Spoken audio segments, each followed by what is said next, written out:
Let's see how this plays out. Maybe it's just a very stupid trap.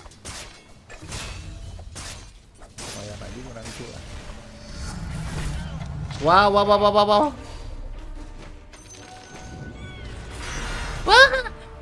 Ah, gigu.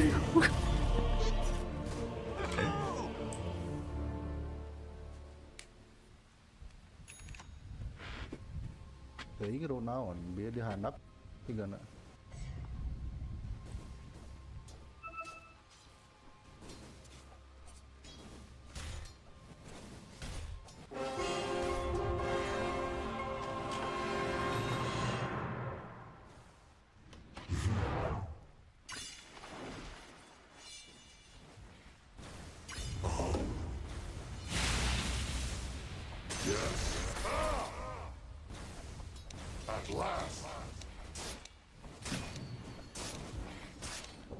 Mau offset orang bisa kadinya nih.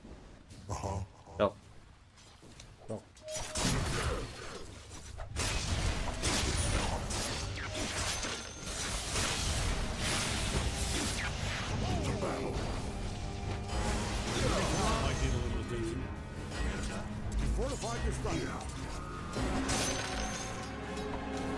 Mulungan kill di lane batu lah. Lihat aing lagi sedikit. Ada waktunya nih. Jadi 2 item ke aing sia tengah. As you wish.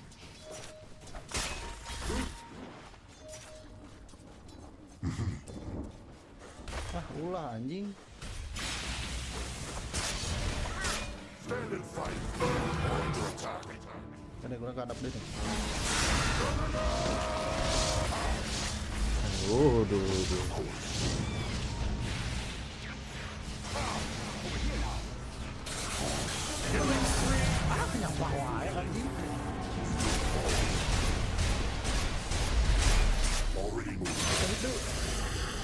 Bisa tuh.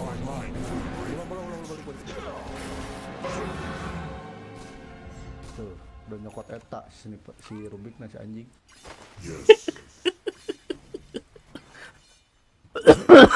Jadi hitter kamu nah. Rek jarak jauh. Telepati.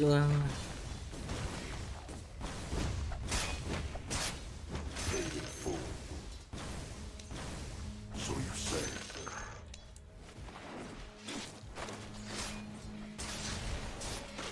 Very well. Stupendous. Kita offset anjing. Yes. Culing, alah.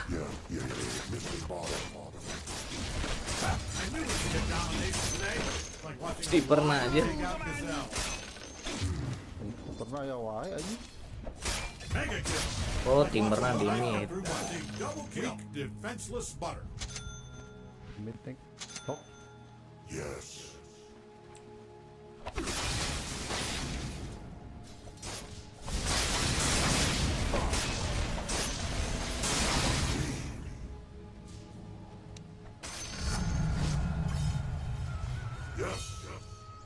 Haste timberna. Timber saau. Forward.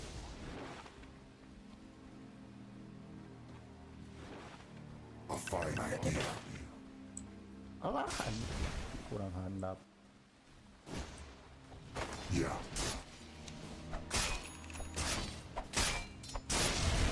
Ours. We bring our blade.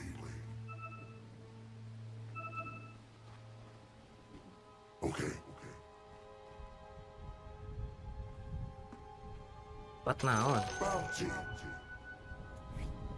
Already moving. Yes. Agree. We're under attack. Yeah.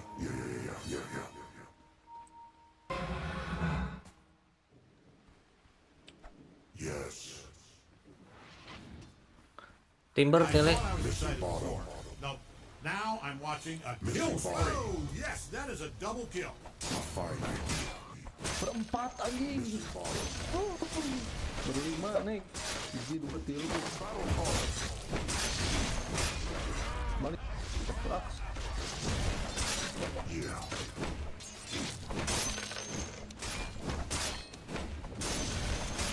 Lumayan lah. Mainnya dulu.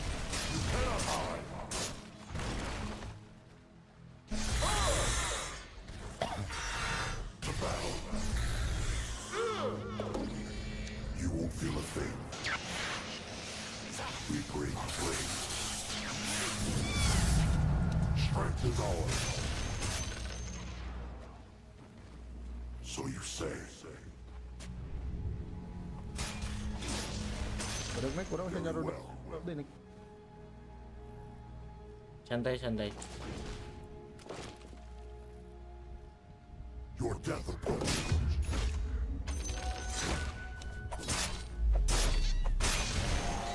The dragon's gaze finds you.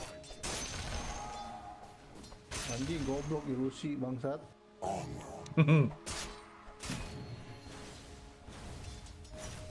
It's an honor.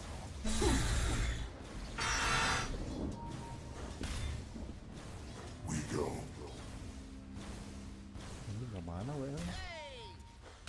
Yeah.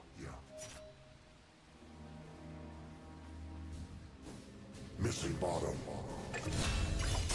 Gitu boy. Timber awas. Iya. Ada Zeus juga, ada Zakiro juga ini. Goodness. Of course.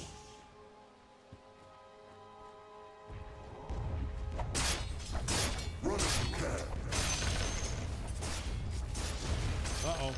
Dyer's fortified their structures. The middle tower's taking a beating. I wouldn't sweat it. These things are built to take a lot of punishment. Well, maybe not that much. Swiftly now. Timbernya roang nih guys. Roang. Ayo wae nih. Jai, Mission Impossible sih eta. Your middle tower might need attention. Yeah, I'd get over there if I was you. Goblok udah beregen di bang. Yes.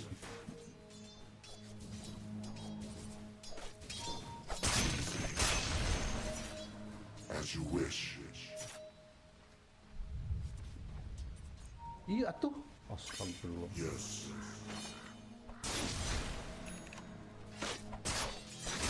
At last.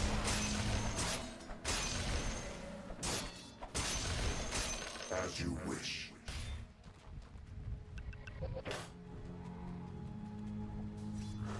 Forward.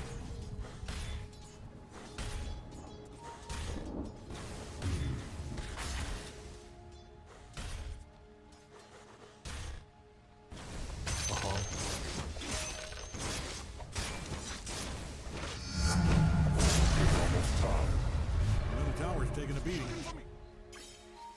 You are not going to like this. They are really tearing that thing to pieces. Yes. Ini kapan nih? Siapa goblok?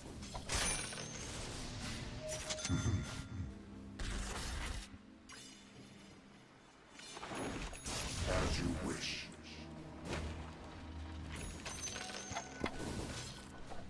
Attack. Bottom tower's under attack there. Are you letting them do this? I mean, if this is an insurance scheme, say no more. As you wish. Masa iseng aja. We go.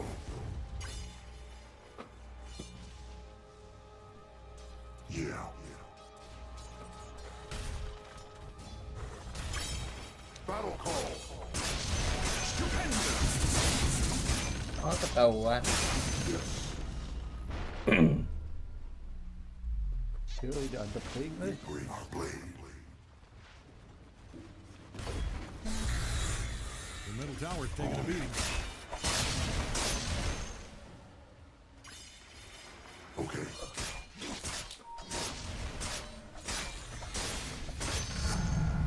Our power increases. Swiftly now.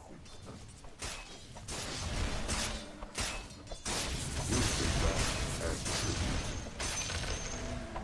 Agreed.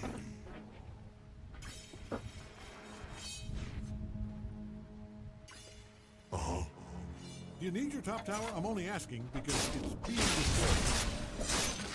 Maybe don't let them do what they're doing.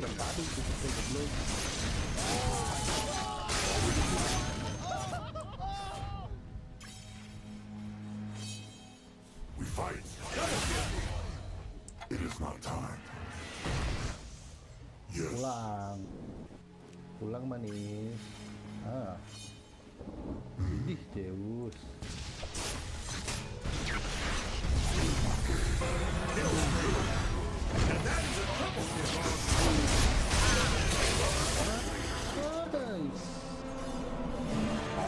Nggak bisa roaming.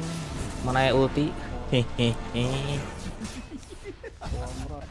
Mana ulti mah cicingnya. The middle tower's down.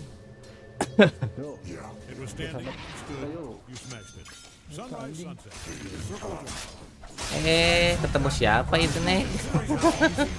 Does it even count as ownage? They probably took on that own tower. I'm being told I'm supposed to say ownage. Mama Ayu, Nek. Yeah, I don't like it. Yes. Bottom tower's down. Of course. That wasn't just business. That looked personal. You hated that extra bricks, I could tell. Dia ulti dipakai tuh, Nek. Pakai lah. It's an honor. Oh. Udah gadinya. A fine idea. Oke, bebas. Very well.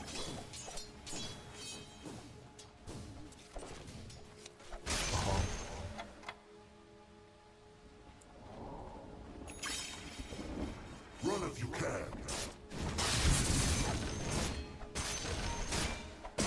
So you say. That should help. Yeah.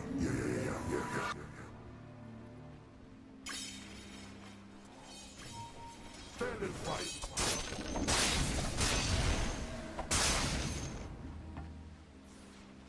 To battle.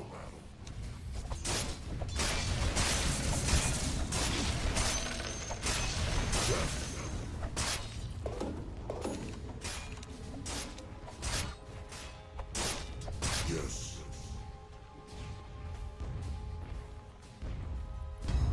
Onward. I've been wanting this.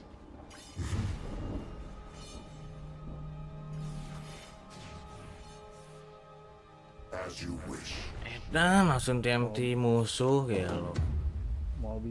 Answers the call.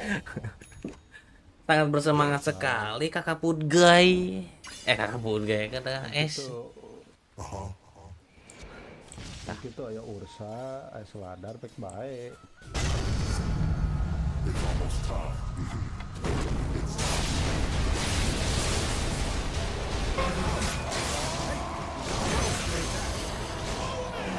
Look, Greg called the cops, and apparently assaulting these towers is not proper. You can have a handle this yourself.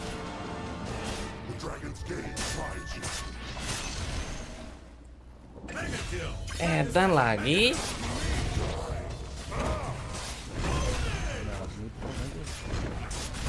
Divers fortified their structures. That's no good for us. We're under attack. On it.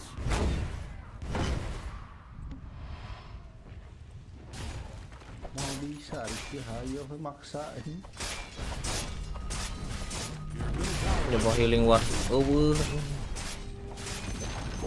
Kalau hiji kene, wah anjing asli niat anjing. Memaksakan kehendak. Asli kayak mau kayak anjing. Tuh.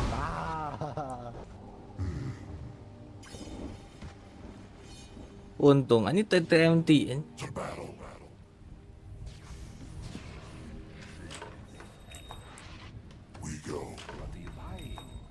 Bisa double ini. Ini di dia tahu kita. Not yet. Yeah. Aduh. Net orang ngedon. Already moving. Mereka gawean ya sih, ini syarat.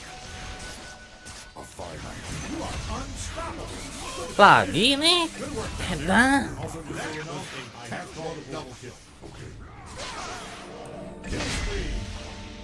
Mencenangkan sekali nih. Hehe. Aduh.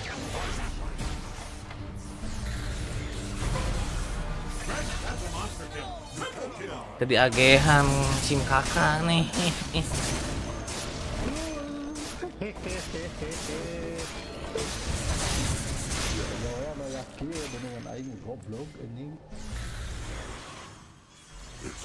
Pekerjaan mendadak. Selain waktu udah gawe ya.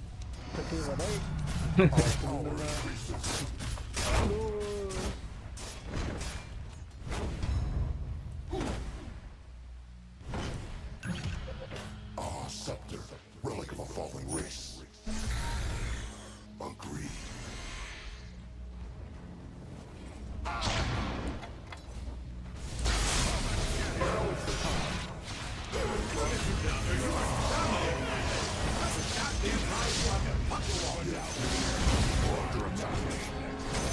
Might want to haul ass over to your top tower.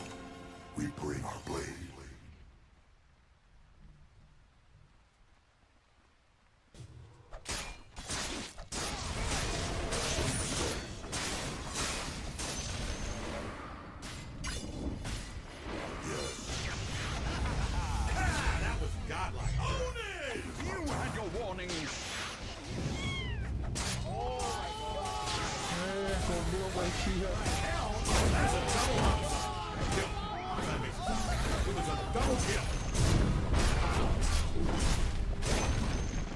The middle tower is down. Very well. You need the top tower? I'm only asking because it's being destroyed. I wouldn't just ignore this. You gotta show these idiots who's boss, or they'll never stop bullying you. Might want to haul ass over to your top tower. I'm not gonna sugarcoat it. I don't like your odds here. Haste! Hey, your top tower's under attack. We fight. I mean, I'm no expert, but yeah, that's coming down. What coward runs? Bring us another.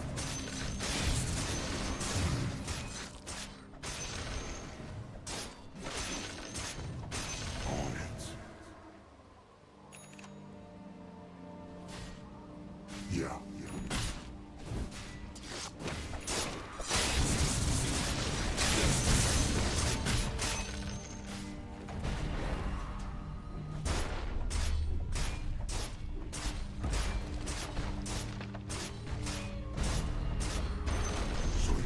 Top tower's down.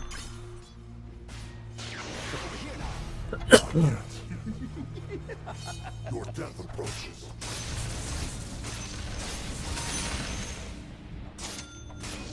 Die.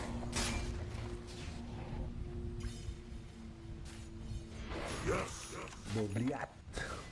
It is not time. Of course. Orang ngiluan, Already moving.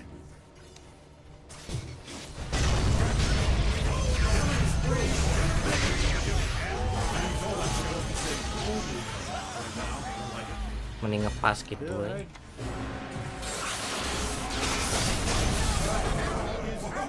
That is a double kill.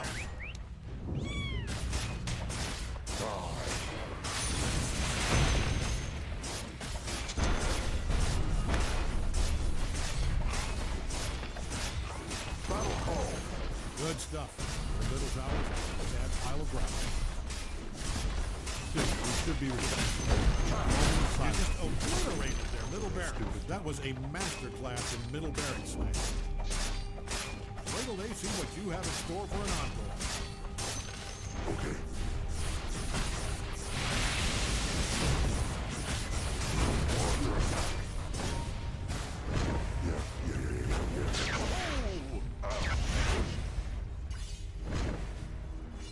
Very well.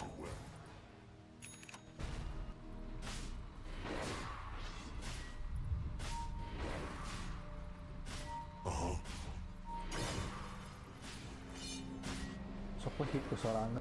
Nanti cek ini riwe.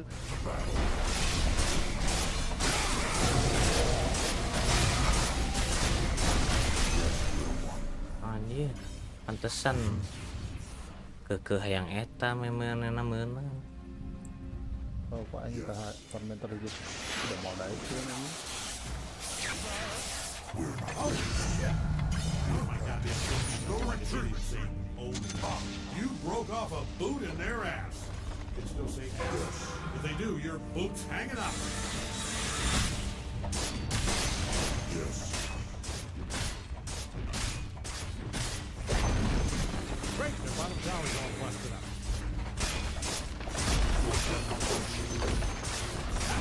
Your bottom barracks is a smoking pile of ground. You just keep breathing. A lot of barracks demolished.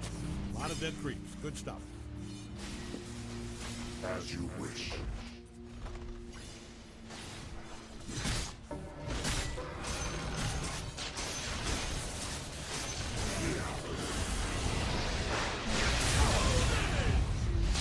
Sini naik, sini naik.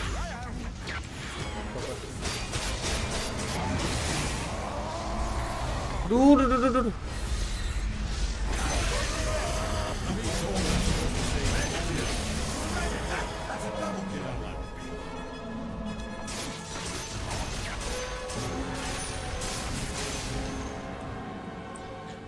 Kalau nggak menang tormentor, farming si aing goblok. Sing sarah pak. Ini support.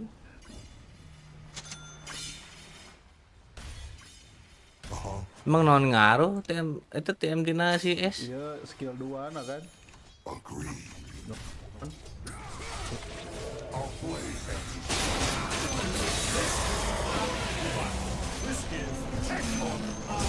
Jadi beki jero gitu.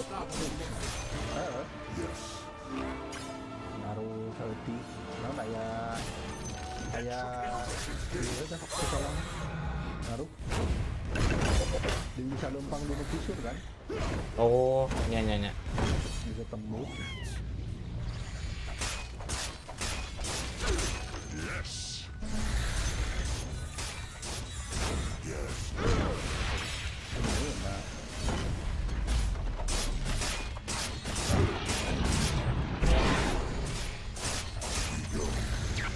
Middle tower's down.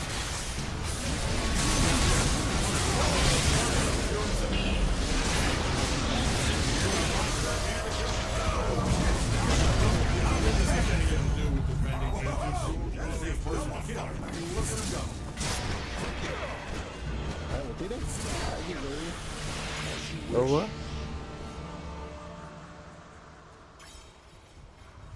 Dia kumaha ieu. Uriling nggak dia?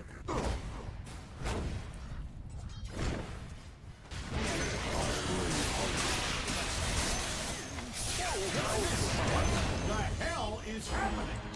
Blown away. Gede Rexan. Good stuff. Middle tower. Sad pile of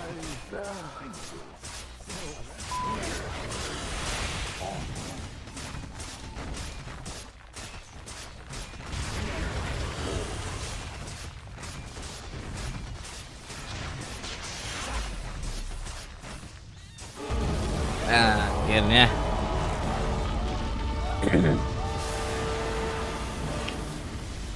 Sebentar lagi mau ngejemput nih. Jam 5, aduh.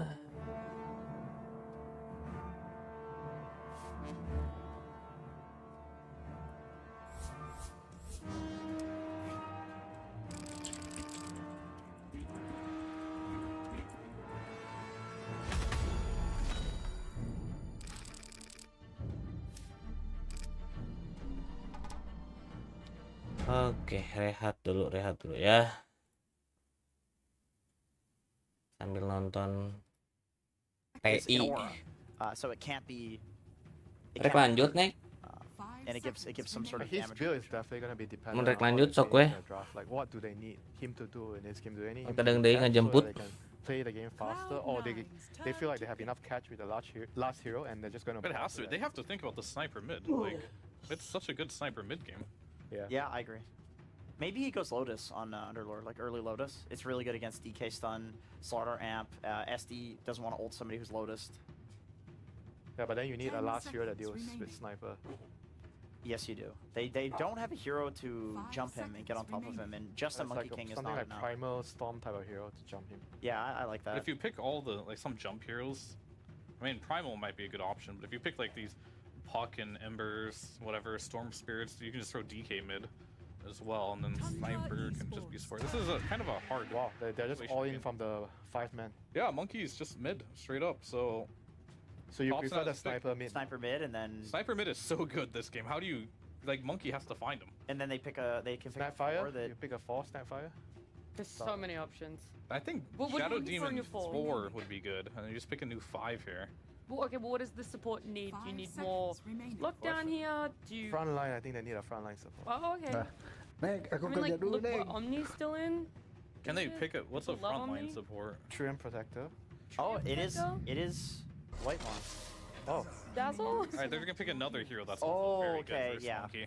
I feel like Sniper could have done that, but they decided this might be even better. I mean, it does make sense because I feel like the Slaughter sniper lane is very very strong. Yeah.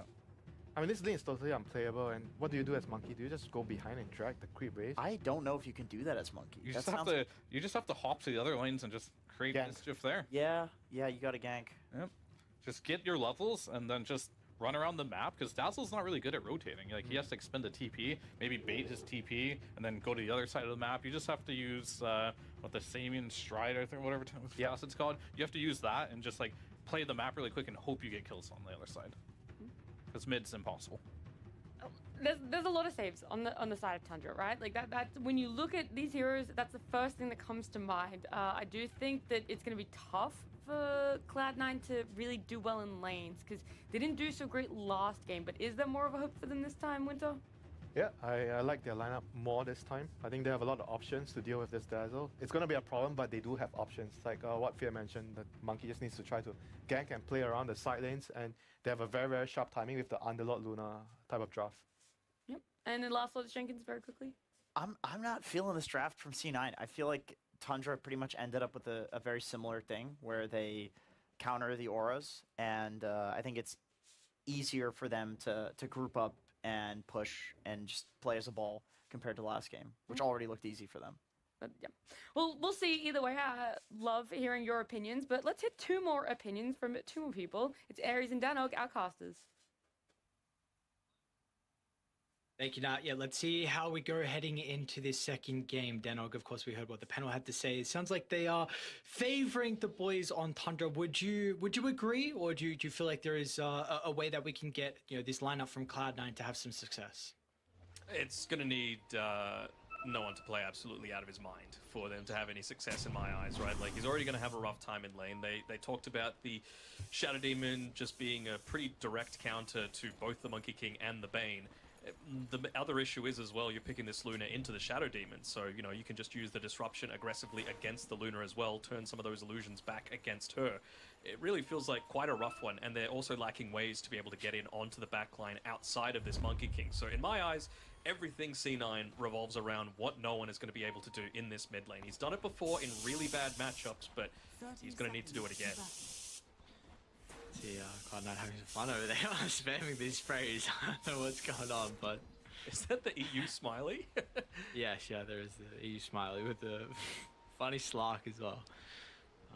But yeah, I know you said in recent times, in fact, recent as yesterday, where we actually did see the Monkey King from no one up against a sniper.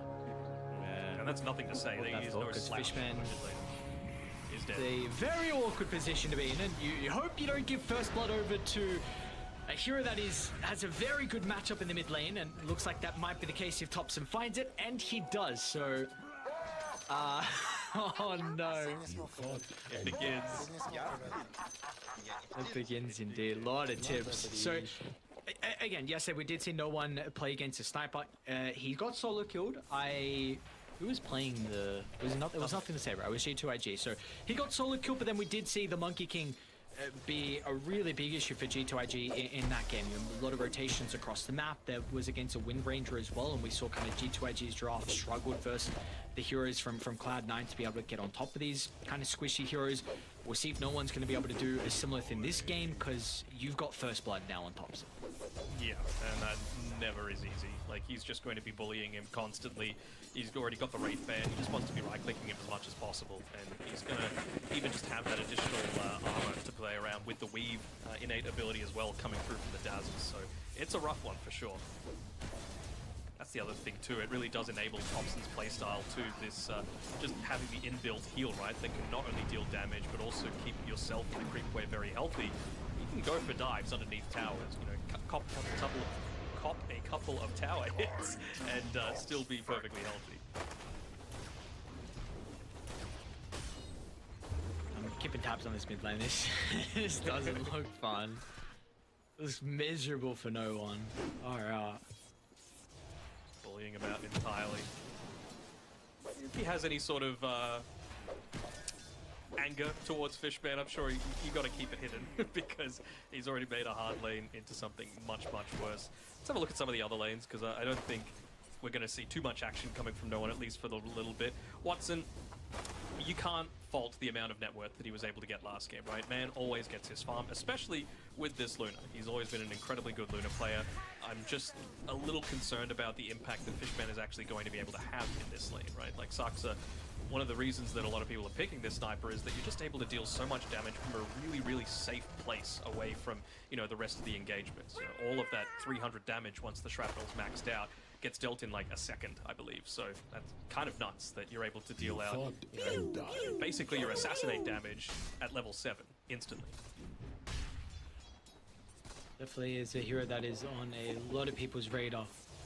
The scatter shot that we're getting out of the sniper, seeing a lot of supports at the moment. Only 30% win rate though, which is encouraging for the pubs. Uh-oh. Yeah. What can you do? That's the thing. What can you do against this?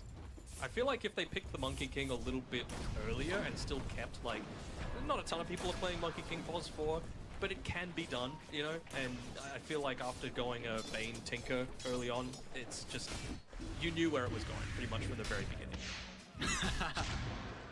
Ramsey stops the Lotus being used from the Crush, then Watson stops it with the Beam, and Watson in the end is able to pick up the Lotus, so at least that does go their way. But this is, I want to go back, like, again, this mid pick, like, this is kind of the issue, especially knowing, like, Thompson does go for a lot of these lane dominating, like, ranged heroes. He had a couple available, like the panel was saying, you could give him the sniper. You know, we saw some others were banned out. I think they even got rid of the Invoker, which is probably less so in this instance, but, like, you know you're going to be picking it a bad matchup. Top lane, Kataomi. Couple of poison stacks, and this should be a kill onto the position 4. We see DM's trying to do whatever damage he can, but we'll have to go for the Corey snipe instead.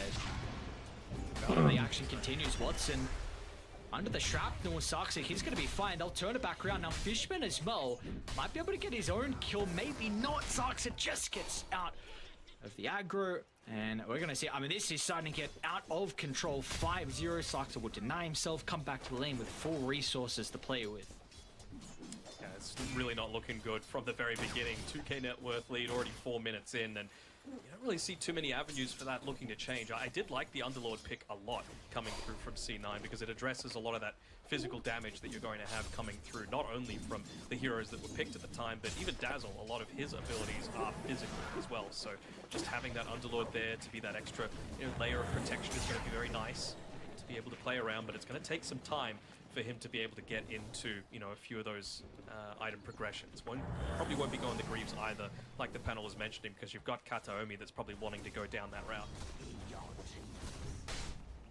In regards to the Monkey King, like, is there a lane that you would prefer maybe no one to consider about rotating to? Whether it be the top or bottom? We're actually going to see that be the case. Bottom. Yeah, okay, great answer. Thank you very much. Perfect timing. Ramsey's They see an opportunity with him moving a little bit too far forward, but the Boundless off the mark. Maybe not going to have a threat onto Saxa because Thompson will actually mirror this Fishman a little bit too far away to go for the deny. On the top lane, Whitemon, they might also be able to get the Shadow Demon too, so both side lanes being able to pick up some kills for Cloud9. Even just using a scan just to see if Thompson is looking to rotate through, but he's just so damn fast with all of that net worth that he's already claimed that he's going to be able to get back to the lane pretty much at the exact same time as no one. Of course, he needs to be healthy to be able to take advantage of that Simeon stride in a big way. And you can even see just Whitemon looking to keep the pressure up, refilling the bottle, making sure that that lane is heavily pushed in so that it's going to be a really easy power rune for Thompson to be able to claim. And what a time to potentially put damage into the tower as well. You've got 3 range creeps with a catapult wave.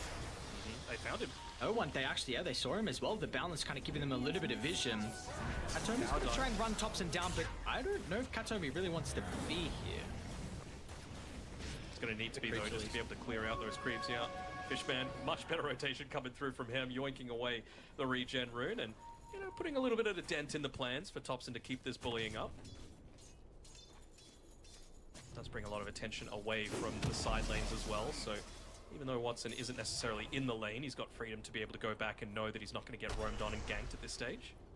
Sure, is he going to stay here for 30 seconds? That one's kind of... Something's up. Oh, nice scan. Nice done. Dude, everyone knows. Who's the buy? Looks like Ramsey's starting to run over, and yeah, exactly. I mean, already poisons up to a couple. Please don't feed Courier. That will not happen in the end.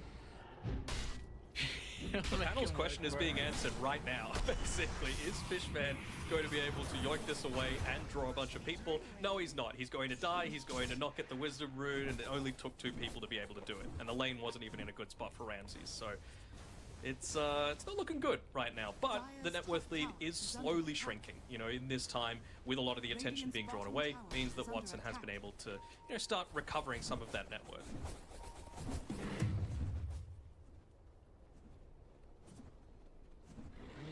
Sure, the net worth is looking okay at the moment, but we'll see. Maybe this game can blow wide open. Like, what do we...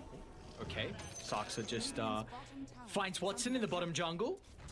Yeah, I mean, if he hasn't been in the lane for like the past 2 minutes, that's probably where he's going to be, right? The safest quote-unquote place on the map. So not only do you get a kill, you're also getting a tower at the same time. It's a lot of XP just being lost underneath the tower. This is a disaster for C9 at this stage. Is once again going to move on over for the 8-minute rune. A double damage rune that spawns up top, and another kill probably for them to find Shrapnel. All the spam from Zaxa, and it's just so frustrating, the spells that Tundra can cast. Now Pure's going to be here with a double damage rune as well. Doesn't have the ultimate, but it will not matter in the end. I don't think they even need to go for this dive. Just take the tower, open up the map. We know from just seeing C9 last game, and I'm sure it's something that Moonmeander, their coach, would have been keeping an eye on. Tundra want to make sure that they're taking away a lot of this stack farming potential from Kataomi as quickly as possible, because he was the one that was looking most dangerous for them in game 1. Take away that potential, make it a lot easier for you to invade the jungle and steal away some of these stacks. Goes a long way towards a victory that's already looking pretty likely. See if they're going to be able to defend this, or maybe even protect DM's life as well. Assassinate's going to fly out. Thompson almost been able to get in range. There is a reaction coming out of Cloud9 though. Saxa might roll back up to the higher ground when no one... Katomi is set up. Go for the stacks. I saw no one. Yoinking the stacks as well. They're going to force a response here. So not really in a position to be able to help, but he does have the Eclipse leveled up if he absolutely needs to. Fishman as well with the Pincer movement. They're going to be able to get the Fiends get in. It's looking a little bit messy from Tundra. Along with the damages being split on multiple members of Tundra, so no one's really weak at the moment. Now Rams is able to continue the chase up to the high ground, and we saw previously in game 1 that was a big advantage from Cloud9 to be able to defend their triangle, but this game it's just not the case. They'll lose 3 heroes and they'll lose the stack as well. You just see how scared Watson is. Like, they've got complete vision on him as well. Whitemon, his warding has been on point. You know, just covering the lane, covering the jungle, giving understanding of exactly where he was farming when Saxa got that solo kill previously. is looking really good for Tundra right now. And, you know, despite the fact that Watson, you know, with the changes to the Luna, getting Lunar Blessing as the innate, you can actually look to join and not just be this farm bot, basically, these days, with the Eclipse joining in because of how far behind they are in net worth. No points in the Lunar orbit as well, and he's potentially getting dived as well as soon as he walks back into the slate. Pretty deep, though. So gonna make the attempt. Watson tries to do his best to turn around with the Eclipse. Okay. It's gonna net them a kill onto Ramses, and hang on a second. You needed a couple more heroes. Just a lot of respect. Well, this is a maxed out beam that Watson has, and okay. That's what you're able to do. I'm very happy that you're able to, you know, bring what we said into reality, because you've got to be very cautious about diving people at that stage. Top lane? Okay. Oh, not bad. You need those little, the little 1%ers. Just, yeah, freebies. Exactly right. Give them the freebies. And your Watson 30 net worth now.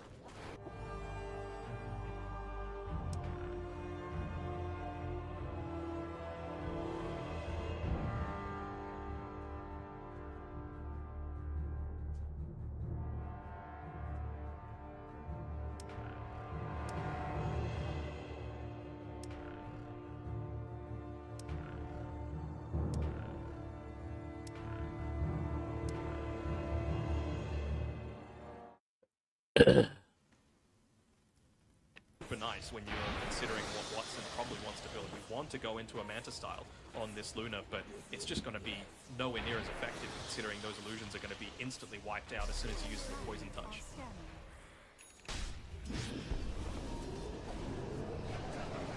They play down bottom though, once again, trying to pick on Ramses as best as they can. The extra control coming through from the Atos from DM, and they're clicking a little bit. That freebie starting to chain it into another. This is maybe something that we can continue to see be the case whenever Fiend's Gate is available for them, but we are seeing Tundra look to try and set up around top. See what happens, because they are still playing near their tower, so not sure if they'll actually be able to claim anything as DM retreats. Love his item build. I think it's pretty much the ideal one that he could be going for at this stage, right? The Atos, just to stop any of these deeper dives into the Crimson Guard. Be a little careful here, though. Getting into range! Oh, well done. Nice TP.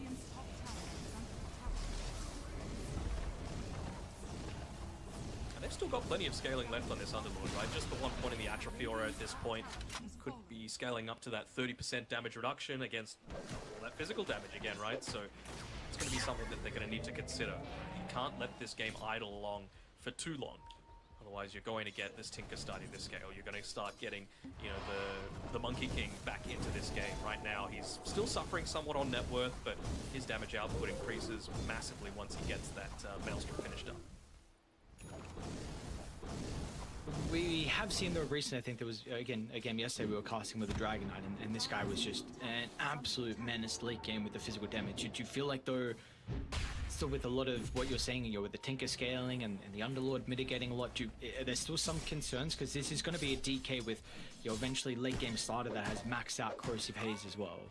Sure, but I feel like they've got a decent amount of poke from range on their own as well, right? Like, you've got the laser, which is going to be blinding him, so it forces the BKB to be popped. You've got a Luna who can eventually go into that Kanda that's going to be able to use the Lucent Beam to do a ton of damage, and even just the percent damage from the Underlord's Firestorm. So it's not quite as easy this time around for the BK. They know one. Gotta be cautious. They're already ready for this Tundra. We of course previously. Okay, never mind. Fiend's Gate. It's Fishman. He'll get out this time. Clap. So okay, yeah, this is the one where it matters. You're the first one. It's okay if you don't really steal it, but the ones after that are the more valuable ones. So double wisdom, nice play. Again, they needed a freebie, and then looks like they might be instantly going for a smoke after the fact as well. Watson. He's got a decent amount of damage now with the Mask of Madness. Might even look to yoink away that shield rune just to enable himself to be in the center of a lot of these team fights. No one instead. He is their initiation. He is the one that needs to be finding the backlines.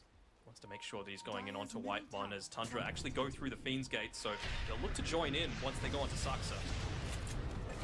Unfortunately, they're not going to get there in time to protect him. Oh, and also pops the smoke with the shield rune. is not as survivable. Wymon instantly purges that off.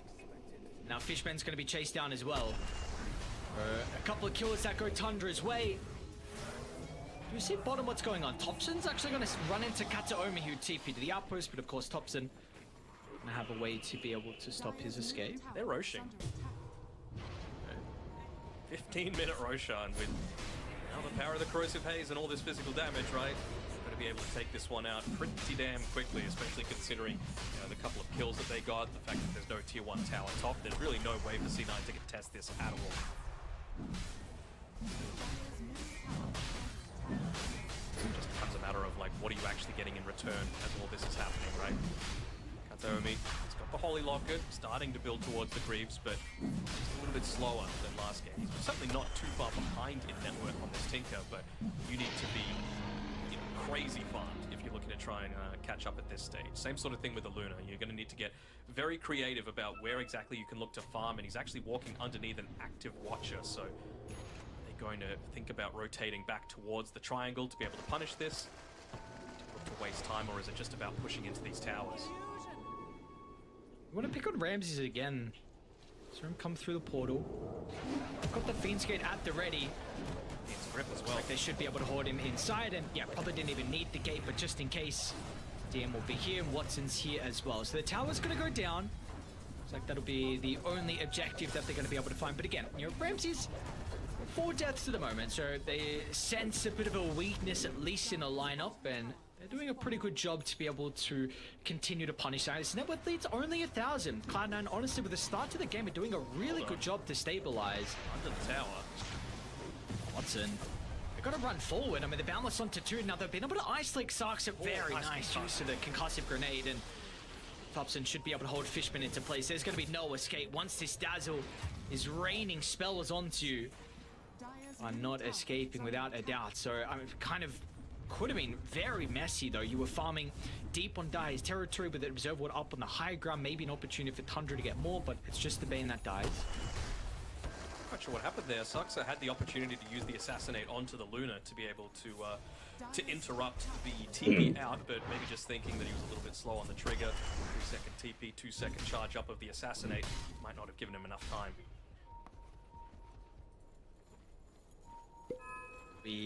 Do we want? I know he's not this game, but were we hoping Saxa went for the Baboka sniper build? The old Mjolnir Daedalus position for sniper. Nah, I'm on board with this. Like, it's a good balance of being able to like get Wraith Bands, make sure you're taking advantage of the fact that you've got that corrosive haze to be able to play around and all this physical damage, while still being able to go into stuff like the drums, the boots of bearing, just to buff up your team even further. Dire are scanning. Okay, for they're hunting. They're trying to find Watson at this stage, but he's doing a good job. This cat and mouse isn't going to be that effective at finding people out. Only might step into the lane, but he's really nice at playing around the tower and in these safe spots.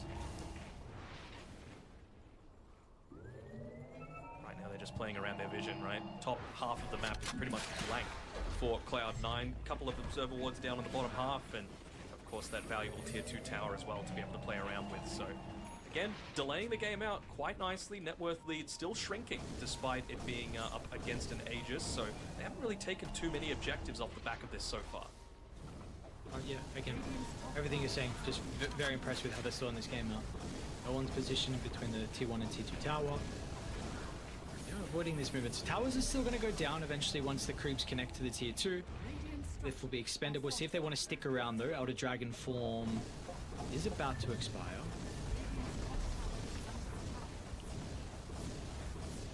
Say, nullify a third? Am I seeing?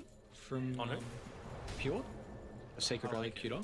You know, I was really again this Observer Ward. Okay, they'll D-Ward and run away. Sorry.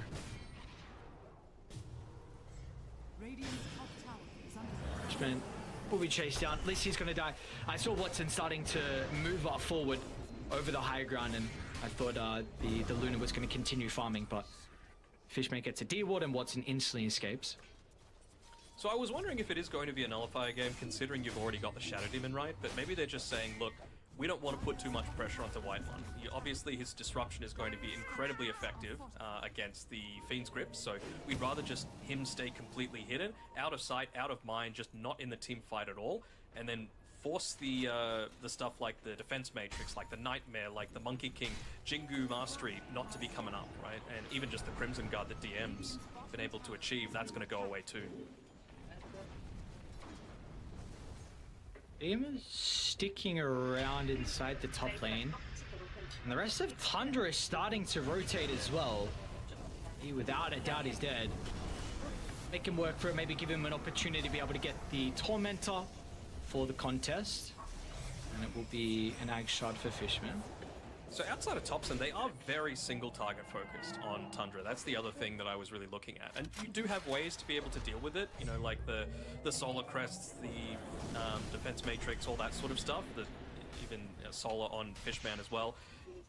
But again, that just gives even more argument towards going into this Nullifier, right? If you're putting everything up to try and protect one person that gets gone on because that's what your draft is looking to focus on, then yeah, Nullifier just stops that in its tracks entirely.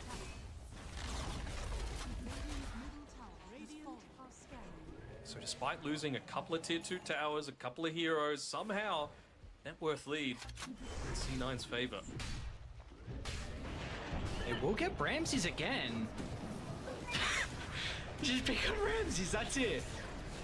5 deaths out of the 9. Or miss the Ramses, so DM's going to be able to snag that. Unfortunately, 2 T2 towers have gone down.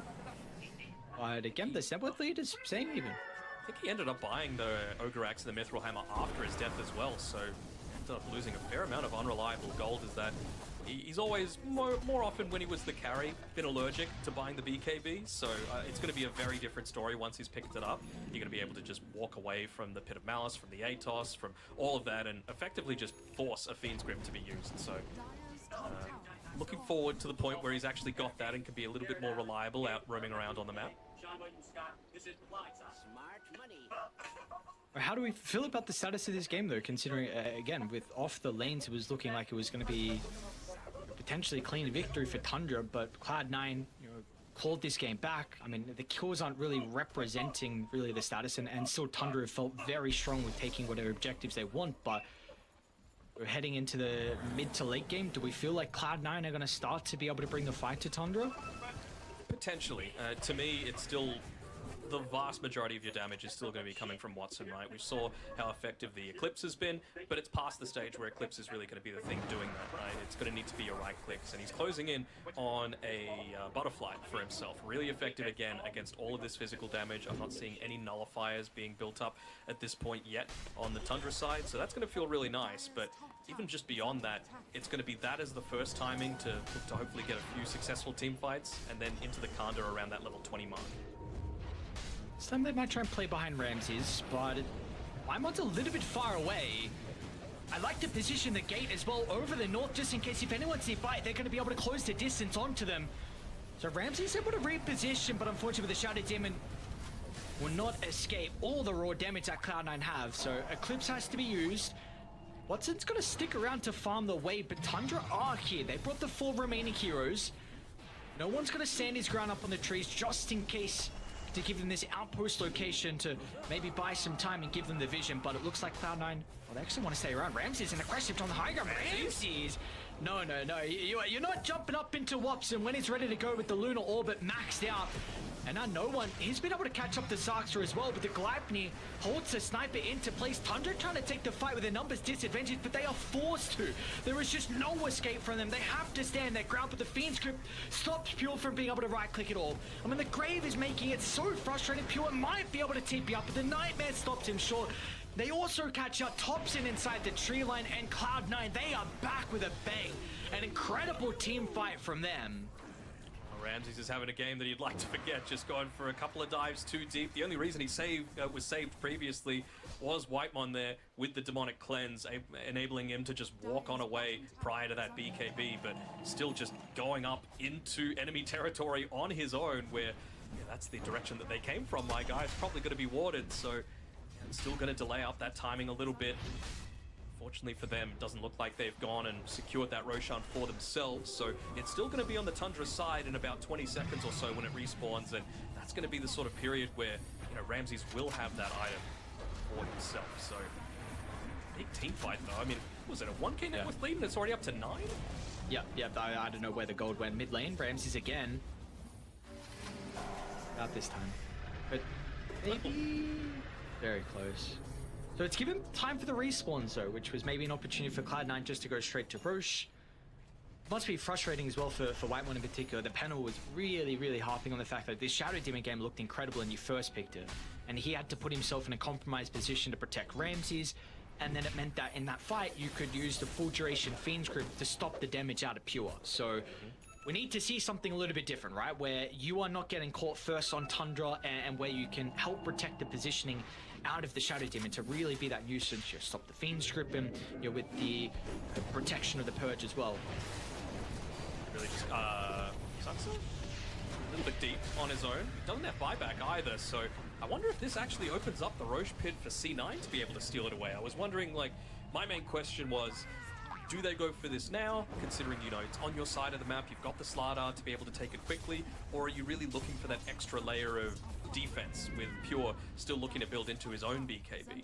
Looks like they might even just lose both, right? Tier 2 tower and the Roshan if they're wanting to stick up here on the top side of the map.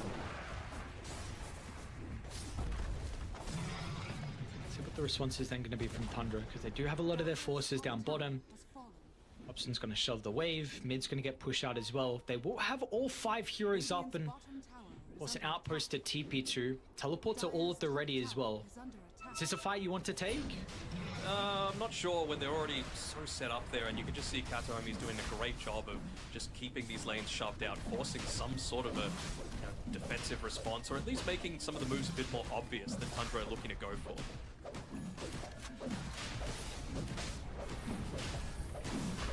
Did not see this being the progression of things. Like, not at all. It goes to say, even with a 12k net worth lead, it's only a 55% win probability for Cloud9. Like, that's how imbalanced we feel like this draft could still be. It's just a matter of Tundra taking the correct fight for themselves, being able to get in onto that backline, blow up Kataomi, blow up Fishman, and make sure that Whitemon survives to tell the tale. But it's so crazy the fact that no one's net worth is higher than Thompson. And Thompson, I mean, First Blood and then solo kill into the Monkey.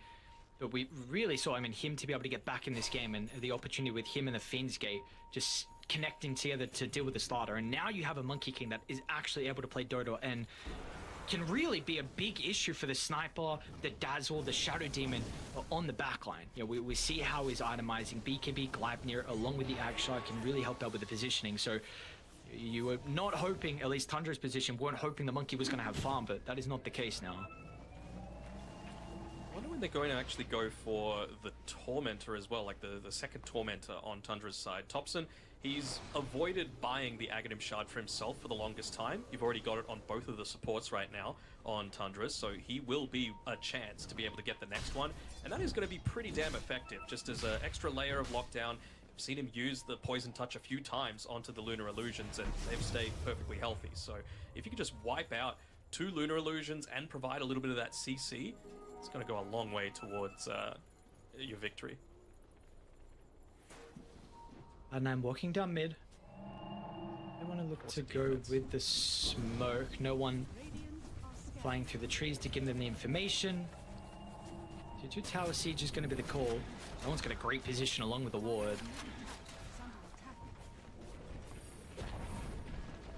This is what we weren't really seeing from Cloud9 in the previous game, right? Like them being able to set up their formation in the correct way. Just play behind this Watson position 1, who he's kind of gotten a little bit out of control here with his net worth. They don't have a glyph for this high ground either, and they've got the Roche banner.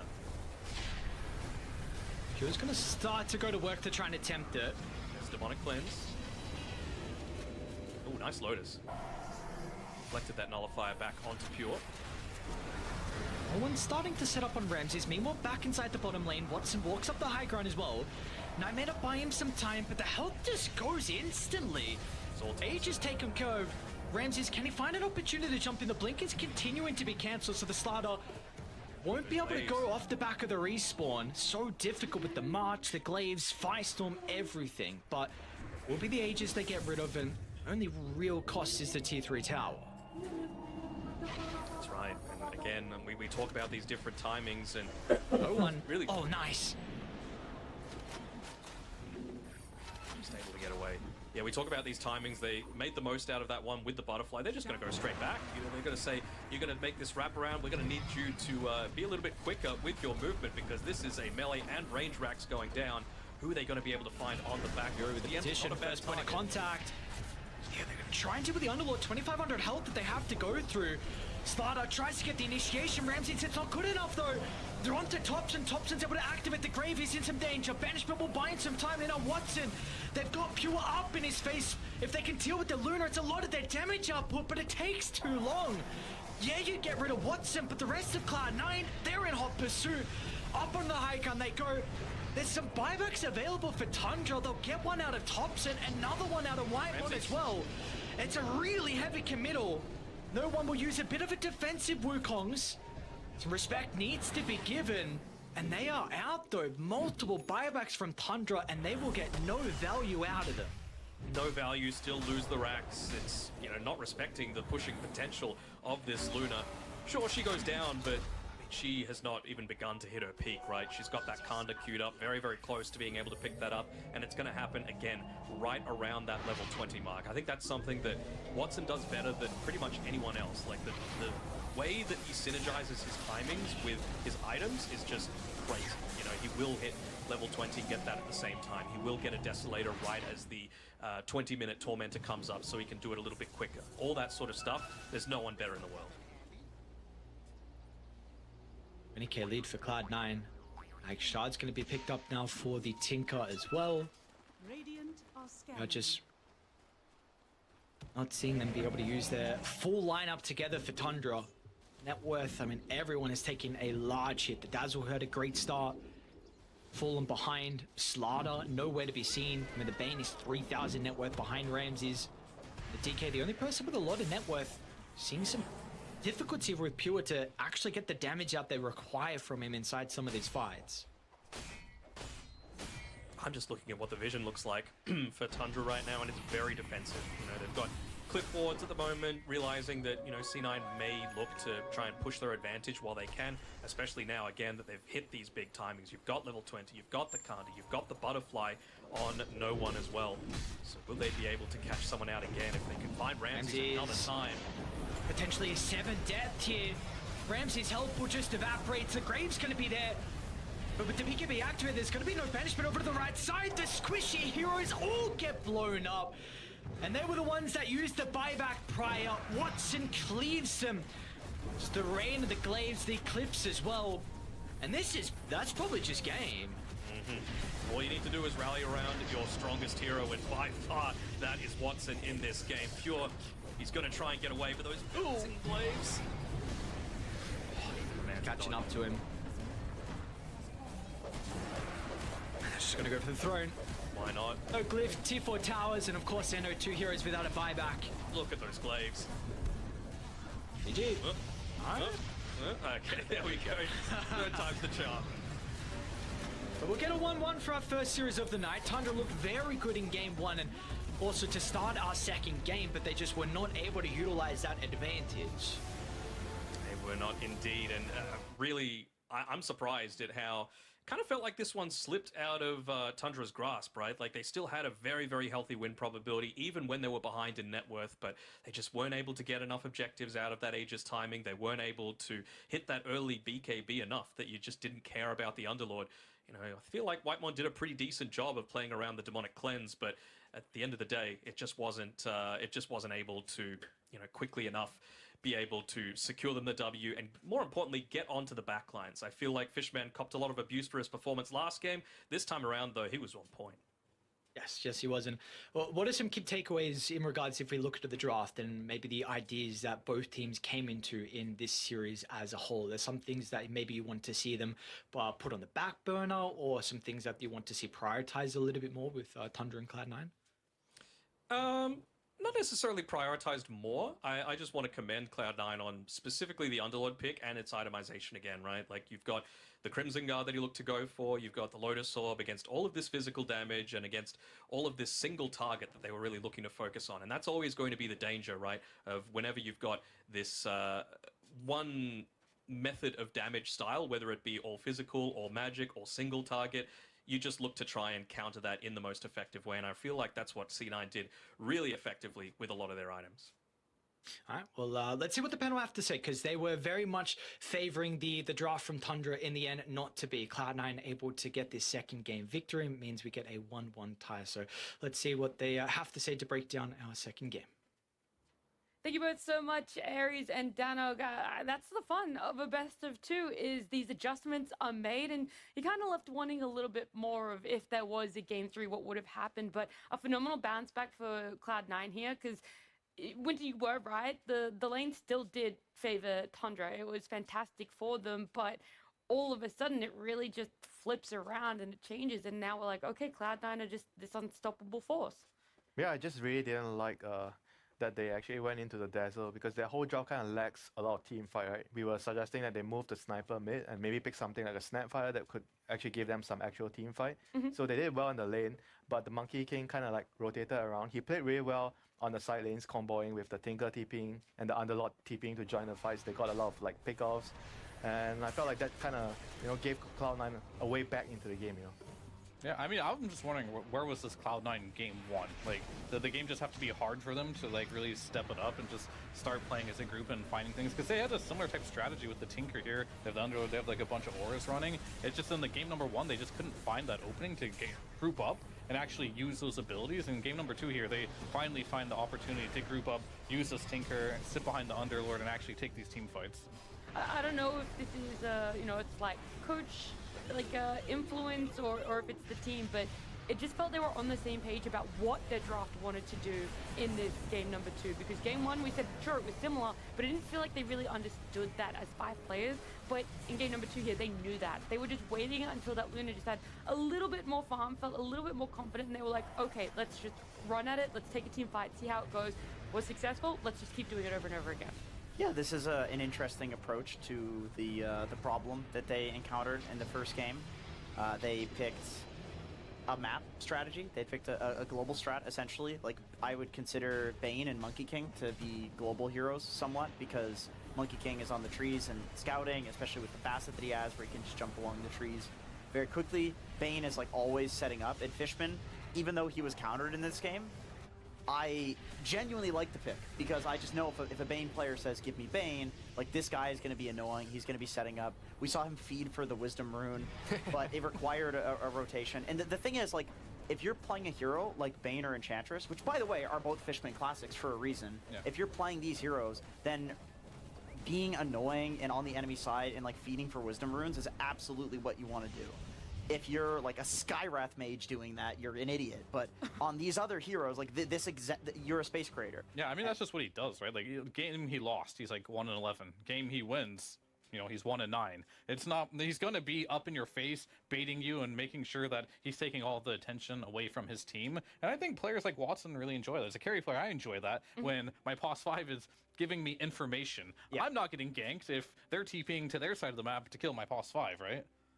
I do think the other thing that was very different to game number 1 for Cloud9, in order for them to find success here for game number 2, is that tower taker. We were worried about it in game number 1 of who's actually going to be able to push, and whilst they had a small power spike, not as big as it could have been in game 1, they really hit it in game 2, and then with the Luna, you're just able to push. You're just able to shove all the way in, and we even saw they just went straight for those tier 3s, because they're like, we know with Luna and these death timers, we could just end. It's more straightforward in the second game, because first game you have Lash, where he needed people to go to him, but this game he's on Monkey King, on no one, so he was kind of like, I feel like the instrumental person that's leading a lot of the moves. He's like telling the supports to follow him. I'm coming here to gank, I want to play here. Either the Bane or the Underlord is going to connect, and he's setting up kills, you know. And with the Lash, I feel like they kind of lack the cohesion to play around one core, you know, because you always have to play around one core if you're the supports. And in the first game, I just felt like they didn't know who to follow. And this game was very clear. We followed the Monkey, we have an Underlord to connect, we have a Tinker to TP in,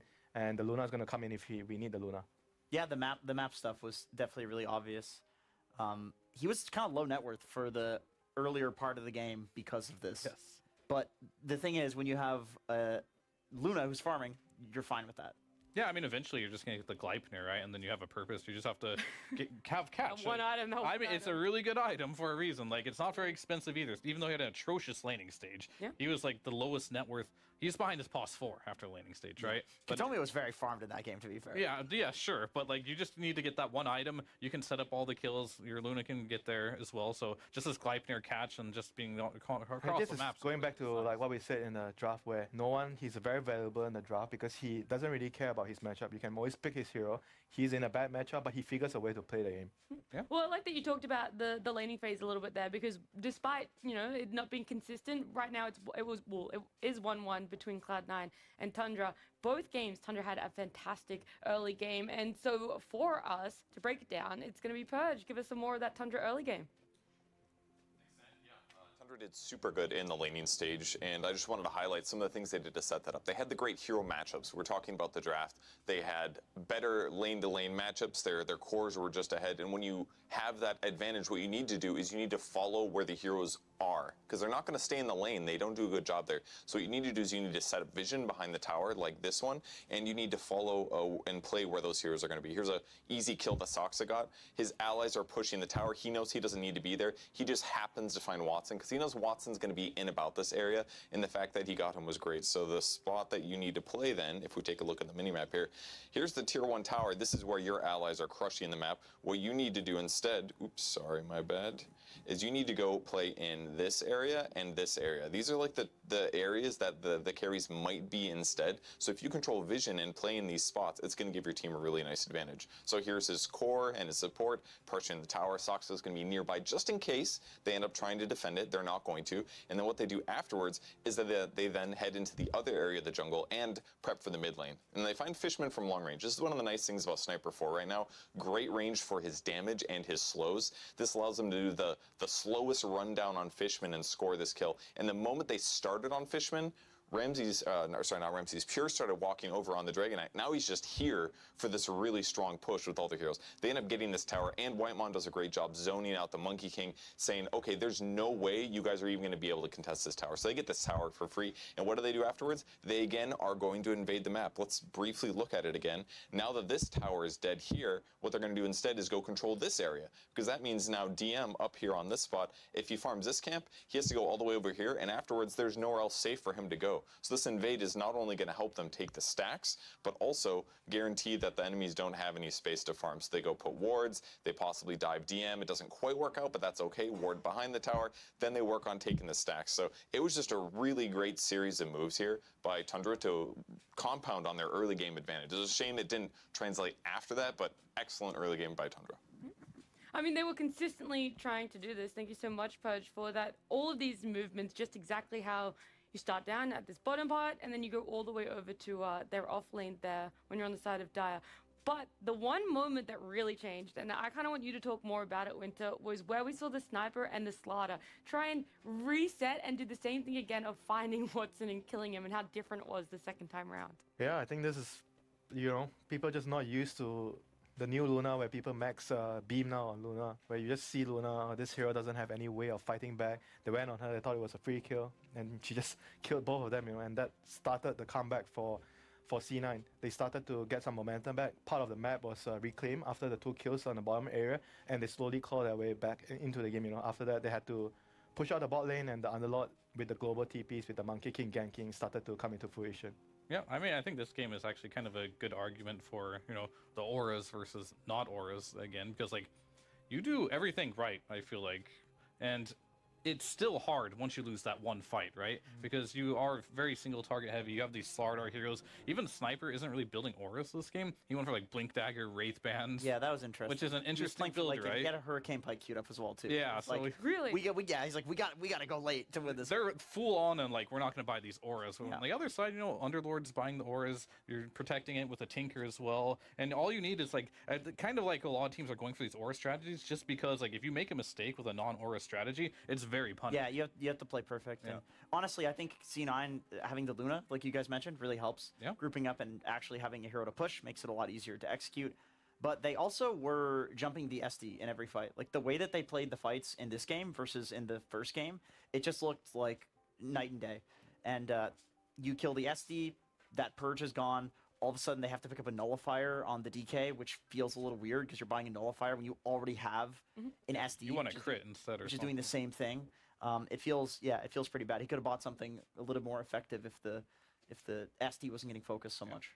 Well, we're going to wrap that one up. The best of two between Cloud9 and Tundra, all done and dusted. You will see those two teams play again later today, not against each other, against the rest of their group. So that's going to be happening on the B and C streams respectively. But here on our main stream, we do have another best of two coming up. It's between BB Team and Falcons. But before we jump into it and talk about it, let's actually see Ted, who was able to catch up with Malreen before TI started.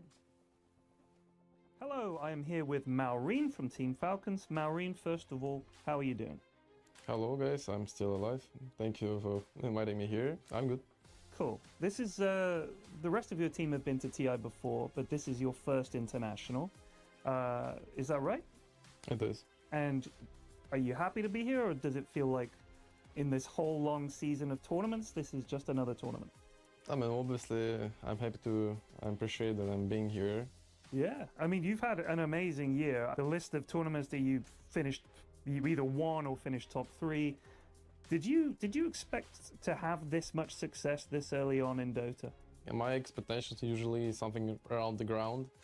Like, I could place my team in the worst team in the tournament. And I don't want to expect anything to then like disappoint me, you know. So it's just pointless to do this. So, you actually made it to 15,000 MMR in August. Most people do that I know of by just spamming a few heroes over and over and over again. How many heroes did you use? Did you just pick all kinds of heroes? Were you focused on just a few key heroes? And what were the most important ones to you in getting to 15k MMR? I mean, I used to think a lot about these heroes. I won't, not like abuse, but I'm collecting MMR easily. It's probably was a couple of heroes like Husker, obviously, like some Pango, Sand King, but then I got 15k when I was in the Serbian bootcamp, and it just was, it kind of happens randomly. I was not even thinking, because my brain was already activated to the bootcamp. You know, I was just tryharding and playing for my own growing, and it just happens. Like. So, you said that reuniting with Amar for Falcons was one of the best feelings you've had in your professional life. What is it about playing on a team with Amar that you enjoy so much? We're just in the same connection. We're the same, probably like almost the same age, and we're just having connection between each other, and we're making fun. A lot of things that we're laughing at, and our teammates is not understanding these jokes, and I mean, we're just like a friends, you know, outside the Dota, and just actually makes our let's say duo is good. And when you're playing, I know that you guys love to all chat. And would you say that the person who started doing that the most, was that you or was that Amar? Because I can't imagine it was Crit. I mean, if people ask me who I should blame, I will not. I will not say about Amar, but you know, it's Amar. Like. Do you think it should be in the game, all chat in pro games? I think it should be, because it's actually making the game fun, and this all chatting and this relationship between the people, it makes actually the series in games more stressful for people. I mean, for players, and more excited for it was very high for viewers. Yeah. You're doing this for the fans. For the fans, nice. So I found an old interview that you did. Actually, it wasn't that old. It was in Russian, so I couldn't understand too much of it. But is it true that you grew up on a farm? Let's say little farm. We just had our personal cow. Like, it's not like, you know, 100 and I right. looking for them all. Just at some point we have 2 cows, then we have 1 cow and some chickens. It's like little farm that we was growing up on this. Did you get good internet out in the countryside? I was coming to my sister after school and just playing the Dota, because I at this time I just had no internet at my house. So I mean, I was fixing these problems somehow, but last like 3 years, internet was actually good, because I mean the age is now it's hard to have no internet anywhere. Okay, that's cool. I always wonder, someone like you you've been good at Dota for so long. And you've obviously been playing solo queue Dota. When you suddenly make the switch to being a professional player? Probably when I was something around 15 or 16 age, when the time actually like running out, and I need to decide what I'm actually gonna do in my life, because there's a choice in university or potential being professional player. And as I saw, and I even had conversation with my parents that I actually I choose my way and I want to try it. And at some point they trusted me. Can I get your opinion on the other 3 teams in your group? If you've played against them, your thoughts about how strong they are, and so on. Okay. So let's start with BetBoom. I'm just confident of playing against BetBoom, and we will see how it goes. But probably BetBoom should be the most strongest team in our group. What about Nouns?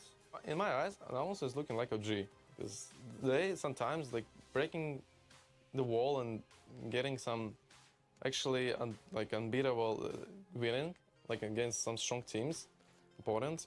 But at the same point, they're just starting playing the bad. I don't know. And what about Team Zero? I have no clue about this. You haven't a clue. Okay, fair enough. Are you confident going into the group stages? I don't feel any pressure to playing from just the room. The confident might, not gone, but a bit low is gonna be if we qualify to playoff, and then we're gonna play at crowd, and then we can see. Okay, Maureen, thank you so much for taking the time to talk to me, and best of luck in the tournament. Okay, thank you.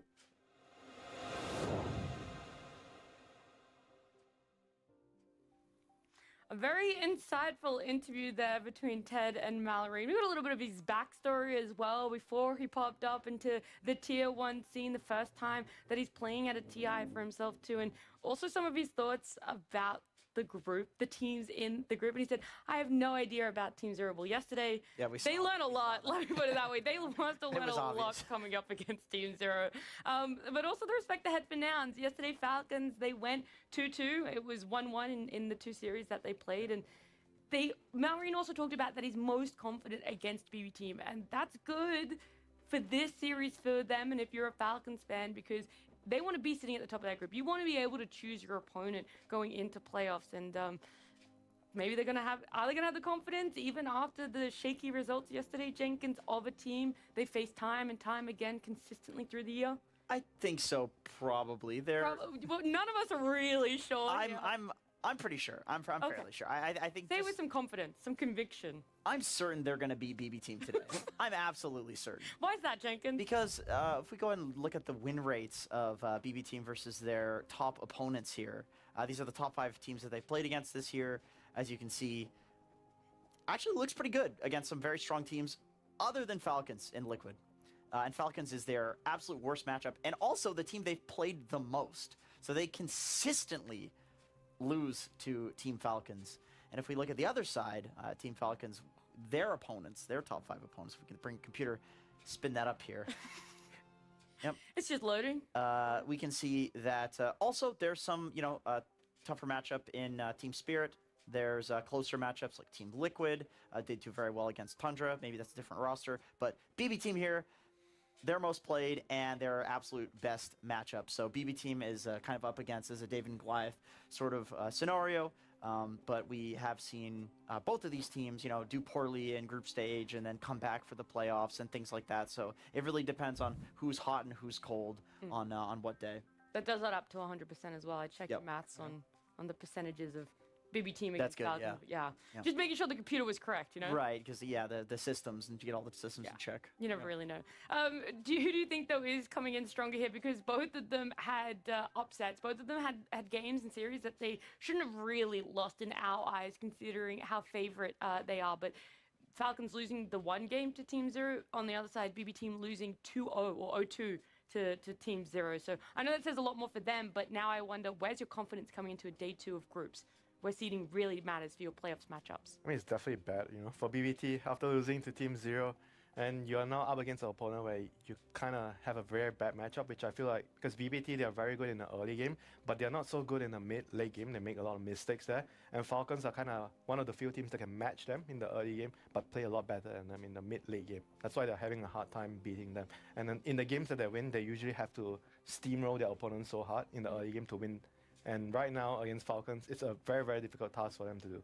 You guys don't feel the Falcons are struggling mid to late game as well? Because game that they lost against Zero, they had the net worth lead for most of it. It wasn't a massive one like 10 or 12k. It was sub 10k lead they had, but they had it pretty consistently up until the end where Team Zero were able to team wipe them, push, team wipe them again, and then just win. So now I wonder, is that where Falcons are faltering? Could there be a way back in for BB Team during that mid to late? Yeah, I mean, I feel like this is the same old BB team we've seen all year long, right? But this might Player-wise, it is. This Which might is be good. Yeah, this might be a different Falcons though, right? Yeah. Like this isn't the same dominant Falcons.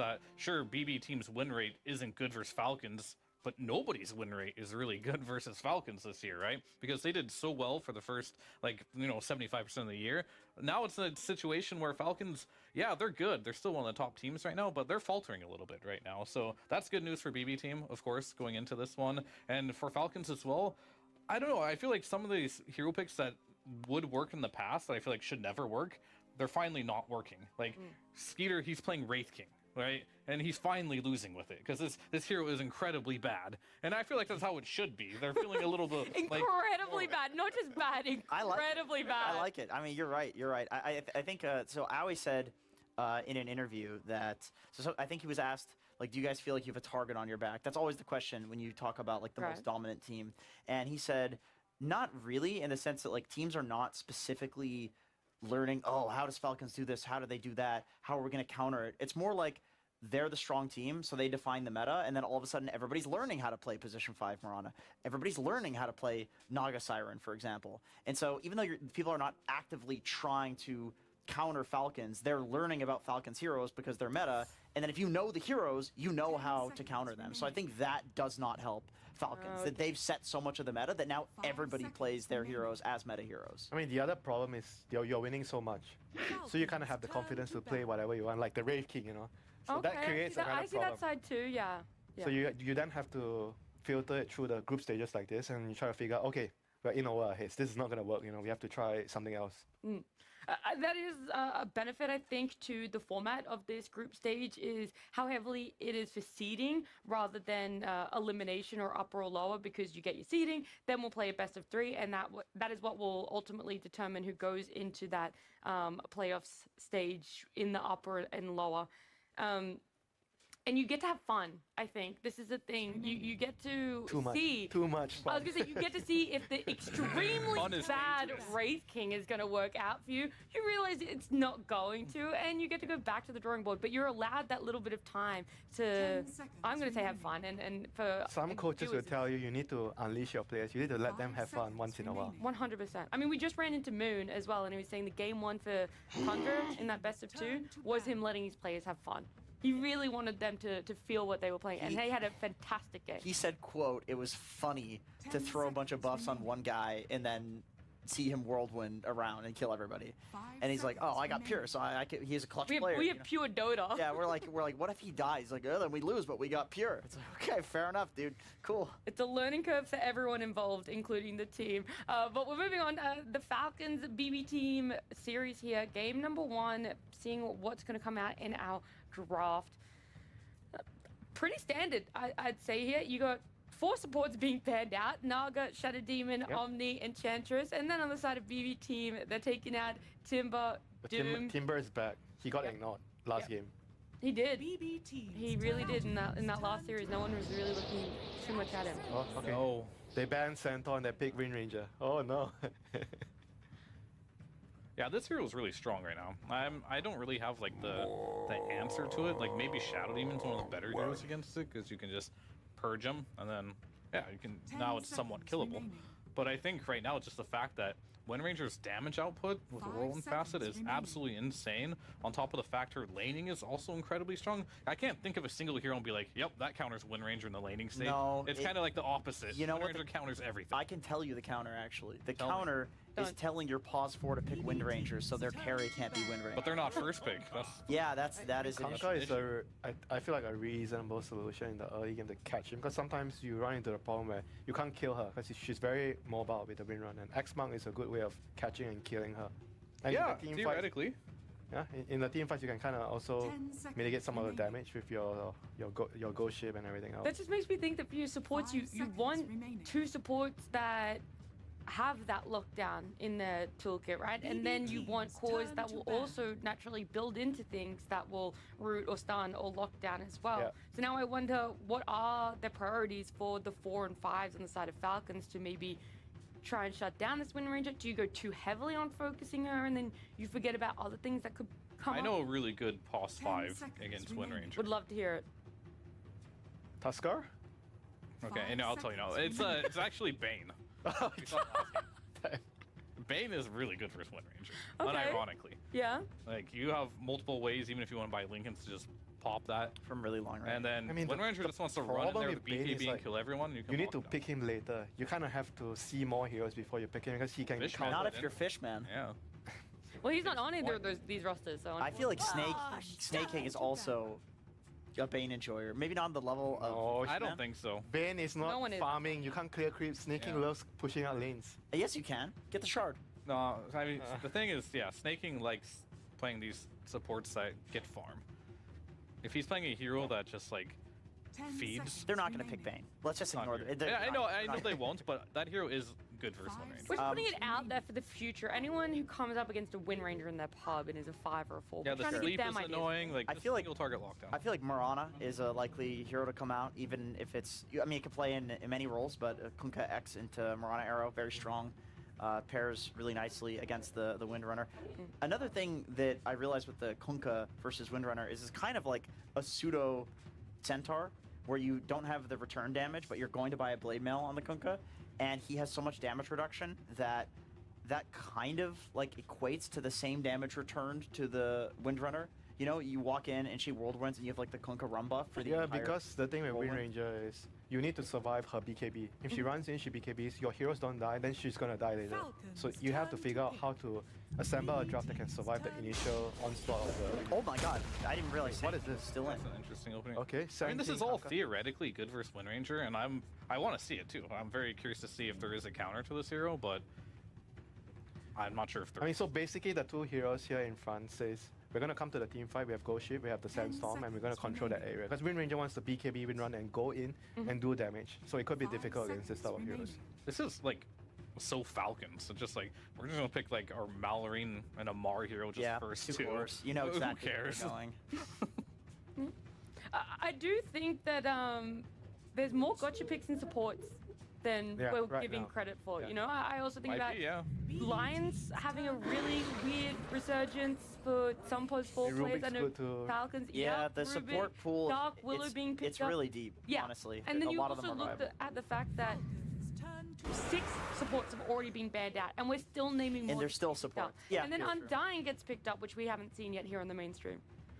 I mean, that hero's really Endless. good versus Konko because Konko has a very telegraphed setup. He drops the X, he drops the bow, you drop the tombstone, right? You know where have they're the gonna heal. fight. Yeah, Both so wa- you it's, both like, it's anchor just gonna the be fight. a showdown. And you kind of annoy Kunkka in the lane a lot. And yes, and the lane is also obviously very good as well. So I think we don't see Konka's coming back, right? We haven't seen it in a while until this tournament. And if Konka comes back, I think we're going to see more Undying, and not even to mention the Undying shard is incredibly good versus Konka. Yep. You can just like grab ally and save him there. And wow, we talked about the incredibly deep hero pool of the supports of Falcons, and what about this one? This is You know, the brand one time they're on mainstream, they just pick up the Hoodwink again. By the way, I really want to reiterate, Crew was playing Lions for on like the B or C stream yesterday. I saw and I those was like, where is this coming from? And then I know over in Liquid they're picking up the Dark Willow, and we had this exact conversation yesterday. Would you rather Hoodwink or Dark Willow if you need to have this lockdown? I think this goes back to what we were talking about yesterday, which is they have Kunkka and Sand King, most likely the Kunkka off lane, almost guaranteed because it's Falcons. It's a hero that's not particularly strong, especially against the Undying in the first couple of levels.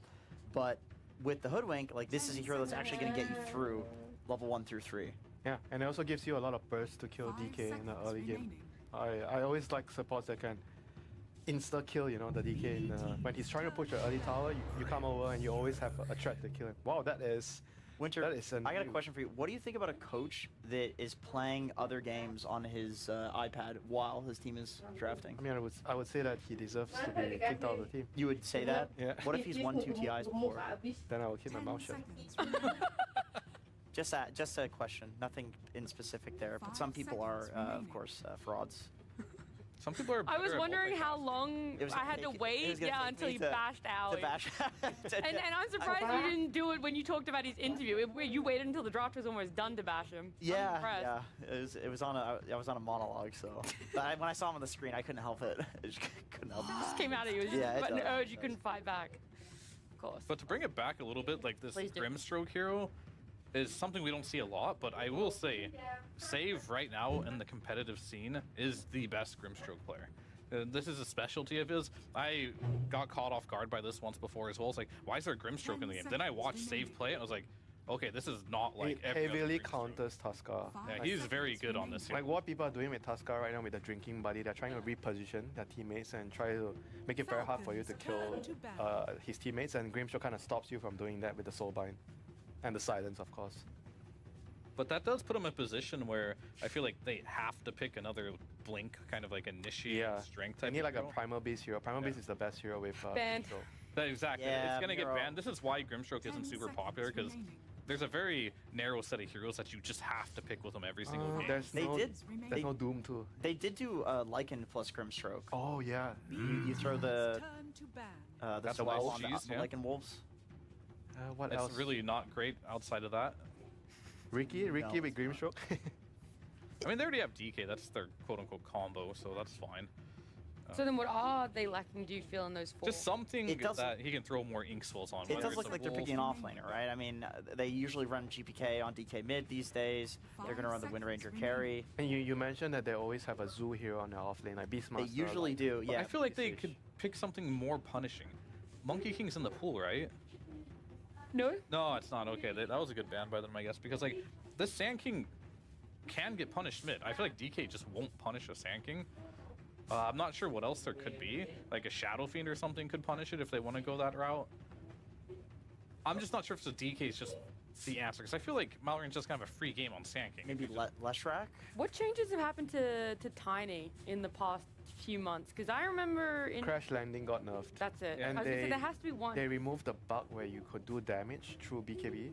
Through Yeah, magic. that was good. I didn't even know that existed. That was There you really, go. really strong. I mean, even at the last tournament, we saw Quinn play Sand King versus Tiny, and he was winning that matchup. Yeah, but I've Yeah, also that's seen Maureen play Sand King and lose to a Tiny. That's Yeah, I what mean, I'm- I feel like that matchup's just been, it's just different now, and I feel like I'm not saying it is. I was just curious as to what was a negative to being out Tiny, but, you know, the crash landing. yeah, that was a big It's very factor. evident. Okay, this is a Grimstroke combo. Slaughter. Oh, that's why they banned the troll. Counters the Slardar. Yep. Can't get the bashes off in lane. There's still pretty decent answers to Slardar, I feel like. A lot of ranged carries don't care that much against the Slardar, but Slardar Grim is a Terrorblade? different story. Gyrocopter. Gyro's really good. Yeah, Terrorblade, maybe you might die to the Inkswell. No, yeah, I don't think you want to pick TB into Grimstroke. And it's like, you'd be surprised as well, like, you think you're good for Slardar, but you're actually not until later in the game. The lane is still hard. Yeah, Gyro's because the crush is magic damage. The Gyro's just like just easy lane. Obviously Naga would be okay, but that's banned, so you can't pick that. Troll's banned. So it's I mean, how about Medusa? It's Skeeter, like just How pick about your Medusa? Gyrocopter or Medusa. Wraith King. No, God. How does... If there's a gyro in the game and you're Windrunner, do you go Focus Fire? I don't think you ever go Focus Fire. I mean, with anymore. Slaughter, actually, it's It's just I don't know I think about the I mean, you have farming corrosive haze capability's with too Focus good. Fire. He is a Focus Fire hater. You were a Whirlwind hater right at the start. Yeah, I was gonna say, I swear Change 24 your- hours ago, he was like, I- "Whirlwind, the don't thing is, want like, that one." I can use my eyes and identify. Congratulations, Good. Pia. Yeah, I just hadn't seen Can't it use before. your eyes. You complain all the time about not being able to see the screens. But I get it. New information was presented. But If I go close enough, I can see them. Yeah, right. Yeah, it's a Bigger distance screens. thing. I don't think Focus Fire is like absolutely terrible. But I agree. The Whirlwind is pretty insane. It is Skeeter, so like there's not much. I mean, he does Marana. I'm not saying it's gonna be Marana. I'm just saying, like, I think the pool is a little bit deeper. See, Luna, so close. Both Mount Riders. They're I sisters. don't like that as I much. don't feel good about this pick. Yeah, I mean the thing is like no. it's volatile, very very volatile against Slardar. Like if Slardar gets on top of you, yeah, sure you're not that. You don't have that much range on Luna, right? It's not like you're gonna harass him down. So I don't think it's like a surefire win of just winning this lane. Didn't we And then of just- course Save, he can make a copy of this Luna, and it's Wait, very how very does strong. the spinning glaives work with tag team? Does each one of them, when it hits, proc the tag team? Unknown. Shouldn't. Not sure. I'm not sure. I don't think it should proc the tag team. Well, it's Dota, so You never really shouldn't know. doesn't really matter in this case. Don't worry, no one's getting tag team. Everybody's going drinking buddies. Okay. Don't worry. You don't have to worry about that one. We did just see a Luna kind of, 1v2 in the Tundra Cloud9 game that we saw. This is very different. Okay, I'm not saying it's exact the same. I'm just saying there's legs to it. There might be something to it. But Winter, you still, despite having all of that knowledge, don't really want to go for Falcon's lineup here. No, I think it's a lot easier for BBT to play this game. And Luna is also up against Grimstroke, Grimstroke can make a copy of you, which is also going to be a problem, like late game. I feel like this Luna has a lot of problems in this game, not just the late game. Early game is also going to be. You don't even believe in the 5-man ball up, run at you strategy that. I believe in that. You do? I'm all for the Kunkka Sand King. You're running into an undying problem. Trust me. I believe in the overwhelming damage that comes from SK. I think this hero's like Bloodstone Eggs build late game is borderline unbeatable, which is why he's the highest rated offlaner and mid right now in pro level pubs. I get pubs are different, but the damage is insane, and I think they've drafted in a way to make it work in competitive. They have Kunkka Sand King survived the BKB from the Windrunner, like you said, and then after that, the Sand King's going to do enough damage to wipe the floor with them if they can get there, and I'm confident in Falcons that they can. You're saying an almost unbeatable Sand King, but at the start of this, you said, I don't know what beats Wind Ranger. So right now, I feel like I got two unbeatable things on different sides here. We'll see exactly who has the answers, who's able to take game number one as we jump on into it with Ares and Danog. Thank you, Nat. All right, Danog here. We heard what the panel had to say. A couple unbeatable things, one for Falcons and one for BB Team. How do you feel about this? Who do you think actually has the most unbeatable hero and lineup to be able to get the advantage in this game one? I mean, I'm just a big fan of the crit Hoodwink, to be honest. I think that goes a long way towards getting the victory. And we saw the stats in terms of team v team matchups. What was it, a 78% win rate that Falcons has over BB Team? That's pretty devastating to have to come back from that sort of a deficit. Over time, there are just teams that have each other's number all the way back in like TI3 days, even when Alliance were having like their dominant period. Fnatic seemed to be able to get the W against them, and it really feels like Falcons are kind of that way towards BB Team. Yeah, it's crazy because you take a look. I mean, they haven't lost this series. They've only tied in 2 best-of-2s. That's it. So besides that, we've seen a Dream League Grand Final where they 3-0'd, and we saw the ESL 1 Birmingham Grand Finals where Falcon 3-0'd BB Team. So this has to be, and eventually there's going to be that mental block there, and maybe at least, again, this is group stages, so maybe this is where BB Team can find that victor over Falcons. At least, again, it's only been ties so far, but maybe this time it could be the first 2-0. Can we also just add to the level of spice as well that, remember, these two teams are, hold on, team fight maybe. These two teams are 2-2 because of Team Zero's performance in their group, right? Team Zero are 3-1, I believe. I don't think they've played their next matchup yet. They've got nouns at the end of the day. So this becomes really important because you kind of want to be facing one of those bottom 2 teams in one of the other groups, right? Like, if it's a 1-1, you're going to a tiebreaker for sure. You want a clean 2-0 sweep. See if they're going to be able to get that 2-0 sweep, or if tiebreakers will be forced out here from either side. Jenkins was speaking a lot about the Sand King in particular, with the damage output that this hero can get to the late game. How do you feel like teams and I guess other heroes are able to address him to stop the Sand King from getting there? What are kind of some of your favorite ways to address this hero? Well, they were mentioning a bunch of different possibilities in the draft on the panel, which I agreed with, right? Like, just bully him from afar, make sure that he doesn't get off to that good start, because late game Sand King is just an absolute menace. You can't let him get to that stage. So really just I want to see a bunch of early-ish rotations. They've got a pretty decent hero in the Grimstroke to enable that sort of thing, like stuns on stuns on stuns. Not the tankiest hero to be able to begin with, but if you give him some time, he can certainly get out of control. And what are one of the side lanes that you have your eyes on currently? Is there one you feel like there's going to be a lot of action? I mean, I know the panel was speaking about top being maybe a little bit frustrating for the Conker, but the Hoodwink could offset that, being a strong laner. And then bottom, of course, Slardar Grimstroke. They instantly said that this is a great combo between the two. Yeah, I'd say the bottom lane is probably where there's going to be a little bit more action happening, just because of like early-ish timings on a bunch of stuff, right? Like you see the Tusk, even when he hits to like level 3, you can make so much action happen, especially when, you know, considering we talked about the Luna last game, right? In what you're able to do with more points in the Lucent Beam, it just means that there's going to be a whole lot more harass going on. Well, what has kind of changed as well with the drinking buddies? Because I know, you know, the tag team was still a facet that a lot of Tusks were going for, but over the past month or maybe even a little bit longer, we have seen that change. I think it's just like that little bit of extra movement, right? Over the past couple of days, we've seen like people moved out of the way of like Marana arrows because of the drinking buddies. It's like a pseudo blink, like a pathway to blink, I guess you could say. You know, allows you to get into range for the snowball. And you know, when you're going these ranged heroes, especially like, you know, your Wind Ranger, your Marana, even Luna to a lesser extent. I love the panel suggestion of the Gyrocopter as well. Drinking buddies is OP. Like you max that out, plus 95 damage that you're able to get, which is just nuts. Let's see if that's going to be able to come into play for Skeeter. He can find the damage that they need for them to get over the finish line. Pretty good start overall. We are seeing mid lane GPK is honestly demolishing Melrine. I mean, 29 compared to the 12 and 1. So I think maybe it was Fear that brought up even the question of if the DK was actually going to be able to do enough to the Sand King. I can't remember if it was him or someone else, but it seems like it's a very good start, and maybe this is a reason why Melrine is forced to start to drag the wave. Yeah, I think GPK has just been doing a phenomenal job in terms of just outplaying. You know, this is just getting tons of denies, tons of last hits, using the stun to perfection, and yeah, securing a very nice start for him and his team.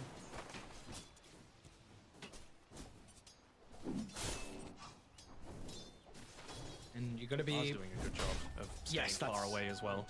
Like Toronto, Tokyo, I haven't really seen that much harass coming out against this Conquer. Like the change to having this Admiral's Rum as the innate is just nuts, right? Like every, 60 seconds, you basically are just taking 20% less damage, which is kind of silly, especially considering like the sort of stuff that you're building up into, right? The phase boots, so you have that extra movement speed plus the rum bonus speed as well. It's a lot to have to deal with, and you just need to be so committal. It should be a pretty standard build-up, right? Phase boots, one, maybe another bracer straight into the blade mail, so that, you know, if you do start to consider going on to this Conquer, it's going to take a lot of energy and you're going to take a lot of damage going back the other way as a result of it. Have you been a fan of like the Scepter for the Conquer? I think we saw it yesterday in one of the games we covered. I haven't seen if that's been the build on other Conquers. I'm a fan of it. I think it can be like, you know, 4th, 5th item. Certainly not as much as before when there was the Torrent Storm as Toronto, Tokyo. It's getting gone on a little bit here, but able to drop down the Tombstone for now. I'm seeing more like Octarine Core. Basically just enable yourself to start spamming things out, even just reducing the cooldown of that Admiral's Rum so that you can become just that little bit tankier for yourself. This is, you got to be so happy though. Again, the fact that you pick the Conquer early on, we see the Undying to try and counter it, but that's where Crit's hero was able to come into play. And maybe this is like a big reason why he went for the tree bounce trick shot as well on the Hoodwink, just to try and help secure the lane, because we have seen the other facet be buffed slightly over time. Where we're seeing it really be a really big assistance for Amar. I mean, 32 and 4. He's doing a fantastic job as well, and like you said, it allows you to trade really well with the Undying, and you know, with Toronto, Tokyo being forced all the way back to base, Crit's just using that tree bounce trick shot onto Saksa whenever Conquer clears out the creep wave. There's some nice little synergy there with the Tidebringer, right? If there's no other creeps for it to be bouncing to, it's only going to be going towards Psyker. Yeah, what's going on? Is he the pro player with the most name changes? Epileptic Kid, who started off as... Like, well, what is this? Yeah. Nightfall, yeah. Stuff. You know what?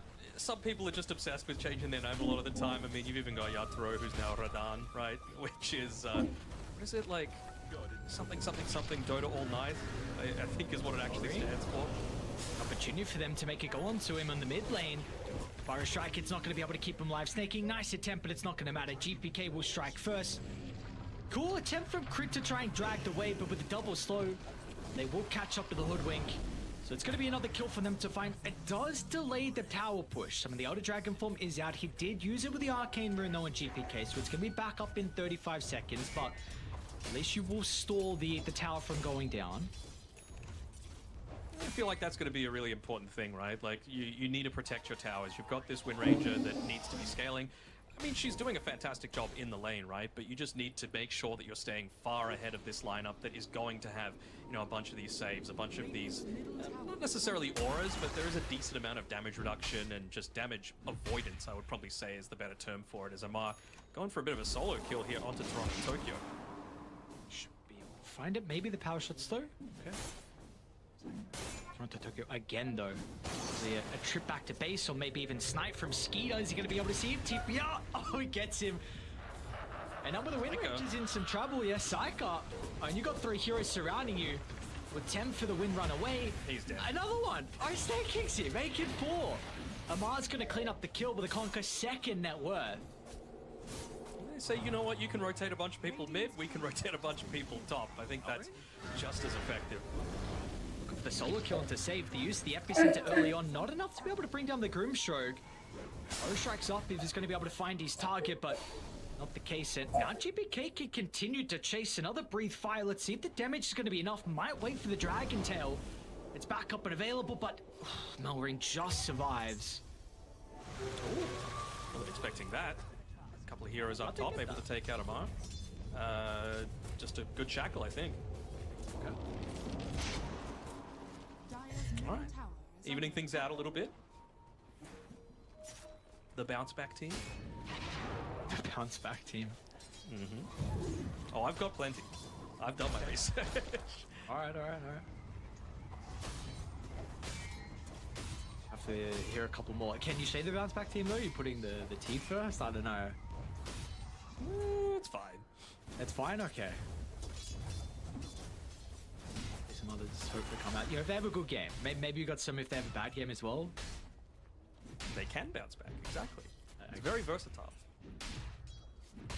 Wait a minute, no worry about potentially needing to bounce back. They're the ones playing from ahead. Nero might be in some danger. Of course, we see the beams maxed out. The Eclipse will be required to get the kill. They do save. The tower, you've got the TP. TP's going to be cancelled.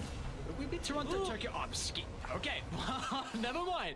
Yeah, you got the reinforcements, but it potentially just gives more kills to Skeeter. Like, where are you running? Shots back up. It's going to be a triple kill. I mean, we saw this last game. It wasn't 3 kills that the Luna got, but you got to respect the damage from this hero early. They weren't tuning into the A stream. That is their big blunder team coming through there for that extra movement through. I mean, you just see the damage output that's available on top of the loosened beam. It was the right idea, but yeah, Miro, I was wondering why he wasn't popping that healing salve as he was looking to try and go in for that sort of play. Very close. Just able to catch him out there. You just see like all of this damage starting to come through. Snaking using the drinking buddies, giving plus 70 damage over to this Luna. And you have to consider, like, you know how quickly games can end when you've got a Luna on your team, right? As maybe able to catch GPK. See if they're going to have the damage. Melring will be in with the epicenter. Skeeter's going to be here as well. So with GPK, 1700 health they have to go through with the Dragon Knight. I mean, he destroyed Melring in the lane, but this Sand King has done a great job. He's got 86 last hits. The start was looking so poor. I'll hold that because bottom lane, it does look like 3 heroes. BB team are going to be able to at least find Snake King, but that is not the valuable kill they were wanting, and Snake will make him work for it. Oh, I think, no way. Are you serious? Easy. That's why people are going drinking buddies. You can't do that shit with tag team. Dire's middle tower has fallen. So, GPK, again, does so well mid, and then you see he falls behind Melring, who now has got enough gold for Blink. They're the one that get the tier 1 tower mid first. I mean, Amar did get the deny, so it's kind of traded back and forth, but you would not expect that, especially into the DK matchup, and now they're already starting to move top as well. They've got the catapult wave, you've got Skitter nearby too, so it's a great start for them. Finally, they'll be able to get Snake King. With Psycho also moving down. Unless he gets away. There was a creep wave right there. I was thinking, you know, just maybe.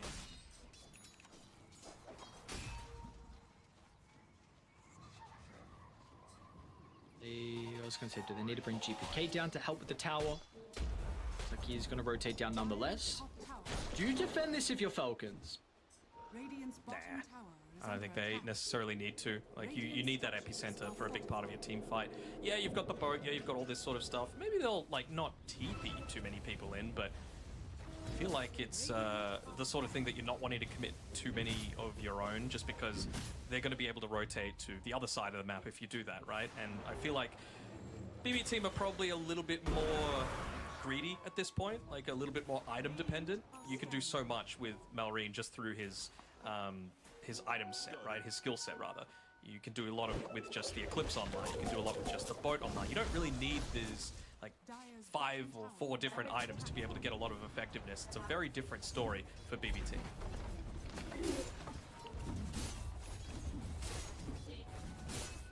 2000 network lead, 12 minutes in. And we'll probably see the gang squad come out. Melrine with the blink, Crypt with the sharpshooter. Good scan. Scan will be on the mark from BB team. But a great observer board to try and use. Or trying to defend their high ground, I should say. And afraid they're going to be able to get away. Look like Skitter's going to be able to farm all that much, although they get the jump here onto save. Very important target to be able to take out, and they do so in pretty quick fashion. I wonder how long they're going to stick around, because that Drinking Buddies is available once more. They might just wait for the glyph to be forced out before committing it, though. There we go. This is what I like to see, you know, a lot more aggression. Make sure you're able to get in before a lot of these, like, more defensive items start to come out. Like we've been saying, the BB team is quite greedy with their heroes that they've got here. And so, you know, if you can look to take away a lot of that map presence, if you can look to fight before they've got a lot of their key items, it's going to put you in a really good spot. Vision early on with that kill is going to be a really important thing for them. I believe they just smoked right Wasn't next under to it. the double observer. Was it? Oh, the second one maybe, yeah, sorry. The one to the south side caught him. Looks like they will give them enough time to get away. Snaking. Gonna try and chase the toss down, but I mean, you see what they're getting across the map there. Maybe even thinking about coming through the portal is Crit and Melrine, so there actually might be a potential fight down bottom. Got a decent amount of vision in this area. They want to make sure that they Can't run for the high don't ground, line already up. set up a GPK. Jumps over the top with the Inkspell combination. Melrine getting focused down currently. They should be able to deal with the Sand King. Drinking Buddy gets some distance away. Now with the turn. DK taking a lot of damage. X-Mark, Amar's going to get the finishing blow with the Tidebringer, and back in they go. Zyka's here to try and turn the tides, but the use of the ultimate is a lot of AoE damage, and that's enough. Zyka, that's what they needed, with the Wind Ranger getting into the middle. Maelstrom damage tears them apart. Save gets the triple kill out of all the heroes. What was looking like it could have been a bit of a difficult fight for them, running into a choke point. They blinked first, got the initiation before Melrine was able to jump in. And that tombstone lasted for ages as well. It was a lot of damage being put through from there, and while that fight was happening, Skitter still had 20 seconds left on his TP, so wasn't able to join despite the fact that he had that amp damage rune. It would have been an entirely different story if he was part of that, not just because of the Lunar Blessing aura, but just the pure damage that would have been able to come out from that Eclipse.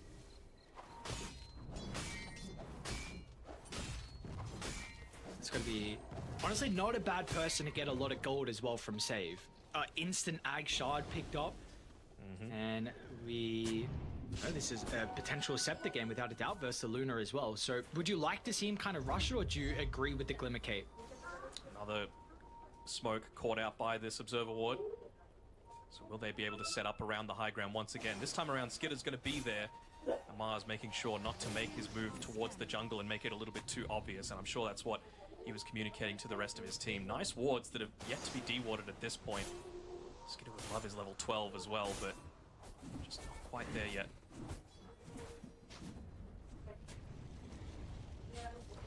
Sets up the banner. Who needs Roshan's banner? Don't look to push in. I mean, I don't hate this push by any means, right? They don't have a glyph. Again, looking to try and take away a lot of the map from the greedier BB team roster. I'll get it. Fight to be had. Just the vision game around the mid lane, giving them a lot of information from Falcons. And they have 5 wards currently set up across the map. Now a tier 2 tower to add. Looks like Amara is pretty hell-bent on going for this Ags rush as well. I was wondering if he would consider going the Crimson Guard, especially considering the heroes that he's up against this game. Just because, you know, Wind Ranger, Slardar feels like it'd be incredibly impactful considering how much strength he's already got just from his innate gain plus the braces. Try and hunt for Miro here, but not able to find him just yet. They're looking to try and get a quick pick off and use that to convert into Roshan. They should be able to take it very quickly, but just dodging out right now. BB team. Do you agree with these towers going undefended for BB team? This is what I'm talking about when I was talking about their greed, though, right? Like, they just can't fight into it right now. They've got all of their tools to be able to take effective team fights now on Falcons, but you need these BKBs on BB team to be able to even consider contesting into it. They're very close on all three of their cores, probably only about 1,000-ish gold away on each of them, but again, you're still a good amount of time away, so probably not going to be able to do anything for at least the next 3 minutes or so. So did you just walk into Roshan? You feel Falcon? If there's BB team, you have showcased they do not want to take fights, you're just looking towards the pit? You could potentially do that, or you could just look to get even more aggressive, right? Just force a fight. Say, hey, BB team, if you don't have the capabilities to do so, if you're not defending tier 2 towers, it's for a reason. And, you know, do you want to just go and take Roshan, which might take you, let's say, a minute? If that gives them time to be able to get into these timings where the Aegis isn't actually going to be fully beneficial to you. Okay. So they are continuing. Hanging out behind GPK, basically acting as that extra little bit of save himself with the, like you mentioned, the Aghanim Shard on the Inkswell. Can get the blink away. He is in The there. vision. Yeah, they got him. Nighttime vision from Skeeter. Gonna be able to scout out the Dragon Knight. And the kill they were waiting for, it's onto a big one. And yeah, they're gonna go straight across the map. They've still got these wards. The one behind the tier 2 tower is still up for another 30 seconds. So maybe a kill to be had on to Save. Mallory's got a haste rune as well. They know that Save is hanging around this area. I'm not sure if that's the target that they want, or if they're going to be happy and saying, look, he has the potential to be a big part of their win condition, so let's just take him out while we can. And there's that haste that I was talking about, hunting for more. Maybe just, you know, BB team thinking that they've got a certain amount of time to be able to make the save. Blind stun, not quite.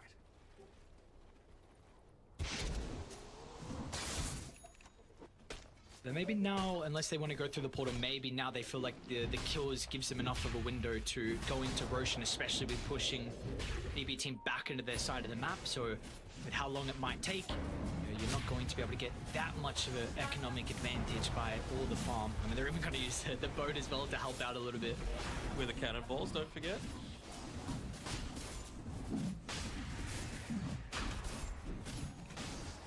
Yeah, I mean, you see how scared they are at the moment.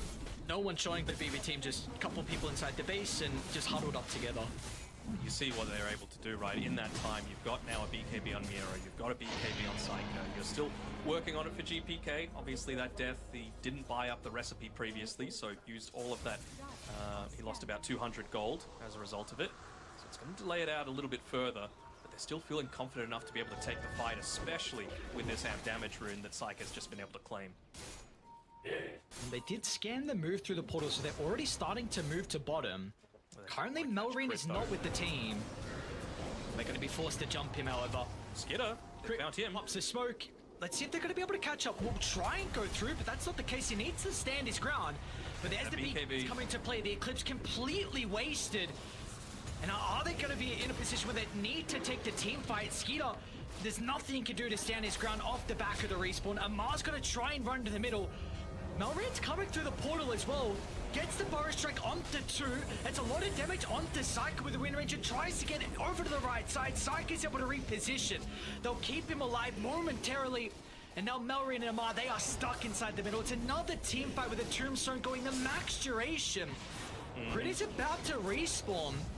Amar standing strong. GPK looking to try and jump over the top. Amar's going to solo kill Toronto Tokyo down, but as he got the damage by himself, Toronto Tokyo steps into the tree line. Amar, I mean, he's making the play for a man. This dude is so hard to kill, but he might even get Miero as well. The torrent, it's just shy. Miero steps away to the right side. They scouted out Melrine inside the lane, but GPK just off the mark with the Blinken. A very messy team fight, but it does look like it's going to go the way of BB team, even though Falcons had the Aegis advantage. This is what I'm talking about, right, though? Like, just that amount of time where you're not pushing your advantage, when you know that they can't fight, a BKB on Miero completely turned that around. You know, if he's not there, you don't have the damage to be able to take out Skitter twice. You don't have the damage to be able to even kill the Kunkka at the very end. You saw how tanky that Amar was throughout all of that. So, you know, again, it just comes down to that decision of what was actually worthwhile. Is it worth spending that amount of time, even dropping the boat, to be able to take Roshan quickly if it meant they were able to hit into these item timings? And off the back of that, now GPK's got his BKB too. Yeah, didn't die in that fight. 1,300 gold picked up for the Dragon Knight. Now, but there's Sanj and Yasha being queued up. So you're now in a position where you can go back and find the Tormentor. Experience is also incredibly valuable. The fact that Miero has 2 points in the Corrosive Haze.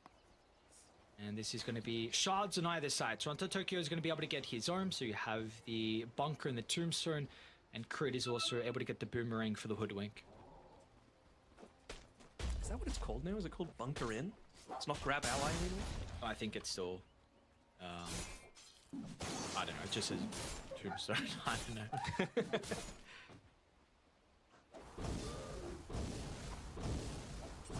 What are you going for? He's looking to finish up a pipe, I think, on Toronto Tokyo. Just 50 gold away from that Ring of Tarask, which is going to be very, very effective.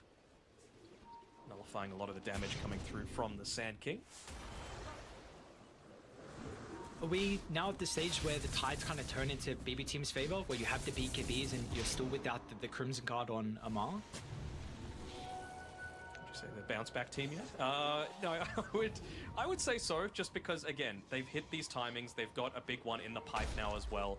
You're getting a bunch of levels as well on, like, Grimstroke, so you've even got a lower Inkswell cooldown. You could probably get 2 off in a lot of these fights. Psycho, he's even finished up the clip there. Oh, they're going to be able to get start for the Sand King starts and look at the damage output with the drag back into the snowball. It'll buy him some time. No BKB. The team is going to be able to turn it around. Skeeter drops the Eclipse, but Psyche is into the middle with a Rin Ranger. AoE damage. They're not going to be able to respond. Psycho will get rid of Melry. Now they'll turn to Amar. We saw how tanky Amar was previously, but that's not going to be the case inside this team fight. Torrent on his dying breath. Maybe they'll give Skeeter an opportunity to turn it with a glaze from Skeeter. They'll go for Toronto Tokyo next. And what was looking like a good start for BB Team, we see the power of Skeeter along with Snake King's drinking buddies.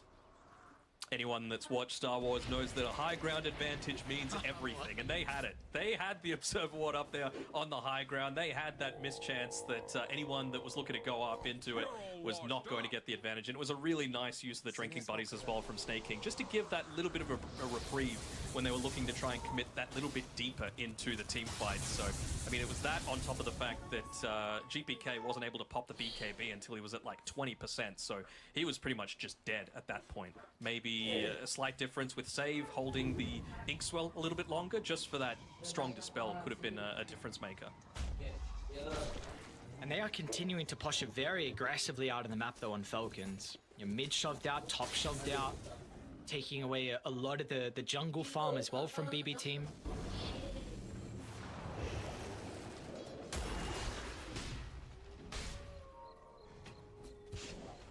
It's got the making to be a very exciting mid to late game as well. 15 to 15, 2,000 net worth lead for Falcons. A little scary though, like it really does feel like a lot of these team fights can just go either way. It really depends on the start to a lot of these engagements, and even just really good micro movements there from Skitter with his illusions, revealing the fact that you had 5 BB team members clumping up, the best buddies squad coming through there, and you don't do that unless you're looking to try and make a smoke in the next little bit, or if you're anticipating a smoke to come from the enemy team. That's why they placed down the defensive observer ward, and they were ready to go, but clearly Falcons not feeling confident enough to walk up into that until they feel like they might have dispersed. Now the smoke comes, and now they're looking to try and find that quick pickoff. Melry not grouped together though on BB Team. Melry gets a jump over the top, so they'll initiate onto 2 members simultaneously. Psycho, the BKB into the TP out, very close to getting the punch. Okay.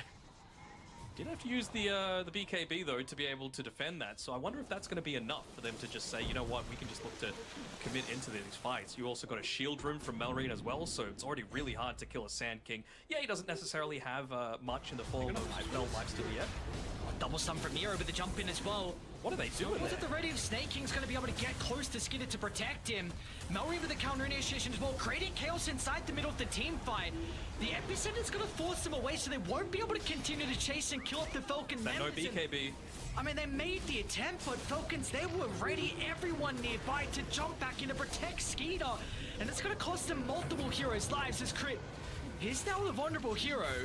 As BB team are able to buy back, but Skeeter going uncontested. Locks onto Miero.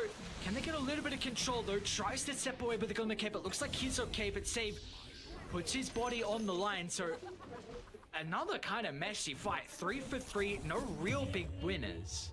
Yeah, big even trade when it comes down to it. And I was thinking, you know, Falcons, they're a little bit deep there, especially considering, you know, if they weren't going for a smoke, it's probably because of that defensive setup. So they should have known that they had that vision up on the high ground, but you know, just being able to get out of dodge there with a pretty quick rotation coming through from Snake King to be able to provide a lot of safety to the rest of the team. Just see all the damage coming out though. There was 8,000 damage done by Luna in that past fight, and I think that was pre-Kanda at that stage.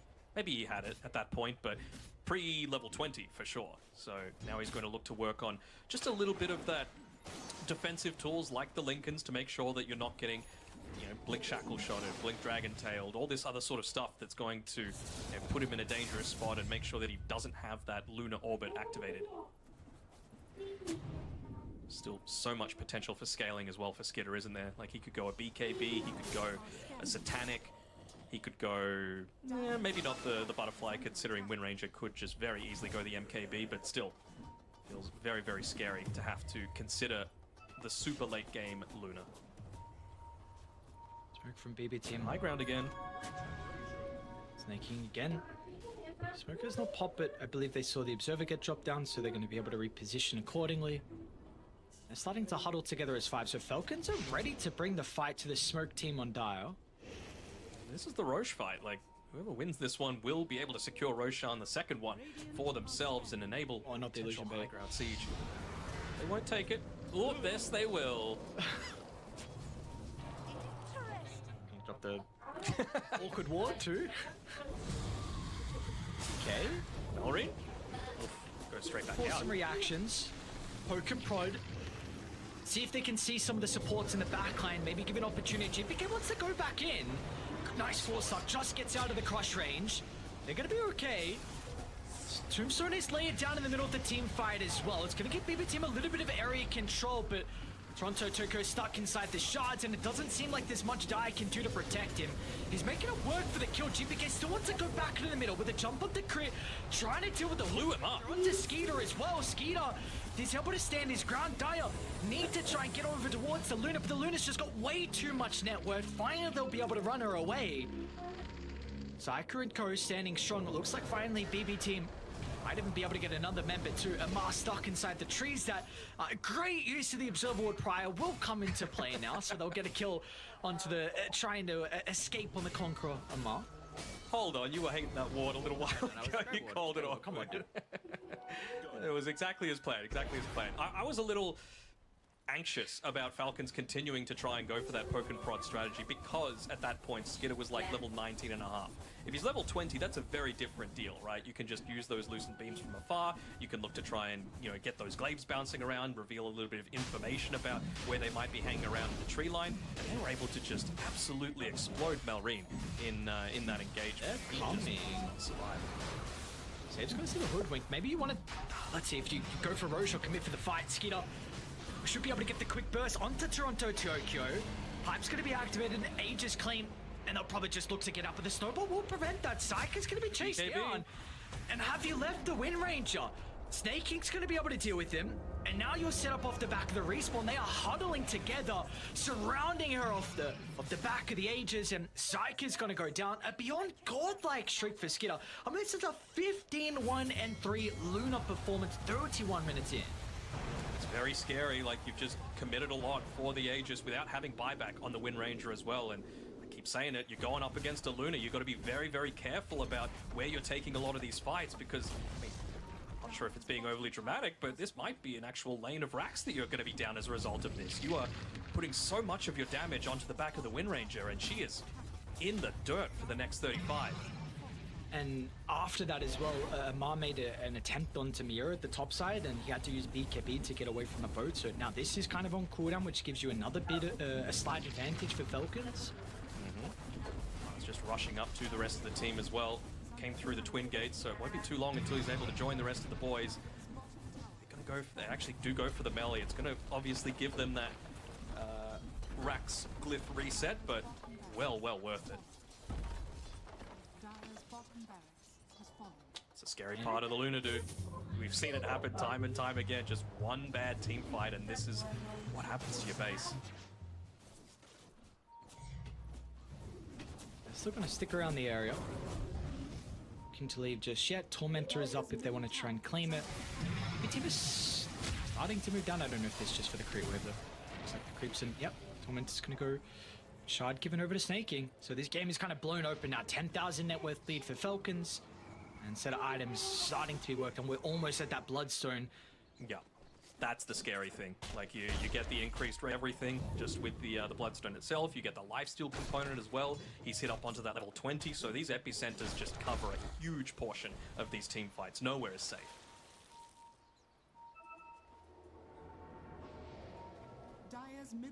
Kenru now as well. Looks like Amar's going to be the one to get it. Oh no. No, we're in. Apologies. What could they look to get? Is Tormentor up? Yeah, I wouldn't hate seeing a Tormentor just being able to get a free Aghanim Shard for probably Kunkka you would be the happiest with? I guess wouldn't be bad for the Sand King either, right? Look at how quickly they're able to just explode it. Okay, you will get it for the Sand King. So Melrin has the Shard. Bloodstone into the Wind Waker. He's even got the Ceremonial Robe as well, so... Scary times for BB team. How do you even address these fights? Like, who is that main person they need to try and bring down for the side of Dire?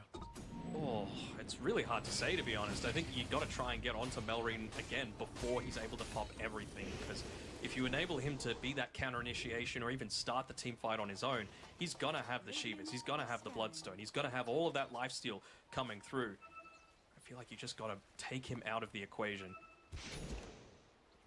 Skitter is just way too tanky to be able to take out at this point. Has pretty much double Malrin's health.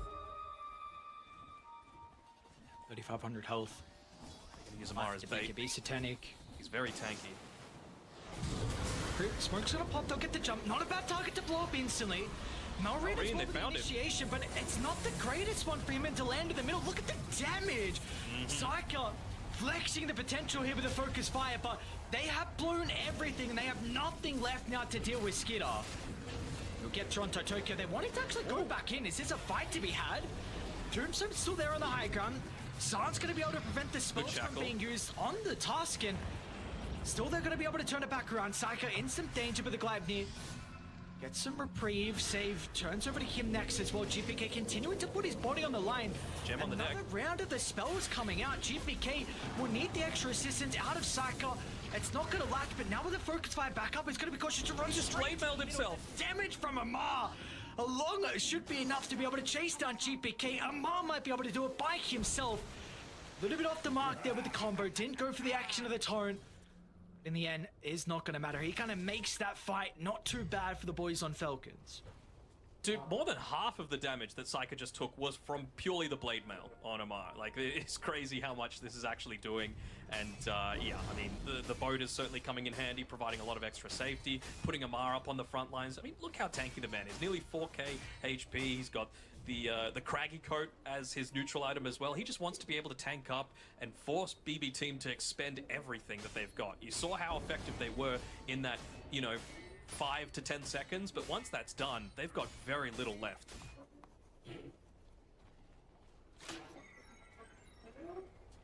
Take a look at that fight back again. Great target to be able to blow up. I mean, you get rid of the hoodwink, offers you some burst potentially with the sharpshooter if that connects, and yeah, it's just... You're gone, but you see, look at the full retreat.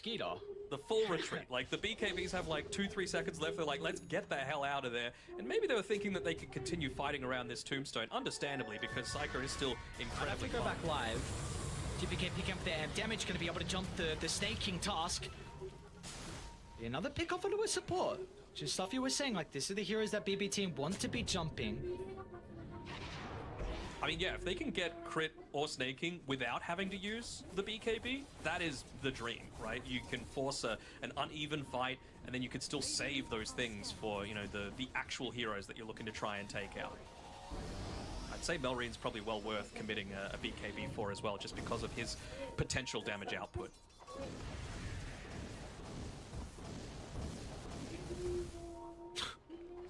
9. That's crazy.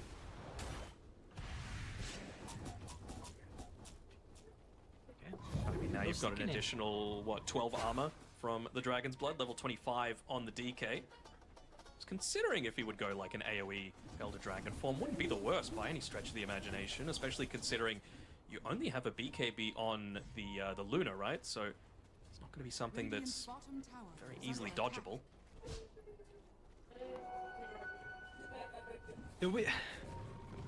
And poor save is just getting no farm at all.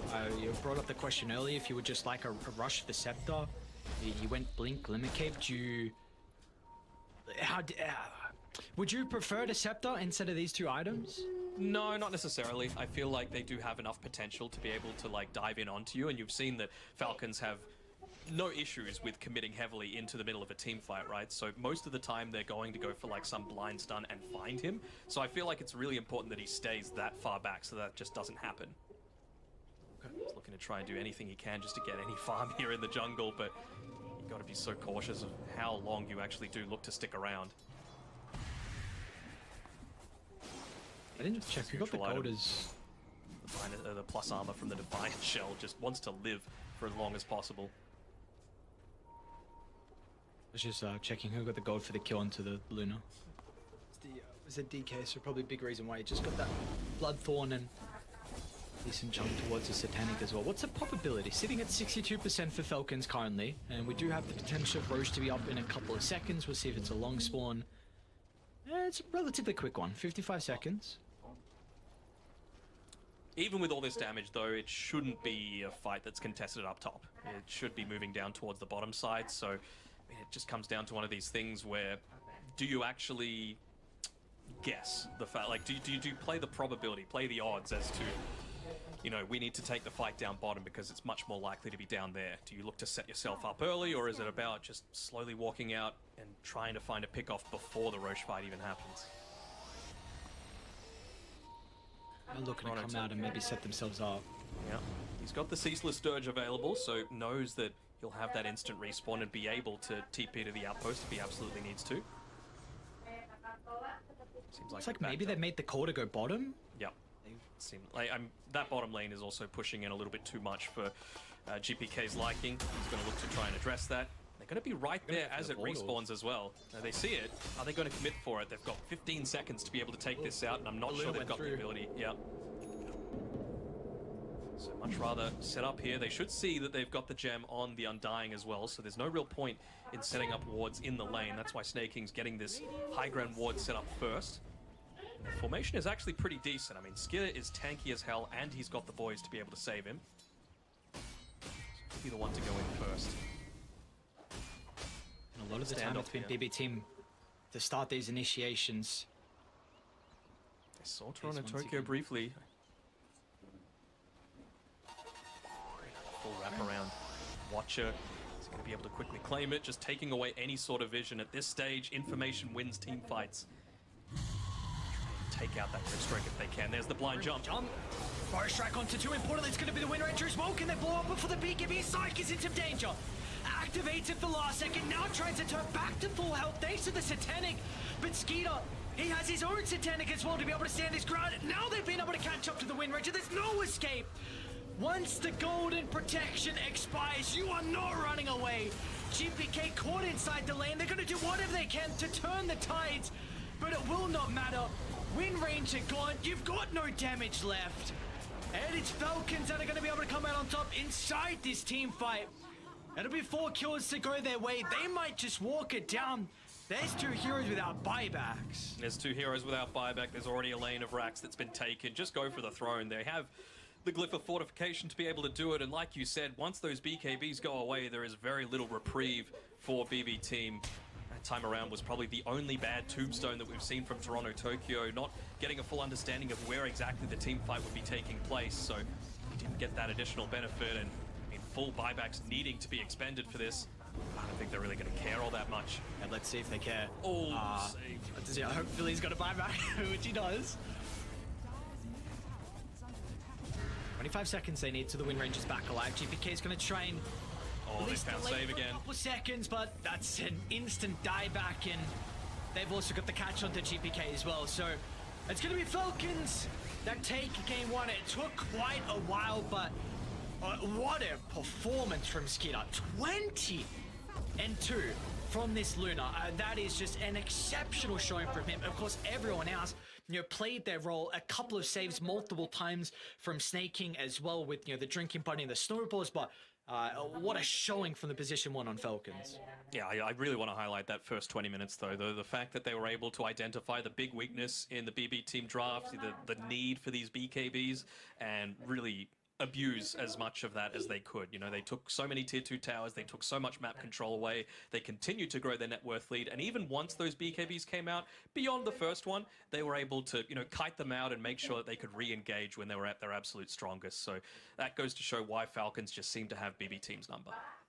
Yeah, it was indeed, and we'll see if that's going to continue to be the case heading into the upcoming game, because again, so far, BB team, they've only been able to get victories over Falcons with 1-1 ties in the group stages, and we'll see if with this upcoming game, if they can bounce back and find that victory. But of course, first we need to hear from the panel and see what they have to say. Thank you, guys. I mean, look, it's very possible, right? It's not like it was a flawless game from Falcons by any means. There were still a lot of team fights that were very back and forth. Pickoffs able to come out from BB team and get the supports on the side of Falcons. And Malrine as well, having a couple of unconventional deaths, I want to say, that pushed back his Bloodstone. It's something we want to talk about is this build of the mid Sand King. Jenkins, especially you, because you're like, oh, there's unbeatable Sand King once he gets Bloodstone. Okay, but what if he doesn't go that as the first item? Sure. He did. He's unbeatable. He won. Well, no, he died a lot. Made space for his team. I mean, he did win. But it's more about the item. He delayed his Bloodstone. Yeah, he tried the Shivas because he's against Slardar Windrunner, DK, so he, tons of physical damage. He's just trying to survive. First up straight item. So delays the Bloodstone for that. At a point, he even eventually just gives up and goes for a Ghost Scepter. He's like, I'm dying no matter what. Yeah, but you told me this, that if you lose your lane on Sand King, you're griefing your team if you still buy Bloodstone. If you lose your lane. He lost his lane. I told you that? I said that. No, if you're an offlaner. Yeah, Jenkins said you should still buy Bloodstone. How do you lose lane as a mid Sand King? That doesn't happen. He got ganked. That's fair enough. Okay. That you blame your supports. I think Skeeter, though, is the... I actually don't know who's the MVP between Snay and Skeeter. Skeeter, he did his classic rotation through the portal, which really opened up the game. He was very active early, which, the more I see Luna, the more I'm convinced that this hero is actually very good because you can be active early as a carry, but then Fear, you were saying Luna late game now is stronger than she was in the previous patch, and she was considered a menace on the previous patch? I mean, she's better at all stages of the game. I mean, she might be worse at farming, that's about it, but we all know this patch isn't about farming fast anymore, right? So I do like this hero a lot. I'm surprised we haven't seen as much of it. There's just so many good options right now, like the Wind Ranger, for example, and Lina has been really popular, that Luna's just a tier below right now. But yeah, this hero is really good, as we see, and I think a lot of people are still getting bamboozled by the fact that you die. We saw it last game too, you're trying to kill this level 7 Luna, you're like, oh, it's a level 7 Luna, let's just kill her, right? She probably has auras. Just pops Eclipse, gets 2 kills instantly. Happened in this game as well. So yeah, just a very clean game from Skeeter here. He did his classic portal play. He also, shortly after that, he TP'd mid and got a kill on the DK. This DK had such a good laning stage. It was like, wow, he's actually kind of crushing the Sand King mid with 15 denies. But I think this game came down to a lot to rotations from Skeeter and sub-diff. These supports were rotating around the map, smoking, killing this DK who had a good laning stage over and over again. Crit was very active with snaking here, and this is kind of why we don't see a lot of Undying or Grimstroke. These heroes are kind of terrible at just walking around the map. There's only a couple of team fights where they did look good, this Undying particularly, but the game is a lot more than just team fights. You gotta be able to kill heroes on the map, and their support duo just couldn't do it. Yeah, and in those team fights, I also felt like Like Nightfall just ran away, you know. Like he could have like maybe finished those crucial team fights because they have a time frame before Luna becomes too strong, and they needed to win those team fights. And I felt like he just didn't really want to commit once his BKB is running out, and he's always going to be running away, you know. Instead of trying to get more kills and trade his life away, and maybe allow his team to win the remaining fight there. I think we should just be fully transparent here. Winter didn't know what the Nightfall was, and Fear had to educate him. Maybe you can explain it, because people might not know the full depth of it, and also the fact that we still call it Nightfall despite his name changing in game. Right, when he's Maybe that's tough why he doing changed that. his name. Okay. Yeah, that does make sense. So I think we should we'll have a clip of it coming up soon, I believe, of the actual incident. But he always ends up BKB TPing out at least one fight. And Fear, I'll quote your words. You said if there's a 1% chance of him dying in a fight, he'll BKB TP out. You know, obviously we're being a bit facetious here, but I'd say cruel, but you know, a lot of people do say that. But it speaks to he's a very safe carry, and sometimes that looks of them all. It's the safest carry. Okay, the funny thing is, I remember the flip side of this. You know, start of last year, or even at the end of the year before, when just before this BB team was being created and everyone thought it was going to be the powerhouse of Eastern Europe, was everyone praised Nightfall for how safe he played. His KDA was always so immaculate. He was able to find space for himself, really get the items he needed, and then he would join team fights when it was appropriate. And I think right now the meta just doesn't lean into that playstyle, and he hasn't adjusted to really fit it. And over time, it's slowly transitioned into this, and that's where like this meme of doing the Nightfall is. Yeah, I mean, he's also playing the wrong hero, right? Like, that too. I mean, he has too much brain power to play Wind Ranger. I'll put it that way, because Wind Ranger, you're on a timer, right? You press your ulti, you go in, and you just turn off your brain, right? You press E, you press R, you press your BKB, you're in. Either they all die or you die, and that's just how the hero functions. If you pop your ult, which you did several times, and then walk back, and then go back engage, it's too late. Your ult is down now, and you're not doing any damage. And that's definitely going to be an issue in these games if you're playing Wind Ranger. Has to look towards a hero that's more okay with the disengage, because one of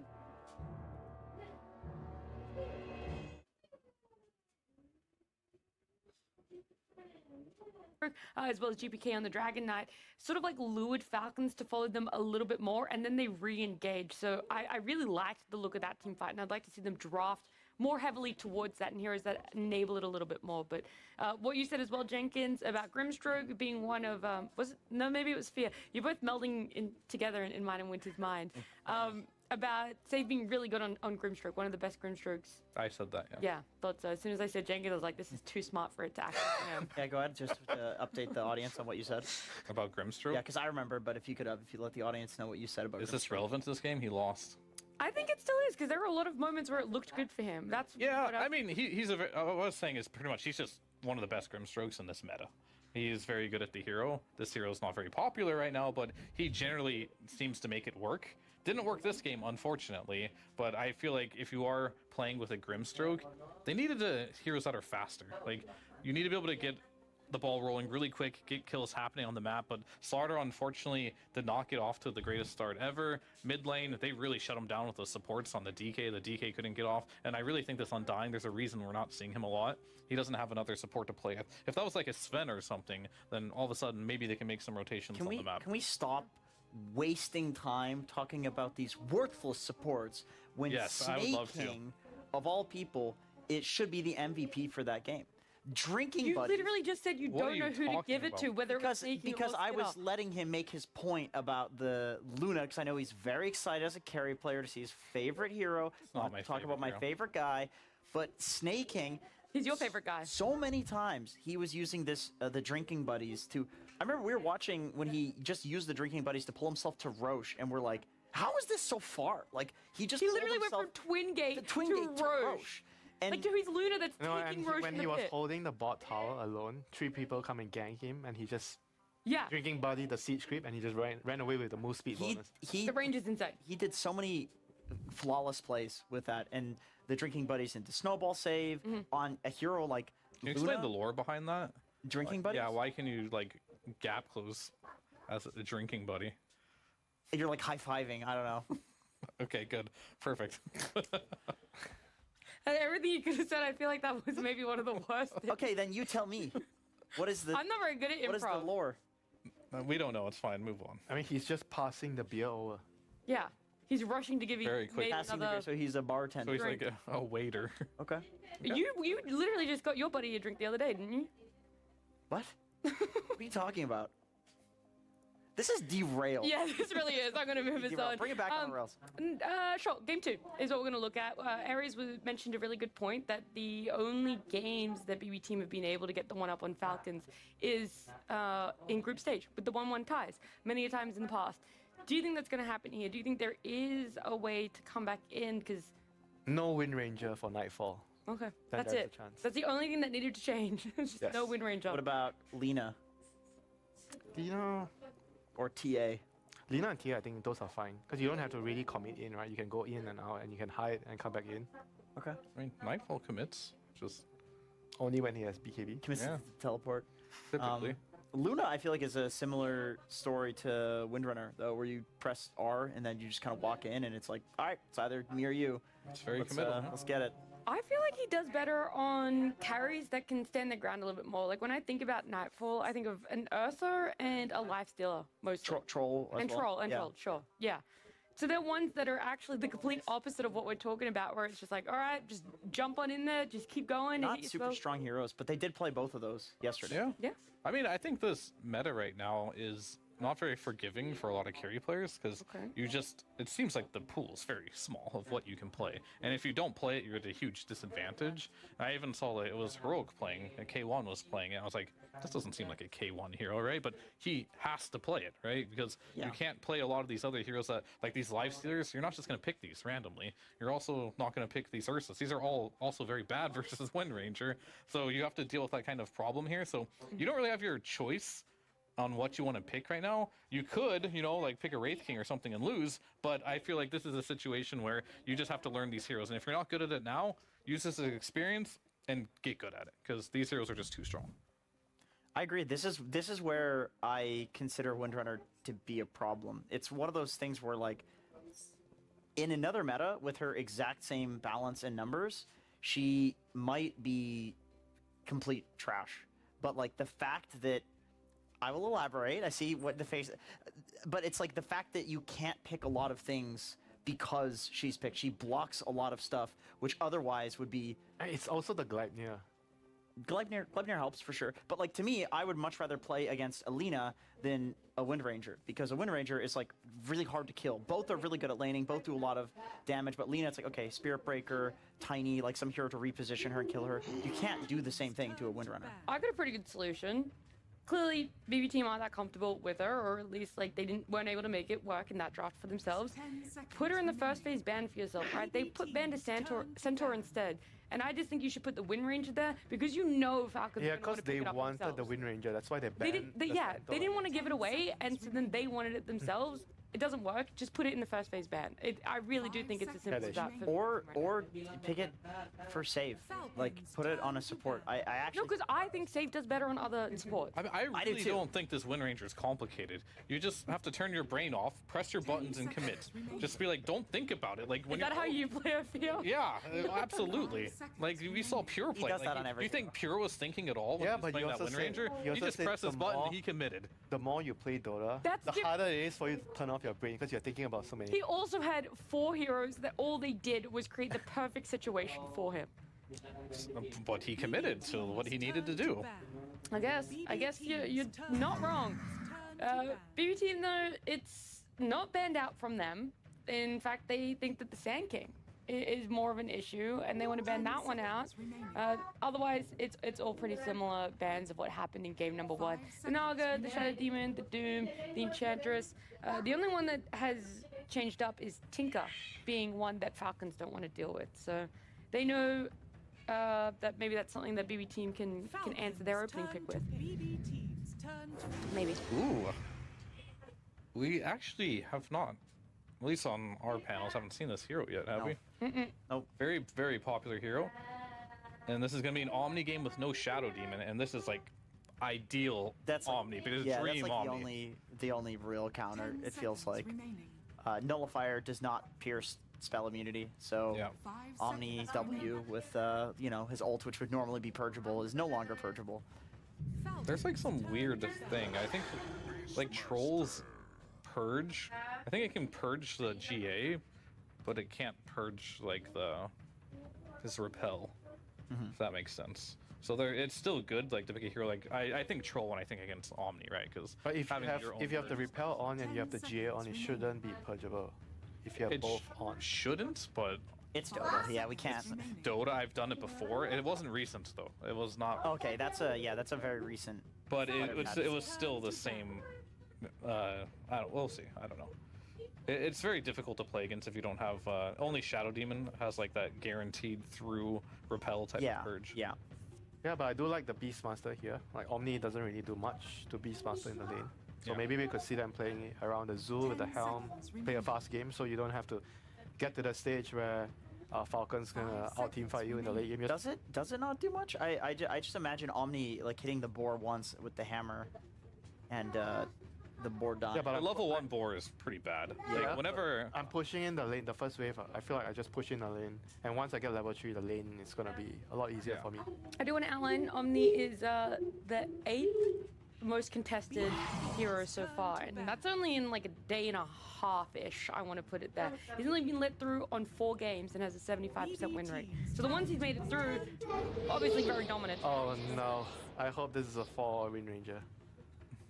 I mean, this is a hero that could struggle a lot against Omni Knight as well, because his GA is now an AoE, right? Yep. So if you just group up when Wind Ranger uses Focus Fire, you press the GA, but all of a sudden... if it's a 4, it's good against Omni. I feel like you can bully Omni. Yeah, maybe. I mean, like, I play predominantly carry, but I do like playing offlane as well. But the offlane heroes I play are, you know, Enigma, Beast, Lycan, pretty much the Zoo heroes.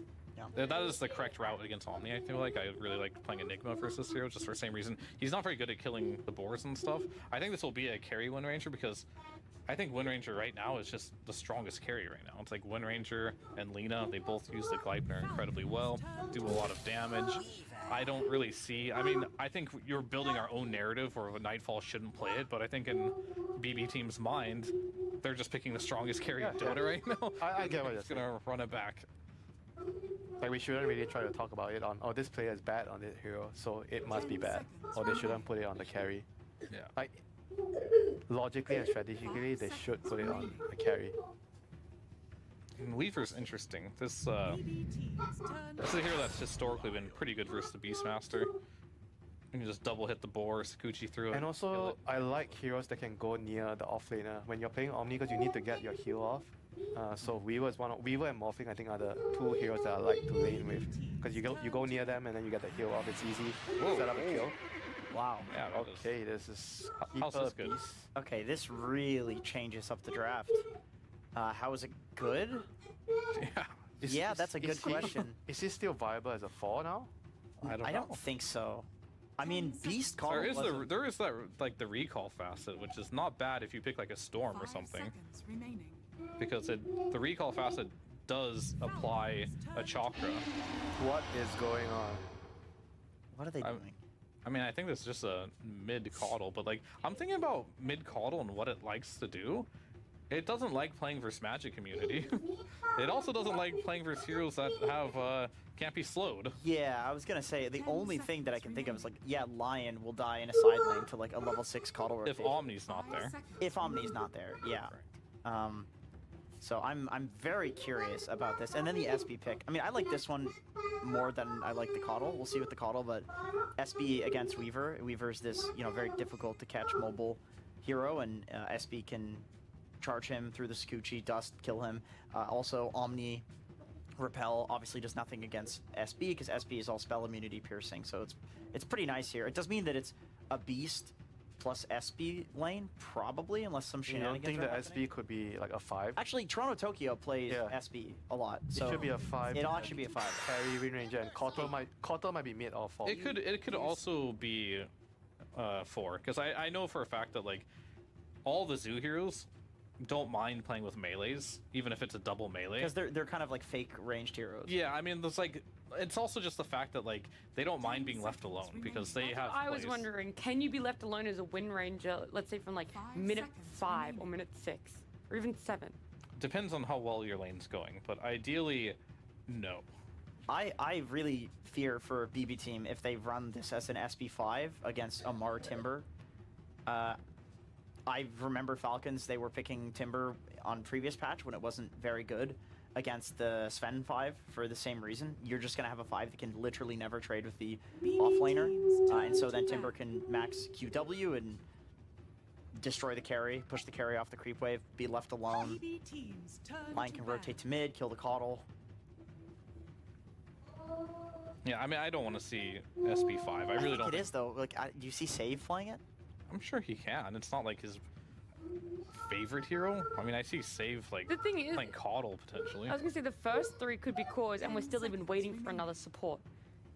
Yeah, I mean, it's definitely possible. I don't That's what I'm see. thinking. I just don't see what Coddle does. So we don't have to really argue if it's a 4 or a 5 right now because BB team are going to get the yeah, I think last it's a pick. Coddle. They get to wait. I feel like Coddle is going to be a 4 and SB. They banned Monkey It's just a matter of like their players. It's Toronto Tokyo. I remember there was a patch like he popularized the SB5. He's obsessed with it, and I do like the Coddle core more now that there's a Timber. It's a vessel buyer. Yeah, it's that's a actually huge true. magic That's a good damage point. dealing hero. You know, Timber uses Timber Chain when he has the Coddle slow on him, and instantly he's slowed to like the max amount because you're traveling some distance with that. So, it's a better core game for Coddle because of the Timber. But it looks like Falcons might think that's support Coddle. They banned Monkey King, which is, have we seen, a pretty go-to pick for mid laners. Well, it could be. Falcons turn to Yeah, that's bat. true. I mean, it could be Monkey. They could be banning Monkey carry still if I think it's a Wind 4 potentially. They could also split their bans, one for a core, one for a support. Yeah, that's hedge your bets. Sometimes that's fine. Or they're just looking for anything that's extremely flexible still that fits into their lineup that they want to ban. We just Or talked- something that's really good with what they're about to pick. So many options. So many options. 5 seconds remaining. And that's the good thing about BB team. They have a very open lineup here where they could pivot if necessary. Because we don't know, Falcons doesn't really know, and maybe BB team doesn't even know at this point. So if someone, I'm hoping they do. I'm hoping they at least have. I mean, some idea. sometimes you just leave it open, but you don't know what you're gonna pick exactly, right? Like they know they need another hero, yes, but what type of hero do they need? It's they already potentially have a carry. They already potentially have a mid. Queen of The only thing Pain. they don't have is They're really low on their reserve time. Okay. Nope. Alright, Storm. They took the Storm. I feel like that may have been a block pick, because I'm telling you, this Coddle 4 with Storm, it's really good. You call the Storm to you, he gets chakra'd, then you chakra him again, so he just has like unlimited mana for these ganks. It's pretty good this game as well too. If the Coddle goes mid, you have the gap clear. You don't have a ton of reliable lockdown, as Storm can dodge charge pretty easily, and you just zip around so much it's almost impossible for the Beastmaster to roar you. And yeah, Why you not can just join chat. Why not just ban it then? On who? Instead of block picking it. I just told you, it's a pretty good game for Storm, is it not? It's fine. It's good against Keeper of the Light. You have a Lion, I guess he can give you mana. You have. That's true. You can be survivable with Omni too. It's not a bad Storm. I mean, Omni. And it's a block pick. Omni Storm is such a classic. Yeah. Alright. Just doesn't seem like much of a Malorine sort of hero, is all. Maybe he's been working on his way up to 15k. That's what he was spamming. And Puck is banned, DK's banned. They really wanted that Storm. I'm telling you. They really wanted that Storm. I really think that was a really good block pick. Because, like, sure, he doesn't like it, but it's really telegraphed that they wanted to do this Coddle Storm thing. They banned for it, and it's like, Malorine doesn't play it, it's fine. And then he steps up to the plate, and he's going to play it. Whether he's going to do well with it or not, we'll see. But I like the idea here of block picking it. Because it's just, like, set up perfectly. And BB team looks like they're kind of, like, stumped by this one. They're running out of time. Could they just pick another carry, like some hard carry? FV or whatever, like hard carry. FV? Oh, Faceless, yeah. Tiny. Tiny mid, that's... There it one of is. the- I thought it was gonna come out game 1. Game number 2 though. Tiny mid. That seems like That's- kind of a desperate pick to me. I mean, if I had to pick something else that's gonna pair with a 4 Coddle right now, Tiny, it's Tiny or Ember, right? Okay. Something that you can reduce the cooldowns of. This is very distracting. Yeah, these teams are really annoying. I don't understand how they play against each other. Why are they doing this? Can I get the chat log? Who's doing this? Who's doing this, huh? It's Malorine. Come on. Of course it's Malorine. We're going to have to get to the bottom of that one. But I want to get to the bottom of your thoughts as well between these two teams. Is it a better lineup for the Wind Ranger to be able to flourish here? Better lineup? No, Yeah. not really. Oh, I mean, I think it's a harder lineup to flourish with than the last game. I really think this, like, Caudle really wanted this Storm, and the fact they didn't get it, it's kind of devastating for their lineup, because I don't think this Tiny's doing it for me as, like, their last pick of the game, and it's not a bad Storm game either for Falcons. They also have the setup for it, so all eyes on Malorine for me is, like, can he make this work? I know he doesn't really enjoy the hero as much as other mid laners, but I'm sure he's capable. Oh, I feel like BBT have very, very strong side lanes, and traditionally when they ever win, they're always going to stomp you in the lanes and snowball really hard. And if I'm comparing both teams' side lanes, I feel like I'm going to give BBT the edge with the Wind Rangers, SB, the Beastmaster, and the Caudle. I feel like Falcons' supports are a little bit weaker compared to that, and BBT can use it to snowball and win the game. I think if there's any game for a Caudle, it is this one. Every single one of the heroes on his team is good to press Chakra on. They all have very low cooldowns. You can lower the cooldown on Wind Run, which makes her borderline unkillable. You can lower the cooldown on Wild Axes in the laning phase. You can lower the cooldown even on Spirit Breaker Charge, which is very low cooldown ability. And then Tiny, you get another Avatos combo. So I do feel like this is a game for Caudle. Save is one of the best Caudles on the planet in the position 4. I don't think Caudle 4 is good, but if there's going to be a game where it looks good, it's this one. Well, he's able to build up his cores a little bit more, and maybe that's what's going to make the Caudle look a little bit better. But either way, let's look at getting into game number 2 with Ares and Danog. All right, we heard the panel discuss on the type of heroes that they would like to see on Psycho, and once again, though, they're going to go back into the Wind Ranger, and Fear mentions that he feels like this is even worse of a game for that hero. So, why do we feel like they keep going back into this caliber of hero for him, and maybe in this game in particular as well? I mean, it's just a busted hero, right? But at the end of the day, it's got to be a hero that kind of fits that person's playstyle, and I'm not sure that quite does it for Psycho for mine, right? When you think of him, like Nat was saying, you think of the Ursa, the Troll Warlord, and what was the other one that she said? Lifestealer. So all sorts of heroes that like to build into stuff like the BKB, but BKB really isn't being bought at this TI at all. I actually had to look up at a bunch of the stats, and it's only been bought out of 3 of the 39 games so far. That's a 7% pick rate of the Battle Fury. You compare that to the Esports World Cup, where it was picked, I think, 33% of the time. Very different meta, and I feel like BB Team aren't necessarily adapting quickly enough. 30 seconds to rest. Skidder is going to venture quite far forward, I believe.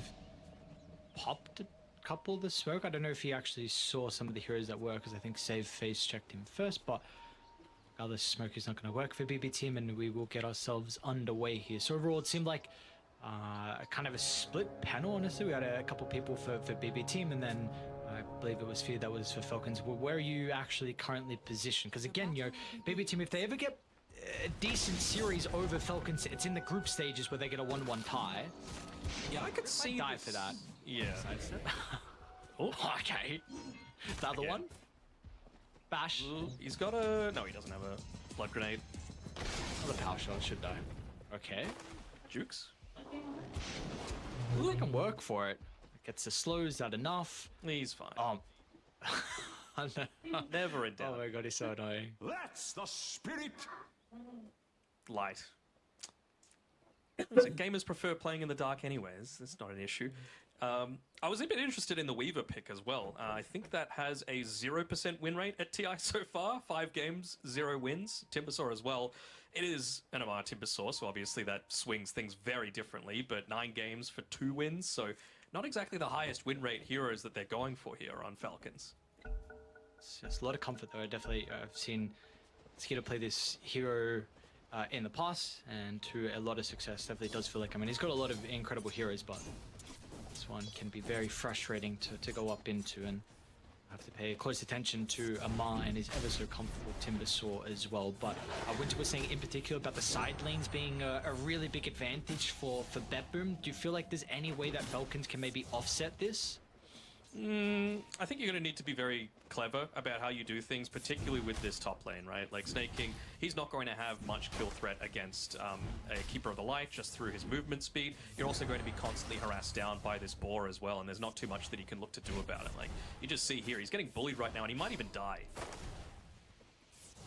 Save on one of his better heroes, and might be able to find it. No. Okay, so Snake King is able to tip back into the tower range. He's got 3 tangos, so he should be able to heal up after a while. But look at the creepy Cleveland as well. It's completely shoved into Miero's side of the lane.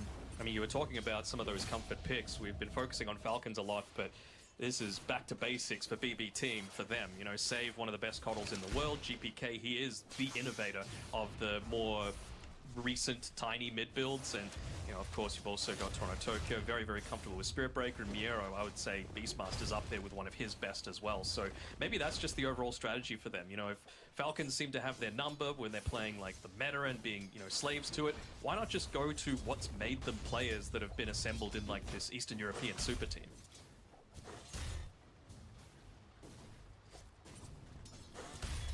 See if comfort is going to be enough for them to get over the finish line, because again, like Falcons have gone for a little bit of comfort themselves as well.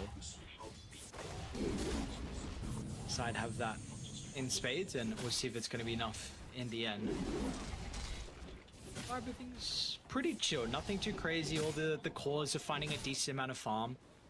This mid's looking very good for GPK along with Melreen, and side lanes cores are happy too. They are not slowing down a Mars Timber. The two. One other thing that I'll say about the differences between the two drafts is that it does feel like BB Team have a little bit better oriented draft around teamfight, and you know it's TI, right? Teamfight is always going to be king. That's why we see, you know, the Earthshakers come back. We see a lot more Enigma and all that sort of stuff here on the grandest stage of them all. And when you consider like the sort of setups, the sort of repositioning, even just having stuns in a lot of these fights, I feel like BB Team are going to be slightly in front in that regard. Although, he's getting bullied a little bit here on the top side. More than a little. Lotus going to be given over. Has 10-1 still that he holding back just in case they were needed. We seem to already be at the stage where Amar is not needing Crit to play in the lane. I mean, he's gone double bracer with the double reactive. So Crit already went back and started to make some stacks at the jungle. And this could free him up very much so to help secure the runes for Melreen and potentially even go through the portal, or maybe TP top if there is a kill opportunity as well on the safe lane for them. Yeah, for sure. And I mean, just building up a bunch of those stacks, you've got heroes that have the capabilities to flash farm as Miero. Dived a little bit here, but Skipper doesn't exactly have the most health himself. Still going to run away from him though. One that might go back. Skeeter, okay, blown up from the blast. Snake King tries to get in for the last little bit of damage, and our Snake King, he's eating a full creep wave, and this should be a double kill for BB Team. He's got the stick along with a purification. Never mind. Just like the okay, never mind. Double, never mind. They get him. Save, double kill. Good start for the coddle in the world. That's why you pick this hero for him, and I think Jenkins was mentioning on the panel as well, right? Such great synergy with pretty much every single hero that they've got on their side. You know, it does also do a lot to allay Psyker's concerns with wanting to back out of a lot of these team fights. If you've got 2 win runs for a team fight, that is enormous, right? There is no reason for you to want to back out.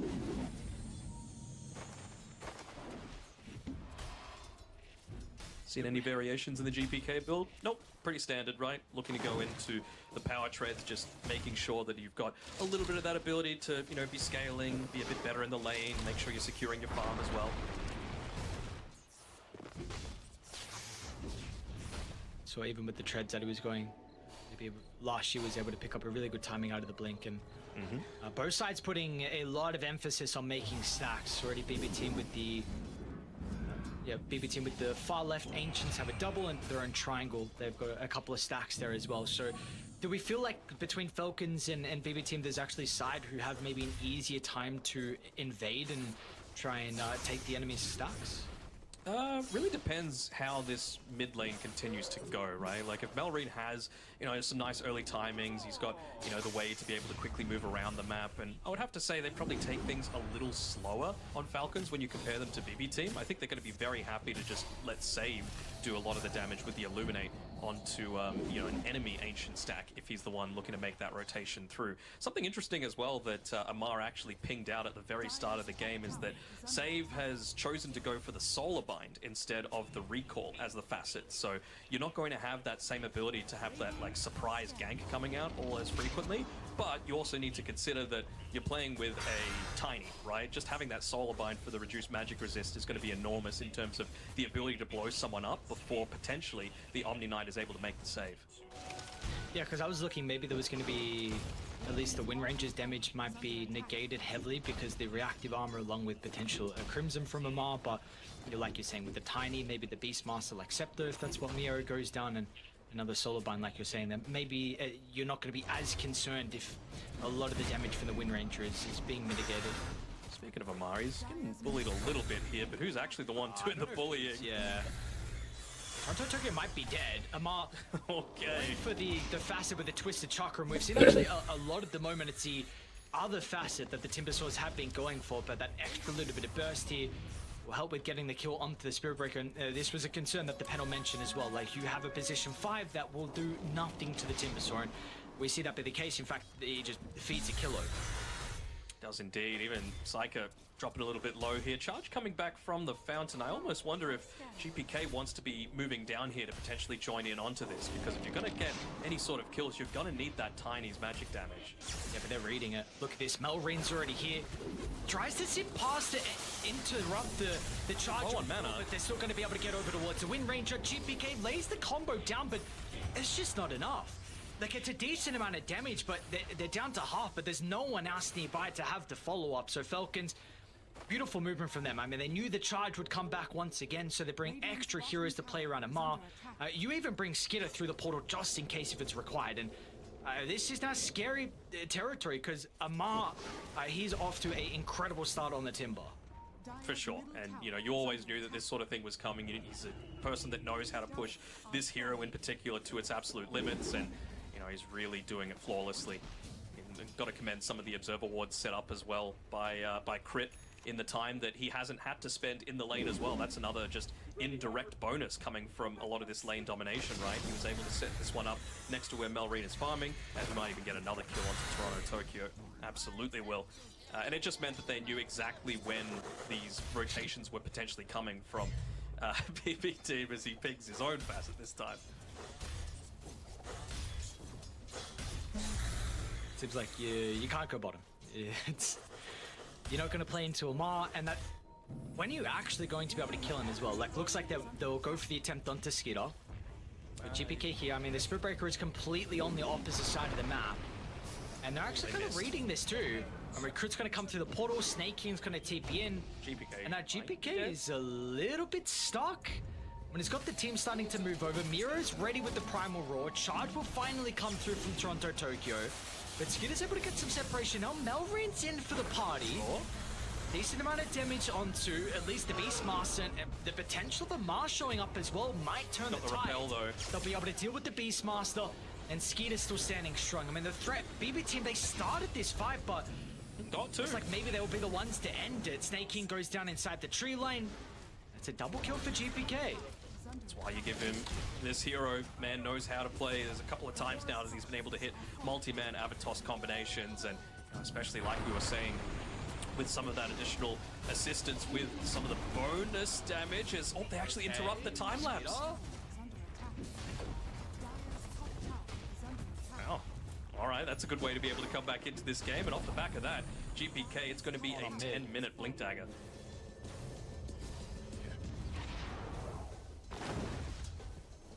Position to be able to contest this power rune. Not going to be on the top side. Very, very happy to secure that arcane rune for himself, but Melreen very happy to secure it for himself too. I wouldn't be surprised to see them just go for a smoke instantly once GPK's got this Blink Dagger through. Maybe just wanting to deal with the creep wave first, or even just put a little bit of their own damage into the enemy tier 1 tower, but I feel like Malreen's got the potential to be able to shove out this wave really quickly. Yep, there we go. They go for the smoke. Not going to be caught out by this Observer Ward this time. It's actually a smoke of their own, though. Falcons and Malreen. Crit on the high ground's going to pop the smoke. Should be able to look for the burst potential. Crit relatively survivable thanks to the raindrop and the fluffy hat, and Snaking's positioning. They're going to try and turn it back around onto GPK. Steps down to the river. GPK kill is still a little bit difficult though. They don't have the damage at the moment. Amar's going to fly over the top, and finally they'll assassinate the Tiny. Saika is just tickling Amar, and Amar continued to chase. Amar still has a decent amount of mana to work with. Skeeter's going to come through from the opposite side as well. We can run back up in a couple seconds, but it will not matter. Amar cuts him down. Just really good positioning there. I mean, there's a little bit of luck involved, of course. Crit walking into them with that high ground advantage. Just call him Obi-Wan, but no, it was really, really good positioning, and quick on the fingers as well to make sure that they got that pure lockdown to make sure that no one died as a result of that Blink Dagger initiation. Which is supposed to be your big timing, where you're able to find a quick kill and transition that into another, but not the case here now. Falcons, they're back farming the stack on Amar, level 10, and he's actually going to be working to the pipe. So no Crimson potentially later on, but feeling like the magic damage is what he needs to address. And we saw that was actually even a concern, because of how they've kind of itemized just the fluffy hat. Crit's going to be going into the Parvis, and of course the sustain from Snaking too. I mean, I'm totally on board with that, right? Like, they don't have any ways to be able to deal with a Guardian Angel. Like, I believe Fear was saying on the panel, like, you're playing against a Wind Ranger, and you've got Guardian Angel. Like, it just feels like everyone that is going to be in danger is going to be clumping up in an area anyway, so a Guardian Angel is going to be incredibly impactful, at least until you've got a way to be able to, have that offensive dispel at your disposal. It's a long time away though, right, from being able to get towards that nullifier, so maybe you're...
Too far back. Somebody tell step up. No, you're not.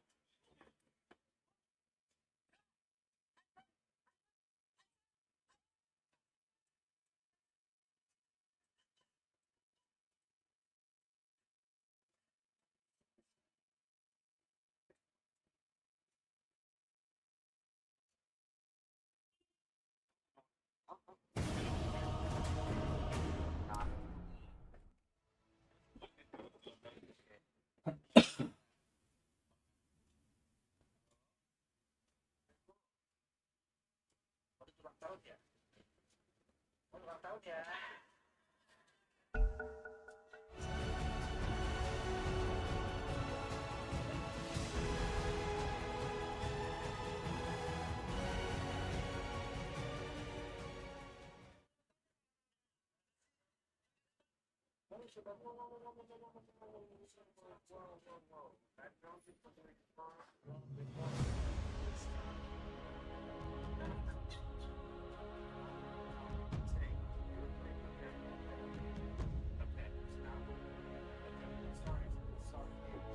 10 seconds.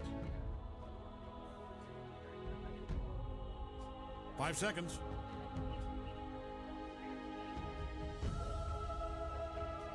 Your pick.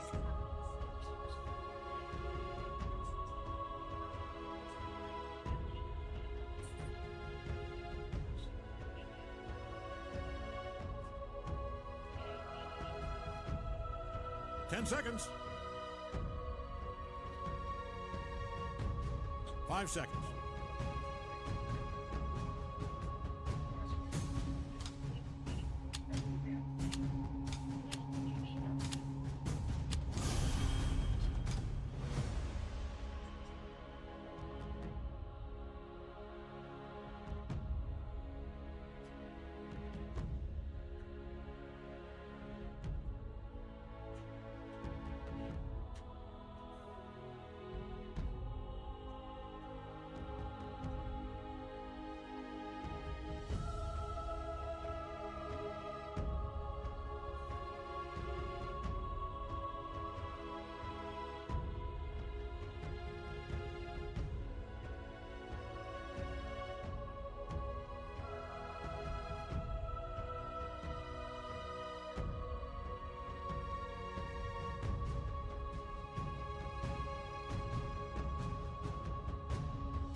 The Isle of Mass will rise again.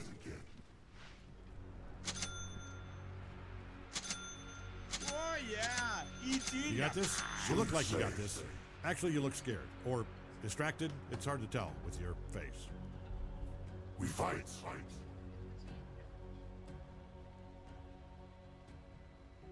Of course.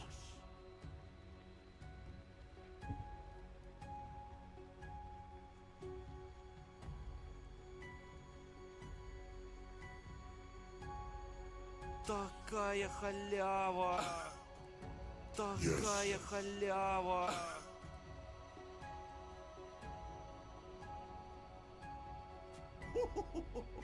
Yes.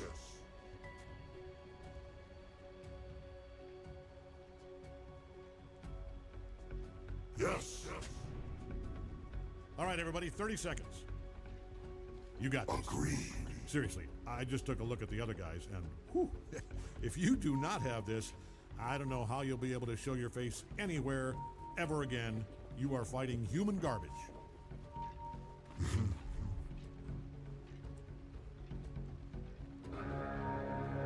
To battle. Already moving. It's all up to you and those other guys, but let's have some real talk here. They're about as useful as a sack of damp towels. This blade spills blood.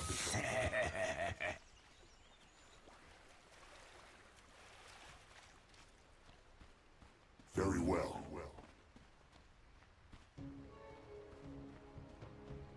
We bring our blade.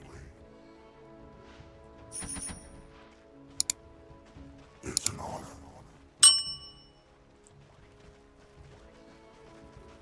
Yeah. You were doing very well. I'm very proud of you. First blood! Swift Governor! We're under attack. Yes.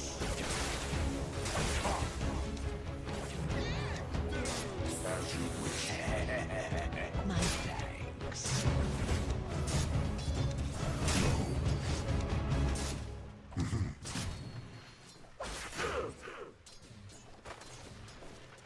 Time to die.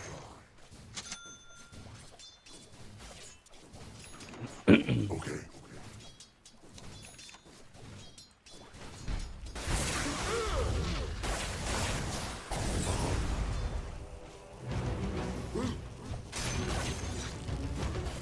Very well. No gold for you. Yes.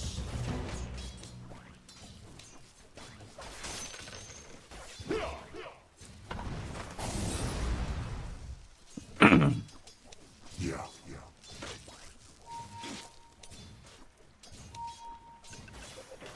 Okay. We become more as one.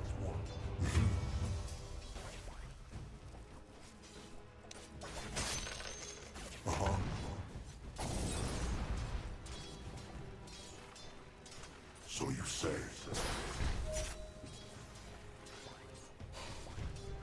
Of course. The middle tower's taking a beating. Bring us another. Missing top. You cannot hide.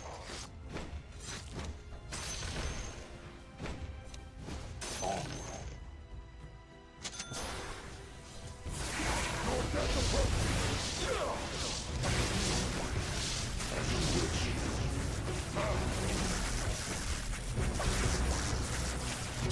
Yes.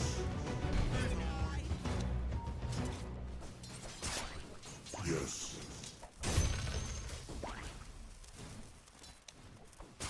Forward.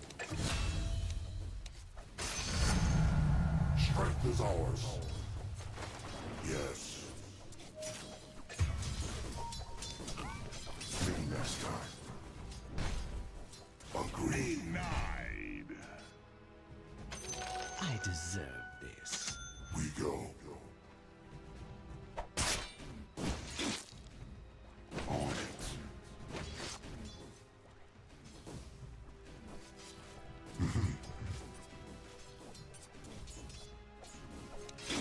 In time. We bring our blade.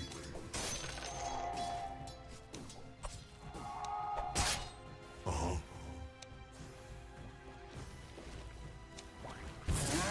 We're under attack. Yeah.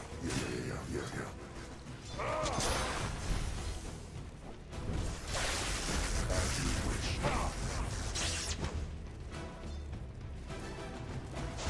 It's an honor. A fight.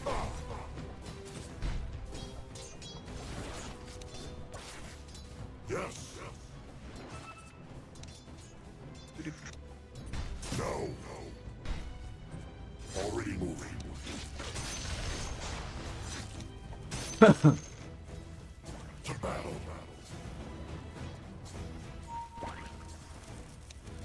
Yeah. Ours. Run if you can.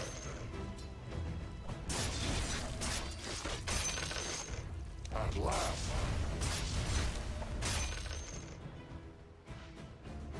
Swiftly now.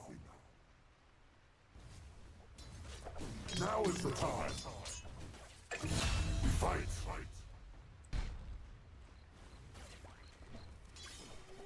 So you say.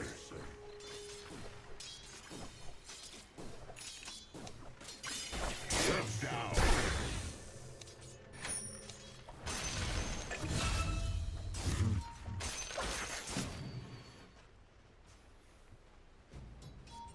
Missing top. Yes.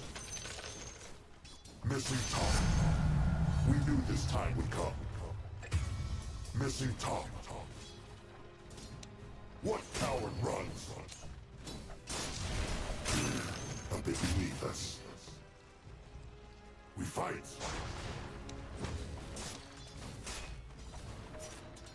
As you wish. The enemy has denied their bottom tower. All right, shake it off. No one said it was going to be easy. Dragon's gaze finds you. You cannot hide.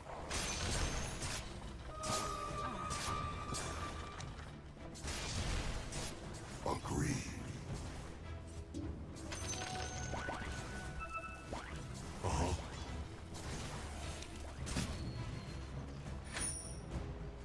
Swiftly now.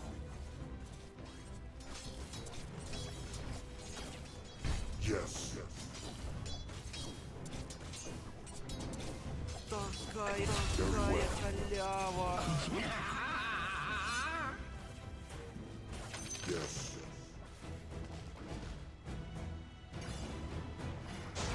As you wish.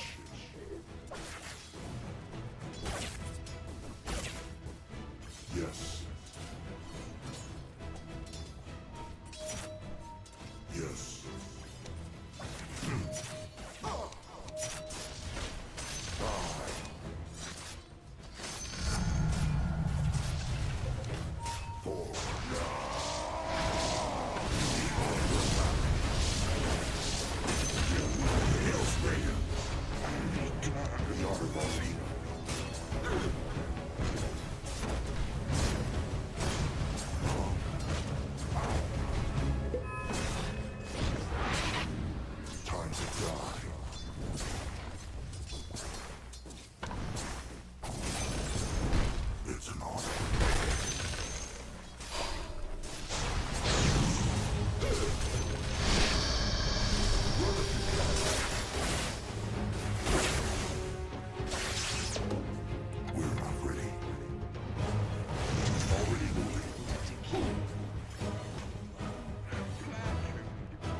very well. I'm very proud of you. Yeah.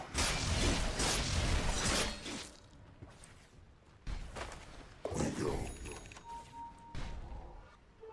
Tower damage. Might want to haul ass over your head. What's going on down there? Is that a kill spree? I don't like this.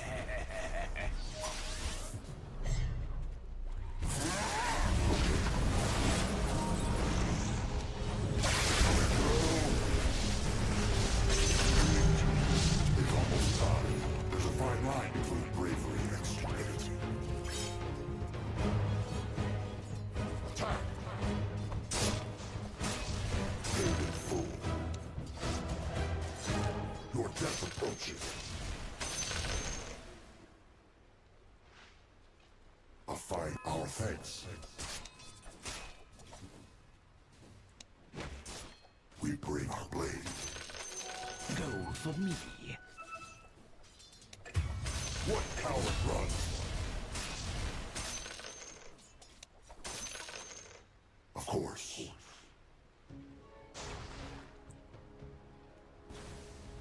On it.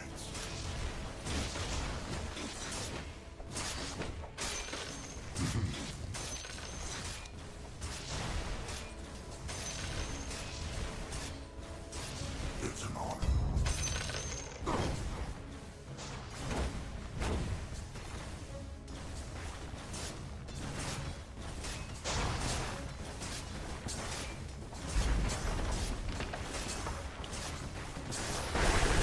Limber up. They fortified your structure.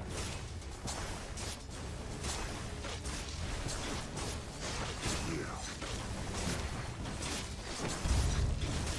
We're under attack. Top tower down. That wasn't just business. That was personal. You hated that bucket of bricks. I can tell. It's time. Dominating. No retreat.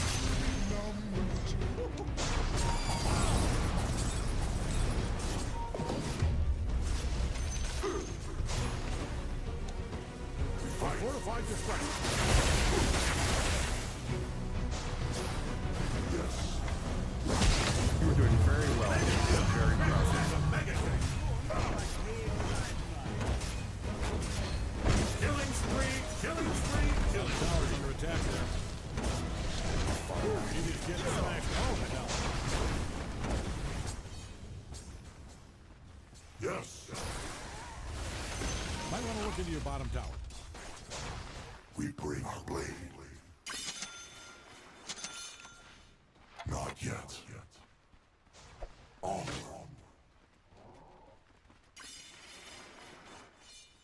So you say. Your bottom tower's under attack there. Well, that thing can really soak up some punishment. Hey, your top tower's under attack. Uh-huh.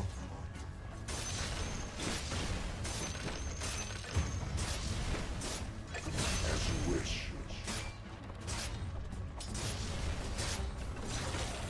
Battle call. That red?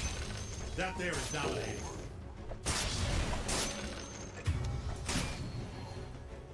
Swiftly now.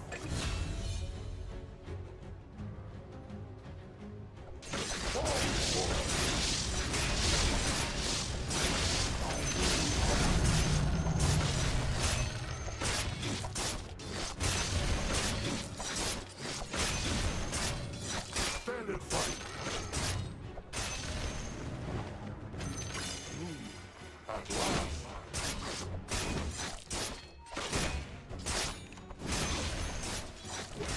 Already moving.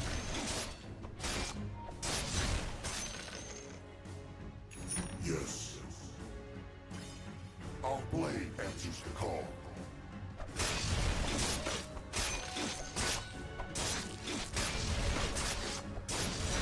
Let's move. Our blade hungers.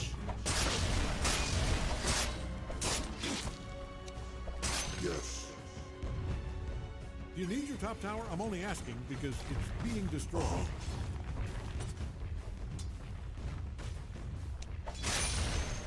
On it.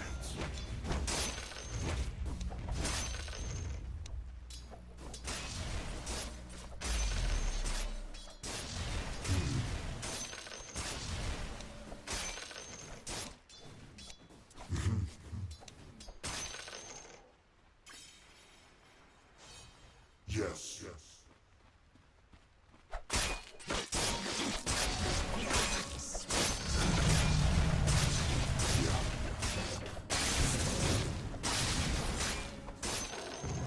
Very well.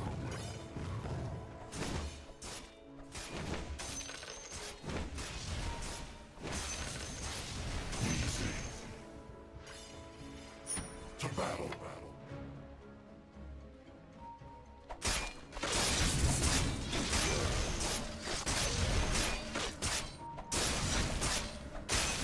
Of course. As you wish.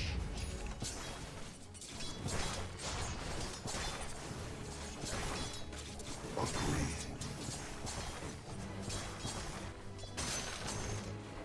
Yes. It is not time. Swiftly.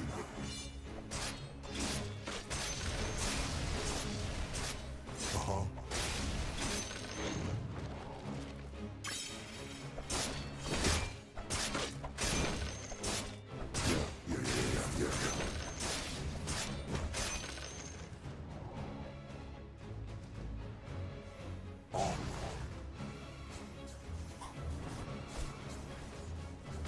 Yeah.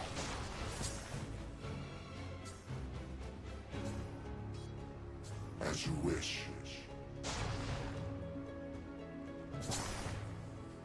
So you say.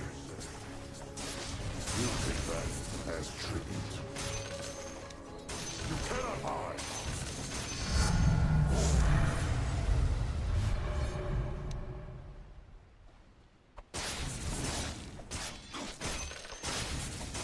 Stand and fight. Wages of fear.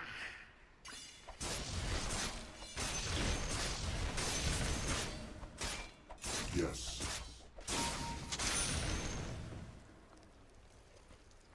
Forward.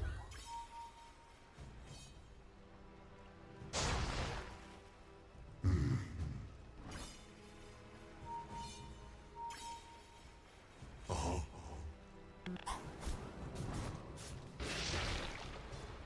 Okay.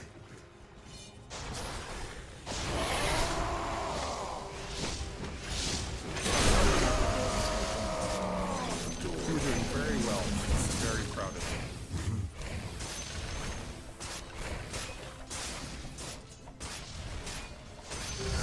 Invisibility. Yes.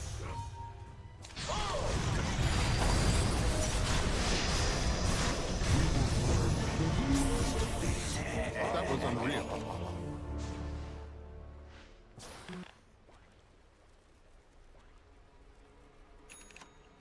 Такая халява.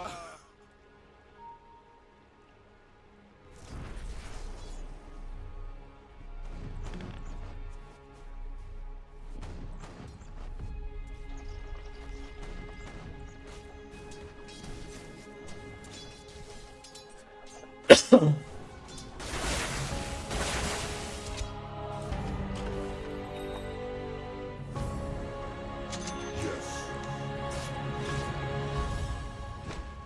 Yes.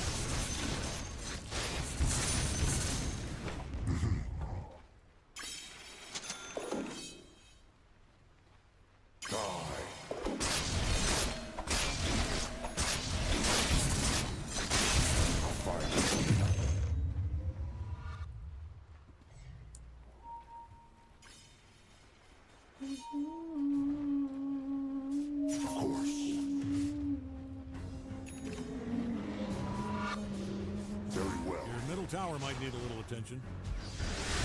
Your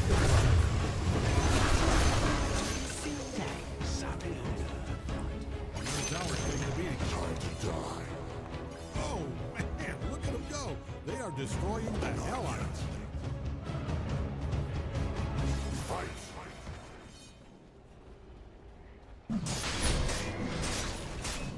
The dragon stage finds you.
very proud of you. You need your top tower? I'm only asking because it's being destroyed.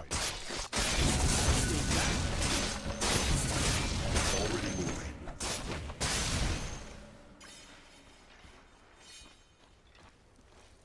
As you wish.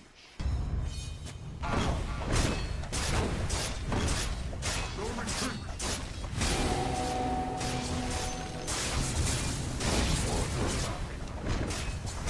Might want to haul ass over to your top tower. You have fortified that hell out of those structures. Good job. You need your top tower? I'm only asking.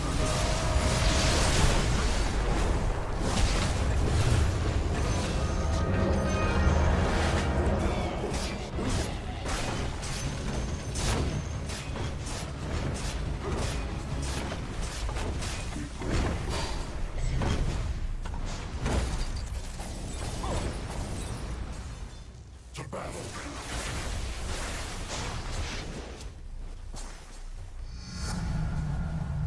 It's an honor.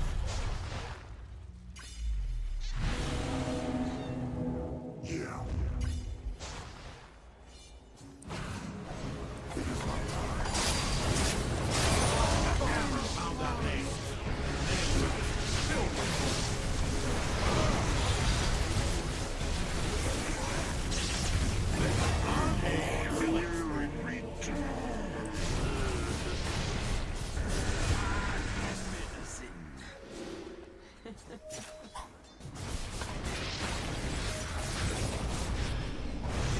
Must be dreaming.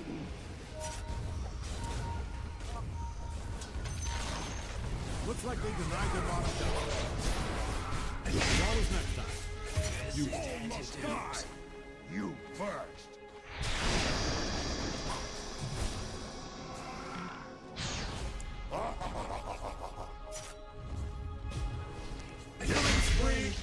You're doing very well. I'm very proud of you. A minor setback.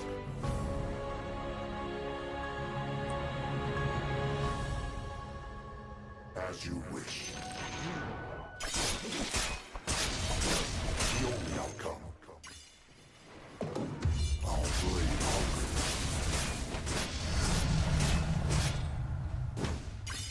As you wish.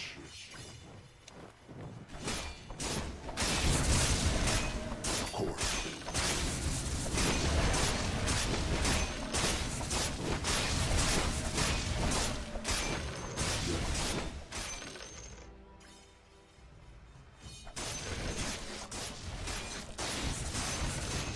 Yes.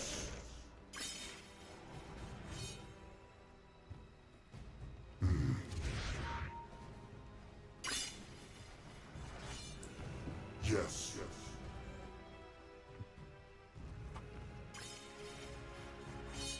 Agreed. Bounty.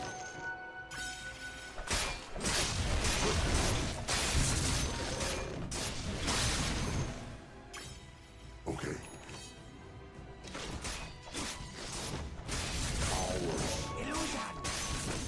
Yes.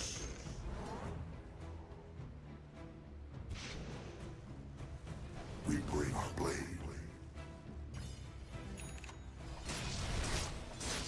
At last. Good. Just denied your top tower. You know what I like about you? You're willing to cut off your nose to spite your face.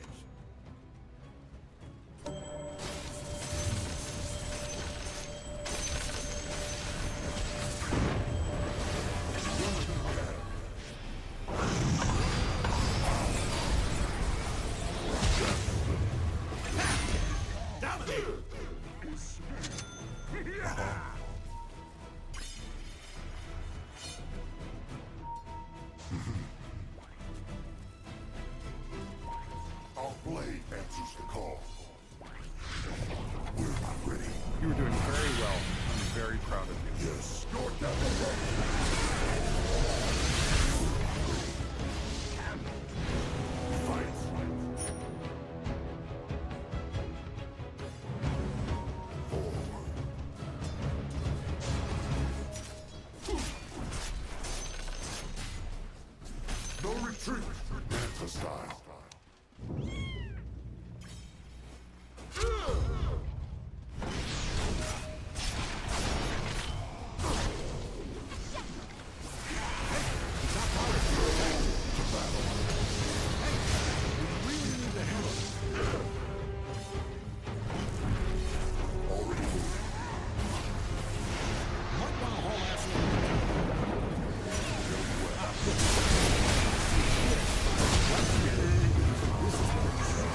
It is not time. No less than we deserve. So you say.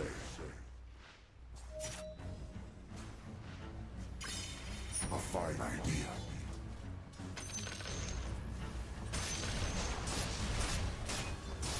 Quick move.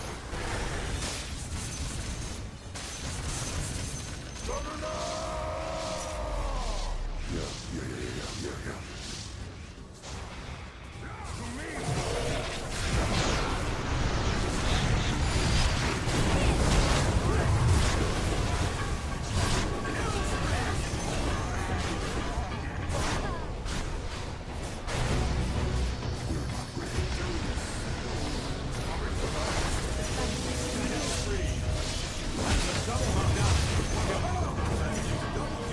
Double kill.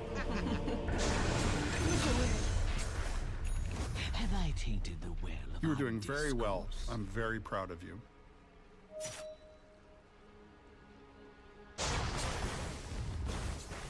Uh-oh. Radiant's fortified their structures. Acts like this very much. Такая халява.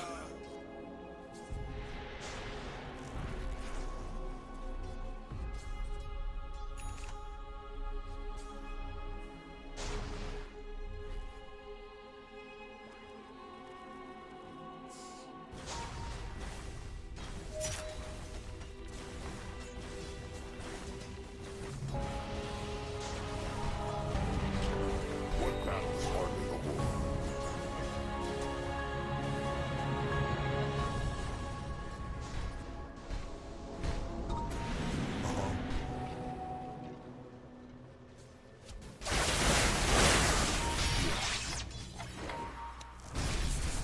Bring us another.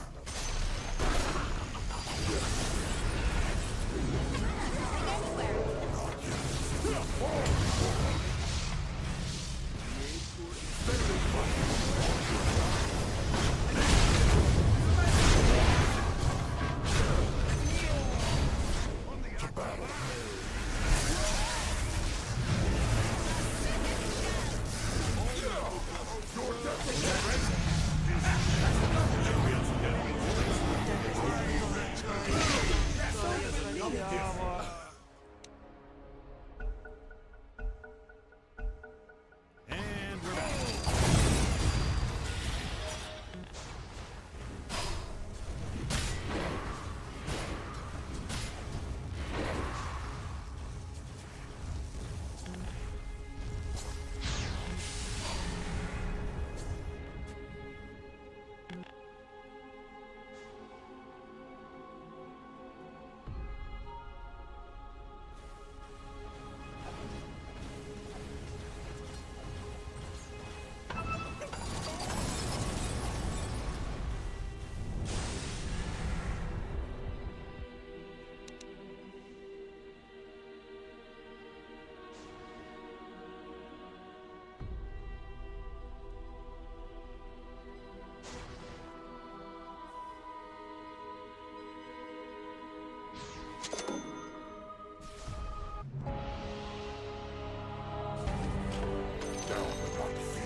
Battle call. We just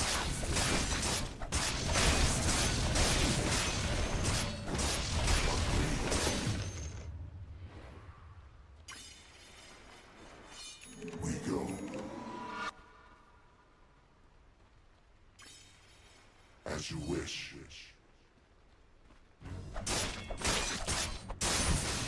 Yes. Your middle tower might need a little attention. All power increases. Yeah.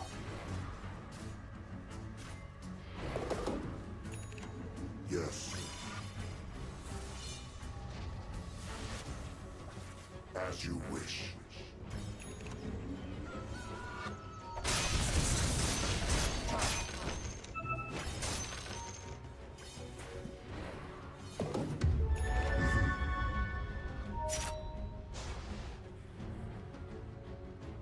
So you say.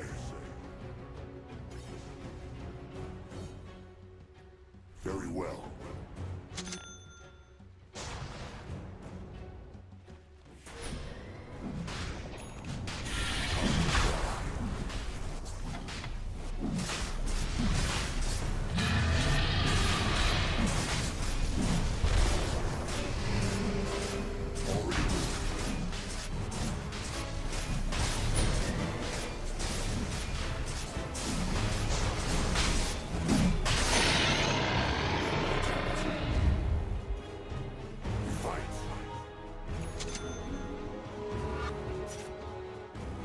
You need your top tower? I'm only asking because it's being destroyed. I don't see the benefit of letting you steal your tower, but you're the expert. Might want to haul ass over your top tower. You people, you don't bat or a robot made out of your top tower's under attack, but you people need to handle I wouldn't worry about it, though. Holy Hercules, this is a killing spree! You need your top tower? I'm only asking. Face your death. Might want to haul ass over your top tower. Yes.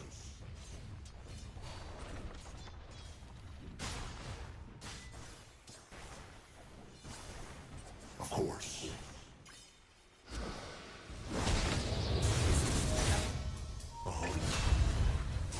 We're under attack.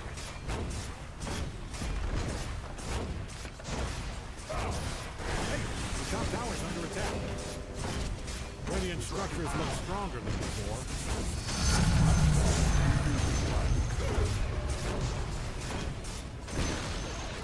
Middle tower's down. Now nothing stands between you and victory. Except a couple more things.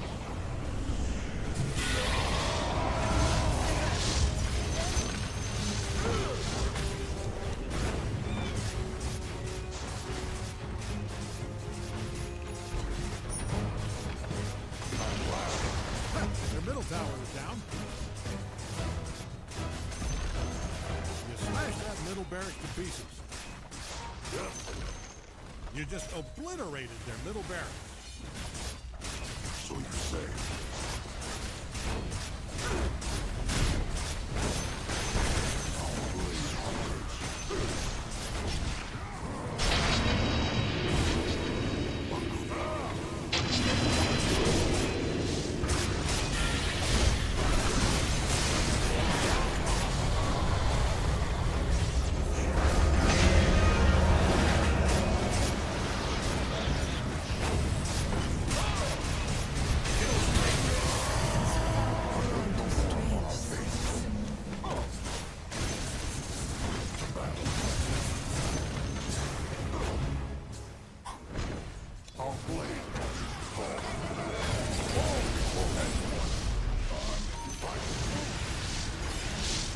It is not time. Yeah.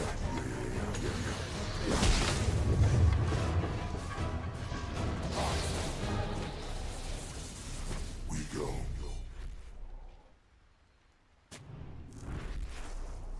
Forward.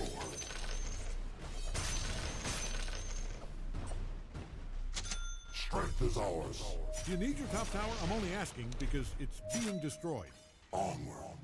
They say history is written by the victors. So,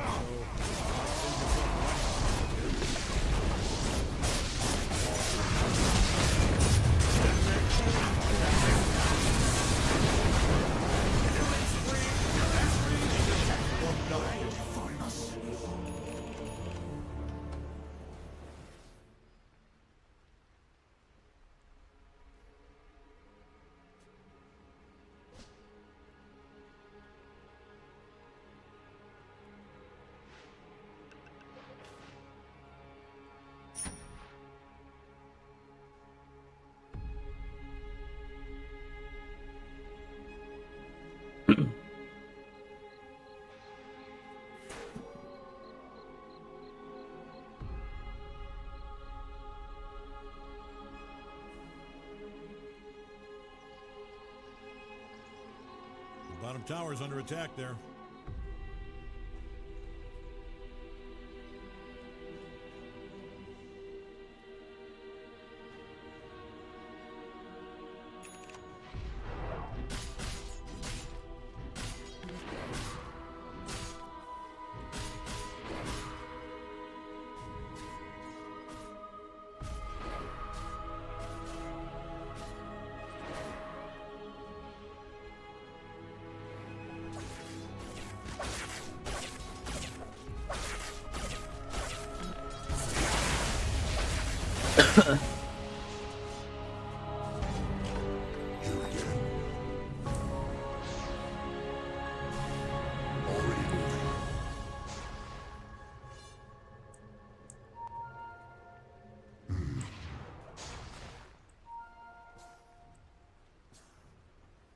On it.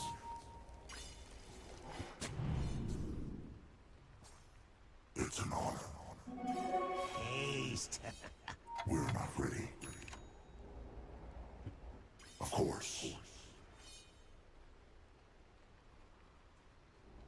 Yes. We be how? Yeah.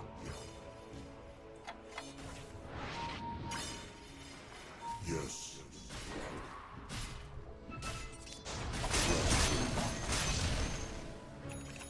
Very well.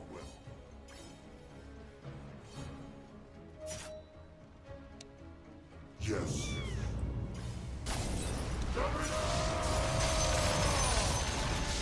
Yes, their bottom tower is down.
I'll take that.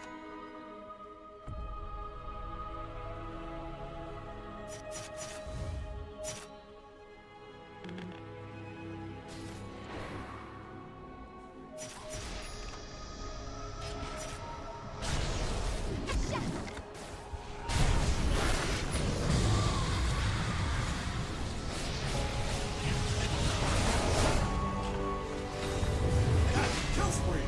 What do you got? Blood spraying everywhere. Goddamn dropping. Damn it. One more.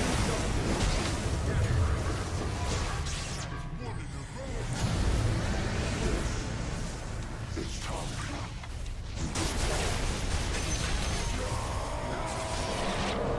This is what happens when you don't work together.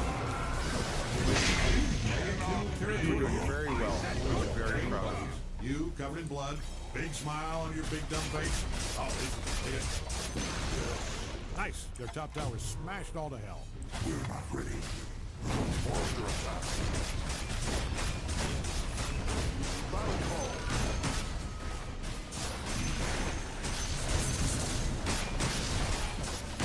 As you wish. Their top tower is down. And that's all she wrote for their top barrel. Oh, explosives have bigger penetration now. Look at those beauties. Monstrous, beautiful mega creeps.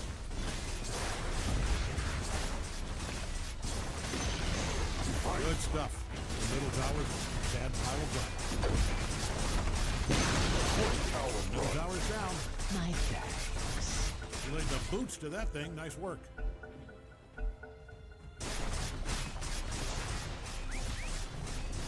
As you wish.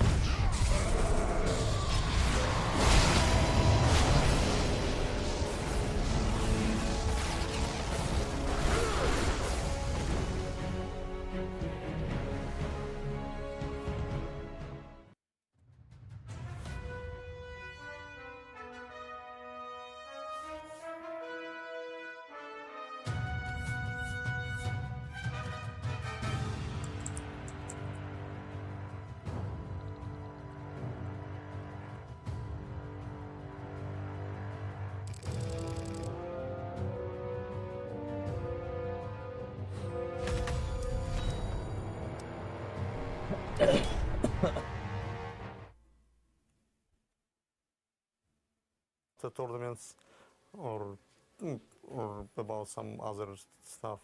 So I think it's my family. Yeah, great. And what's your relationship like them? And especially when you started this, what was their, what did they say when you started going pro in Dota? It's a little bit hard to explain, but of course they not believe in me from the start when I start my career. But like when I got my first salary or some price like that, they understand that this is really serious thing what I'm doing, and they start support me and believe in me every time. A lot of good teams, they are really strong throughout the year, but then at the international they don't perform as well. Why do you think it is that this happens sometimes? I mean, I could understand before when prize pool is very big, and sometimes you felt much more pressure when you're playing. But now, I don't know actually. I mean, it's hard to say right now because, for example, previous international, there was only 2 teams who won tournaments. It was we, Team Spirit, and Gladiators. Yeah. And grand final was between Team Spirit and Gladiators. Yeah. So it's hard to say that on that TI we will see. But I still think that Extreme, Falcons, Gladiators, they will reach top place. What would it mean for you to be the first team to hold 3 Aegises? What would that mean? I mean, need to do it first. Yeah.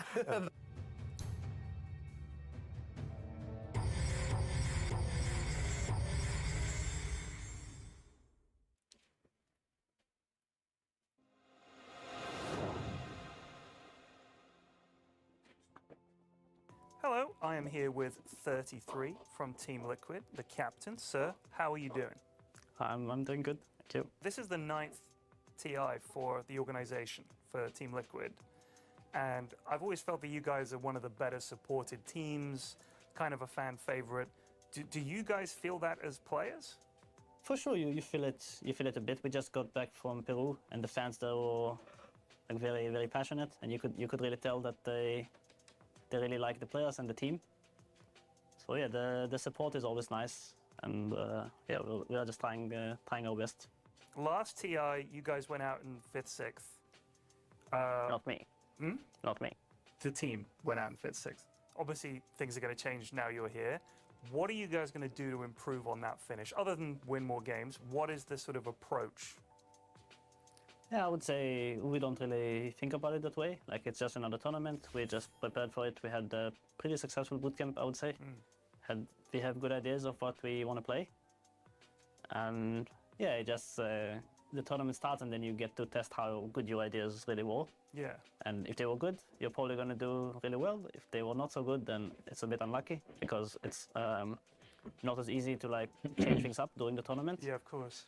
So yeah, we'll just come into it with what we've practiced and hope that we practiced the right things. All right, let's talk about the other 3 teams you've got in your group, and I want you to give me your opinion about them, whether you're confident, what you're looking out for. You ready? Sure. Okay, Aurora. Yeah, Aurora is always a bit of a surprising team.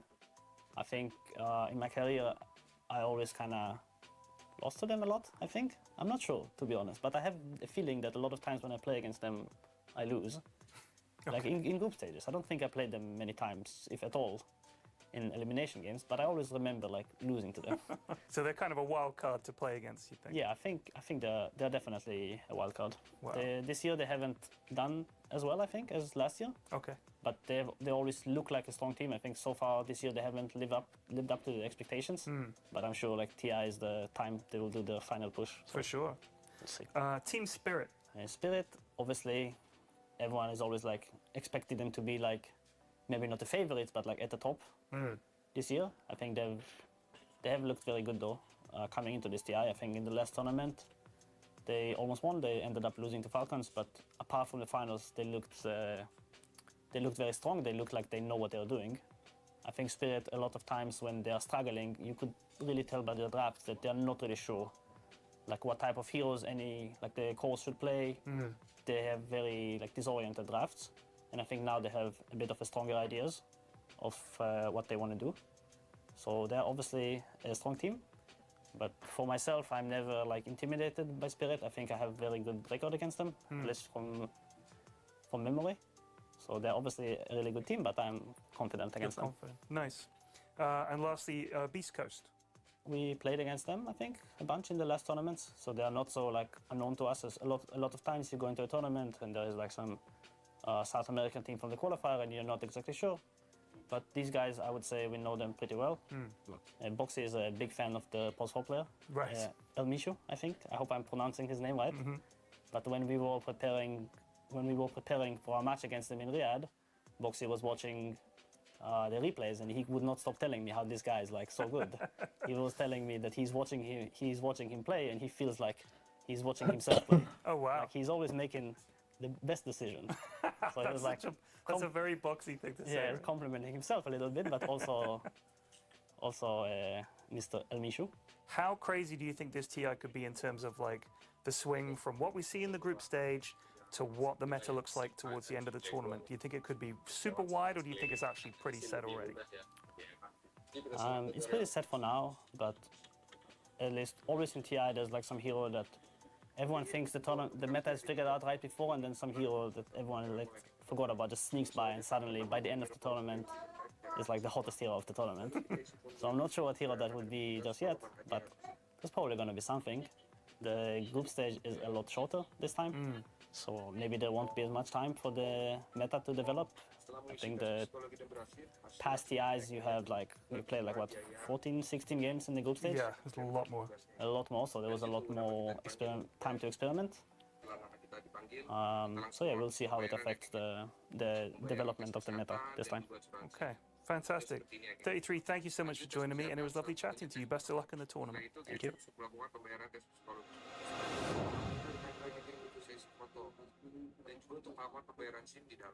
Well, so far, the meta, and rather the tournament format, seems to fit 33 and Team Liquid fairly well, as they are undefeated for now in the group stages of the road to TI. We're going to talk all about that because we're going to have them featured on the main stream up against Team Spirit in just a little bit.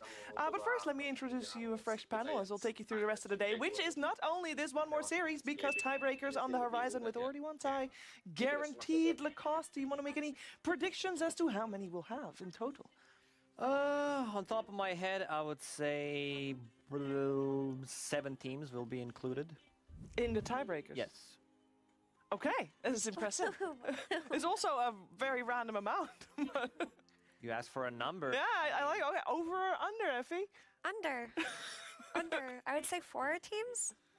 All right, let's go over them then, team, because there's even a scenario where 4 teams are in one tiebreaker.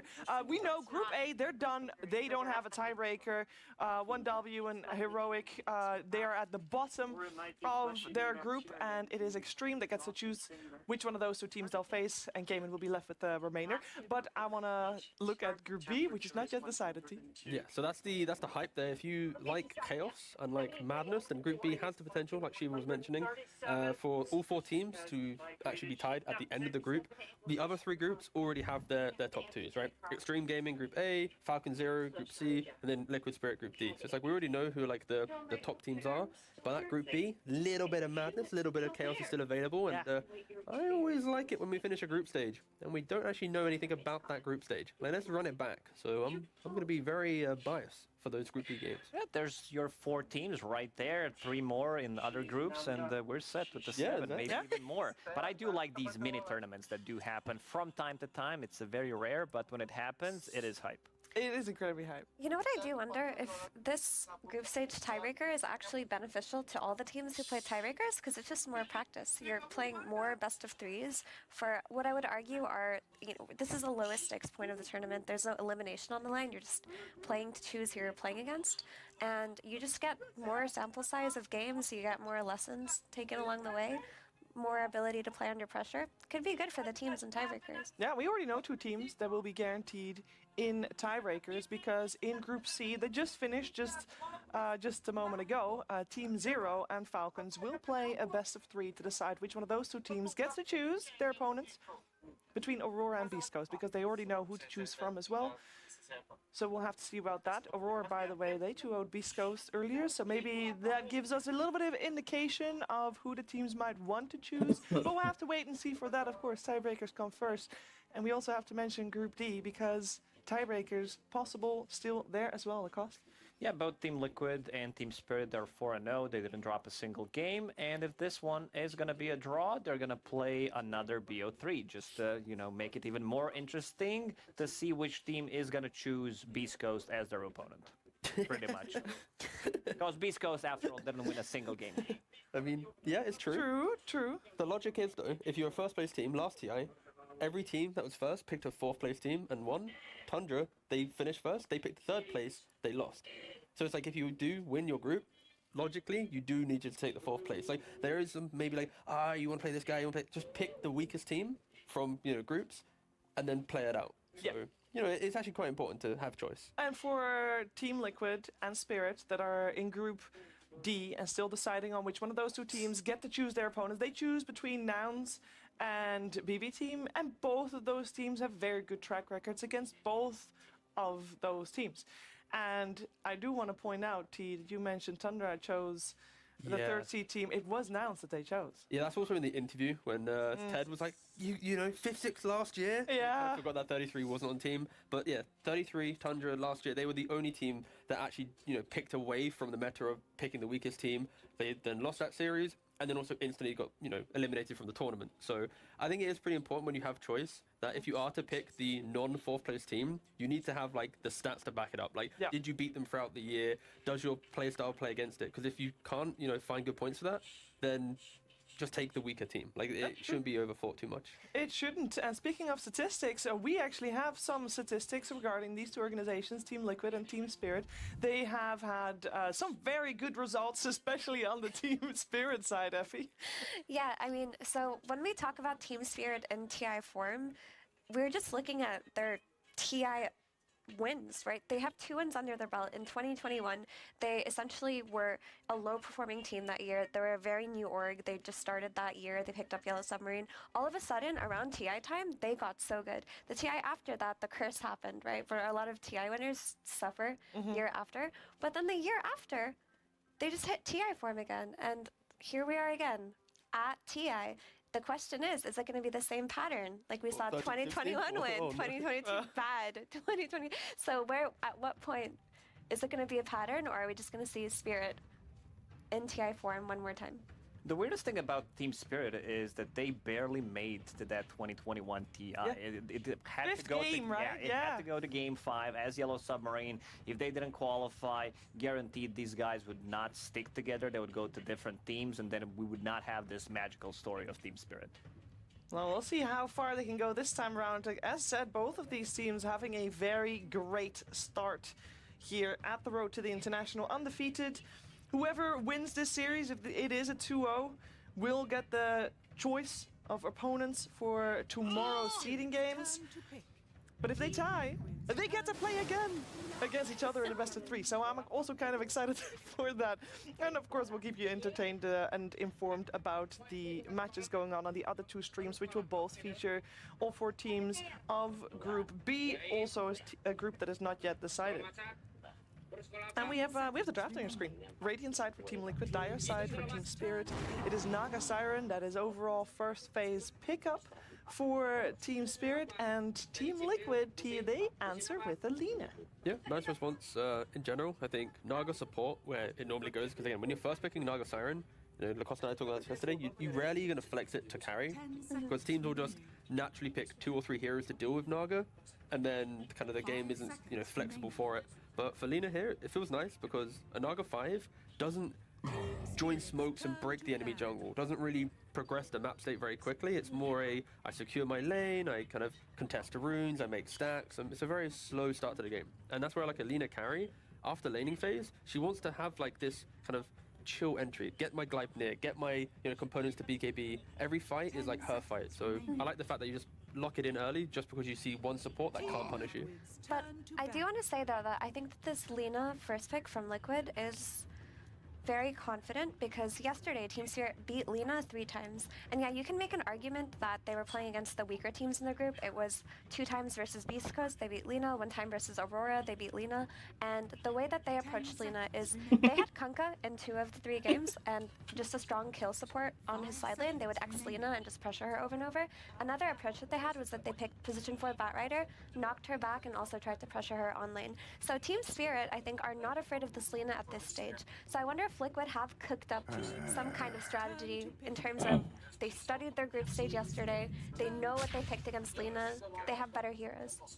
Yeah, and banning all these bodies for Lina, I'm a little surprised that Team Spirit did go for like Clockwork and Turn Protector, one of the better 5s of course, but there are still some of these very strong position 5s left in the pool, like Tusk, who can provide you with the save, with the drinking buddies, and also giving you that extra damage. Any kind of damage that you can buy for your Lina, it feels really nice, as well with the items, of course, buying the Solar Crest drums, try to increase her damage. So this opening from Team Liquid looks really strong with the scaling. You'll always have potential to kill the Roche, you'll have the extra damage. Naga Siren, this hero, highly contested, doesn't reveal anything, pretty much what you're gonna go for. It's pretty like standard to open up with Naga Siren if it's available, but it doesn't tell you anything about the draft. Yeah, and I love to point out that Team Liquid, out of the 20 heroes they played before today, 17 of them are unique. Team Spirit, 15 unique heroes out of 20, but both teams already with their opening pick adding 1 extra hero to the mix, because that is an opening that both teams have not shown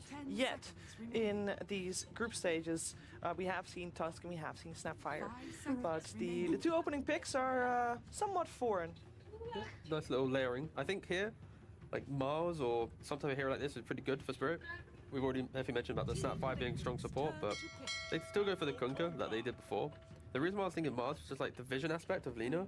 A lot of buffs need to go on her in the mid game. So if you remove that vision, then it's a kind of a Lina who's working at maybe 50% resources. But again, we've seen the effectiveness of the collapsed Kunkka. It is very, very hard to deal with in lane because of the Snapfire. And it was just constant kill pressure yesterday at the Snap Kunkka lane versus the Lina. So I wonder if Liquid's approach is that we're going to pick a mid laner that's constantly going to be available for when our Lina gets dove. Maybe they're thinking that they're going to run some kind of Pango or Puck, something that instantly responds to when Lina gets pressured, because they know this is coming. It was done yesterday. Yeah, but this time around, Team Liquid, they do have some kind of a save coming out. Because yesterday, when Team Spirit played against Aurora, there was literally nothing. They go on this Lina, and she's just gonna die. This time around, there is a snowball save, if necessary, to break the combo. I do like the Snapfire plus Kunkka combination, because you can always have something to kill the heroes around. And now, the problems start. Tinker with his shield, Visage, of course, very strong hero with his layering, very difficult to take down, builds into pipe, because most of the damage I'm seeing right now here for Team Spirit, it is magical. So you get barrier, you get some pipe, you get some Solar Crest on Tusk, all these auras that you buy, and Team Liquid, what they're going for is a very tempo-oriented draft. A lot of the time with Spirit lineups, you have these moments where it's like, okay, you can see the lane, but after lane, it can feel a little bit lost, and they need to utilize their experience to get back into a game. And it's kind of shown here as well, like Liquid. You got the Visage for the tower pressure early on. You got a lot of protections to keep Lina in the fight. And then, like Lacoste was mentioning, that lack of damage from Spirit, it means you also can't defend objectives very well. So if Liquid want to go for a Roshan, the contest is like what, a boat, Monomer Kiss, and that's about it in the early game. Defending a tower, it's Kunkka with Blade Mail. So like for Liquid, they praise themselves on being a fast team. Right now, their draft is fast and punishing, and it feels like if Liquid make mistakes, that's how Spirit win this game. Like at the moment, it should be a game for Liquid just to kind of follow the script, and maybe the mid pick for Spirit on Lao, we saw Tiny from him yesterday that was able to open up the game. That's kind of what we need to see from them, like a mid hero that just gives life and some pressure points. Otherwise, yeah, I expect Liquid to be able to at least control a lot of the early game. Yeah, my question here is who is the real Team Liquid here? I see Morphling, I see Kunkka, Naga Siren. These are all watery heroes, and then you have Team Liquid with nothing on their side. There you go. But I think with Team Liquid's draft, like you are going to run into this issue when Visage hits his timings and he's just playing under all of these marches. And then also there's the added synergy of Tinker being able to TP into the Visage birds, making him able to join fights early on after that level 12 in situations that he wouldn't be able to.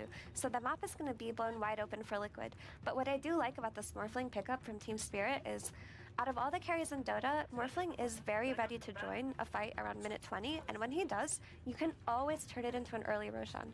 If Team Spirit can create that successful fight where they just kill a couple of heroes, they get that early Aegis on Morphling, then they'll be able to play into Liquid quite easily. But if they give away that first Aegis, then it's just going to be about Spirit holding high ground and trying to find an opportunity into the game. Yeah, I do agree, because Team Liquid, they do have a better Roach-taking lineup. All they need to do is pretty much between 15 and 20, go for some kind of a smoke gank, kill one of the heroes on their side of the map, and just turn that into Roach.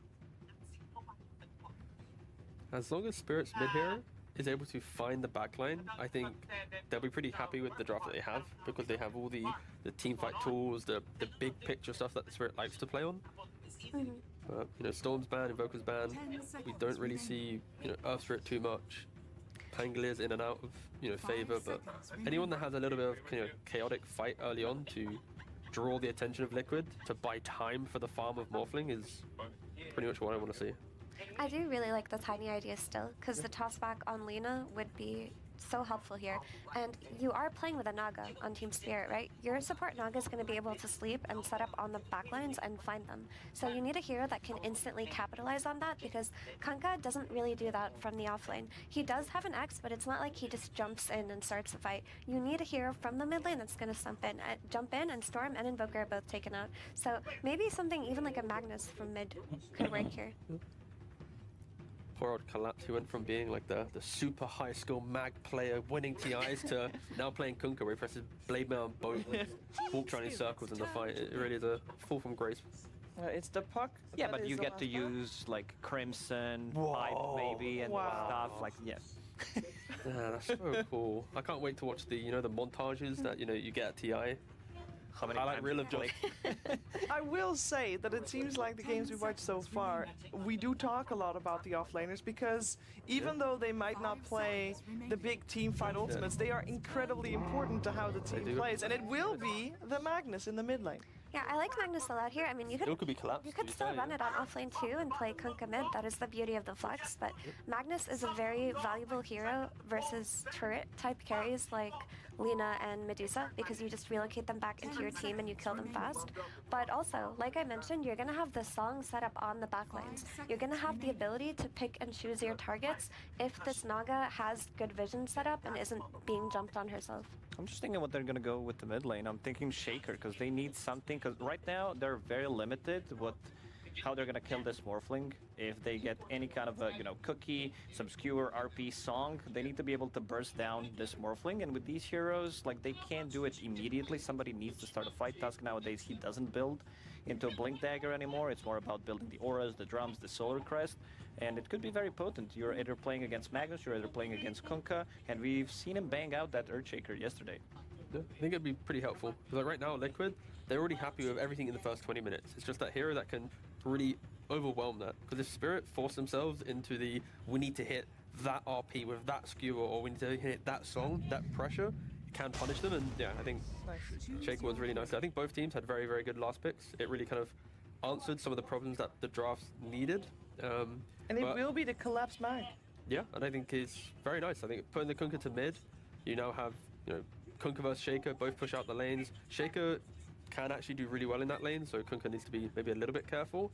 But yeah, I'll repeat myself from 5 minutes ago in the draft. It's Liquid's game to dictate, And for Spirit, for them to win this game, it will be through like these magical moments of they found that initiation, they found that that moment of brilliance. Because for Liquid, it's simple: buy some auras, hit towers, hit Roshan, click down lanes, win the game. The and it's reason for why Spirit to find it. Liked Earthshaker so much is what Magnus, the way he's playing, he's blinking in and using skewers. So if you get the Fissure on top of him, you can actually kill him because they don't have like that other way of saving people. Maybe there's a cookie, but overall it looks really good for Team Liquid. And I just wonder how Team Spirit always ends up with lineup that is so good, have so many repositioning tools. So you have Adaptive Strike, which is, you know, something. You have Skewer, you have Shard from Kunkka, and you also have Relin from Naga Siren. So basically 4 out of 5 heroes. Sieging high ground is never going to be easy for Liquid. That's very true. Actually, they have to be very careful high ground. The one thing I want to comment on from the 2 last picks is just that putting Magnus on the offlane makes it a little bit harder to pressure Lina on lane because you don't get the reliable X catch. So they're going to have to bring +1 hero to pressure Lina early, which might make their game slower, but we'll see how it goes. We will see how it goes. Game 1 of this 2-game series brought to you by Gareth and Kazu. Thank you so much, Shiva. Yeah, a super important series between these two teams, Liquid against Team Spirit. You know, a high skill series for sure, and one where the winners, if they're 2-0ing it, get to pick their opponents moving on. And if they draw, more Dota for us. Tiebreakers to come. And Keza, one more thing, just classic TI stuff here, right? We always get these Tide, Enigma, Magnus kind of heroes coming out at TI for the big wombo plays. And man, it's collapse on Magnus. What a dream! I mean, it's the type of clutch heroes, and they were talking about it on the panel. You know, they did call both the picks, both in Effie and Lacoste, so nice job to them. But, you know, you have Magnus on Collapse. They're just really good against these range heroes with the Linas, and I think the game has already been summed up pretty well. It is on Liquid to be ahead from the lanes, try to, you know, abuse the Visage with the Death Toll, where any kill you get so much more gold, amplify your network with the auras, keep going, because they will need to be ahead in this game. This Spirit draft, the longer it goes, is incredibly nasty to play into. Yeah, I mean, you know, the panel talking about this kind of classic Team Spirit style, right? Where even if we've also seen it, you know, during our games casting Team Spirit, going behind in lane isn't necessarily a massive detriment to them. They know how to. That's normal. Yeah, like the games we've seen, they're just behind, but they don't care. It's like them and Extreme Gaming do it on purpose sometimes. You know, let's see if we can go late game and actually turn this around. But yeah, like the I think it was Effie saying the base defense here, or Cost saying the base defense here is ridiculous. The displacement tools they've got, everything to try and hold high ground, could be a challenge for Liquid. But around the bounty rune, we're going to have a battle here with Boxing and saying you're getting on top of Miposhka. Oh, the Soul Assumption and the damage from the Tusk, the Blood Grenade, not quite enough. And oh, 3-3, the long-range snipe takes down Miposhka's Naga. When this happens, literally win probability goes up by like 10%. This hero getting first blood is like getting double first blood. Like this facet on this hero, when you get these early kills, is pretty insane, and this, I'm pretty sure 3-3 is like the best Visage player in the game, so Liquid they understand how to enable these heroes, what to do, so really, really nice start from them. Incredible stuff. Yeah, kind of in the same boat both ways as like Viper and Venno, right? If they die a couple of times in lane, they're useless, but if they get that ball rolling, they are an unstoppable force. Because I would have, like, Yatoro on Morph, you don't really die unless you get caught out of position, because, you know, you're gonna have stick charges, you can always, like, morph up and down, but Miposhka does have to be careful in this top lane, and maybe we even see, like, some other rotations, but for the mid lane, I think Nisha should be very happy in this matchup. Yeah, you know, Larl on his Kunkka, it's very classic for him as well, he'll be fine, but Shaker versus Melees, it's party time. Yeah, Earthshaker's like the new Kunkka now, right? Kunkka used to be able to deny creeps with Tidebringer, and Earthshaker's like, well, I still have Enchant Totem, you don't have that anymore. Yeah, like this hero he just beats most, I'm pretty sure he beats nearly any mid hero, like any melee hero outside of like Monkey King, especially with the Slugger, you play some bowling, you shoot some creeps on them, like this hero's just really, really strong in the lane. Bowling, baseball, any of the B sports, basketball, yeah, just punching got everything around, yeah. That's good stuff. And then down at bottom, Mira already taking a B team from the double range lane that Liquid have. And Collapse, looks like he was trying to probe for an attempt on the Lina there. Not quite able to get the skewer back though. Of course, we've got to keep tabs on that top lane where, like you say, we're kind of seeing the Morphling stick around at low HP, but should have that ability to escape if things get a little too hairy.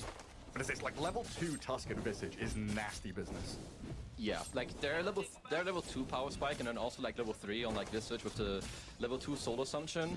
Like Spirit are basically just playing damage control. If they go even or slightly lose in the early game, honestly, that is good for them because they're also like playing for the mid game, like the bigger picture, right? The bigger team fights, pulling someone out of position with like a skewer back, maybe a tidal wave, some song setup. You split the map with your Morphling. Whereas Liquid, the complete opposite. They have really strong lanes. They need to have this lead and then keep progressing the map. It's like, exactly like Effie was saying, right? Against Lina, they've won against it with this particular kind of play style. You know, individual heroes being picked like Bat Rider, or in this game Magnus, where you get on top of, I think she used the term turret heroes, right? Lina stands her ground, unloads damage, but if you can actually move her around in the fight, Team Spirit are exceptional at finding these avenues to success when entering battles. Yeah, I mean, it's just like, I mean, it's the main strength of these heroes, right? They get to play on high range and keep busting out the damage, so as soon as you ruin their positioning in any form, like even if you don't necessarily do it, but there's the constant threat of tidal wave, you know, this is happening, or Morph goes into your backline, you definitely do have to be careful, but there's if we look at the lane, especially the mid lane, I think Nisha is gonna have a great game, and I don't see anything that is really gonna stop him. Like, Snapfire does not really rotate mid, nor does Naga, so yeah, I think my eyes early on, when it comes to like exploding this game outside of the laning stage, is gonna be Nisha on this Earthshaker. Is Earthshaker a hero that can go and make moves though? Is Nisha going to kind of stick out this laning stage for as long as possible? Or is he waiting for Blink Dagger? What's the first move that Nisha's going to be making if he is going to have a good laning stage? I think like Shaker is, I wouldn't say he's glued to the mid lane, but he prefers if the first move happens like through him. Like, you know, you have Echo, you call your supports to mid, you get the active room, and then it's more like very natural. Like whatever is fluid on the map, maybe you see like you get to push up mid and like walk top, but I would say generally he's gonna be very happy farming, maybe some 10-11 minute blink and then smoke it up and try to get going. And I guess he's pretty good at kind of counteracting what the Kunkka's doing. If Kunkka's having a bad time, more naturally wants to leave the lane and make stuff happen in the side lanes, and then you have that potential to, you know, react as an Earthshaker into a Visage Tusk lane or into this Lina lane, which could feel pretty nice.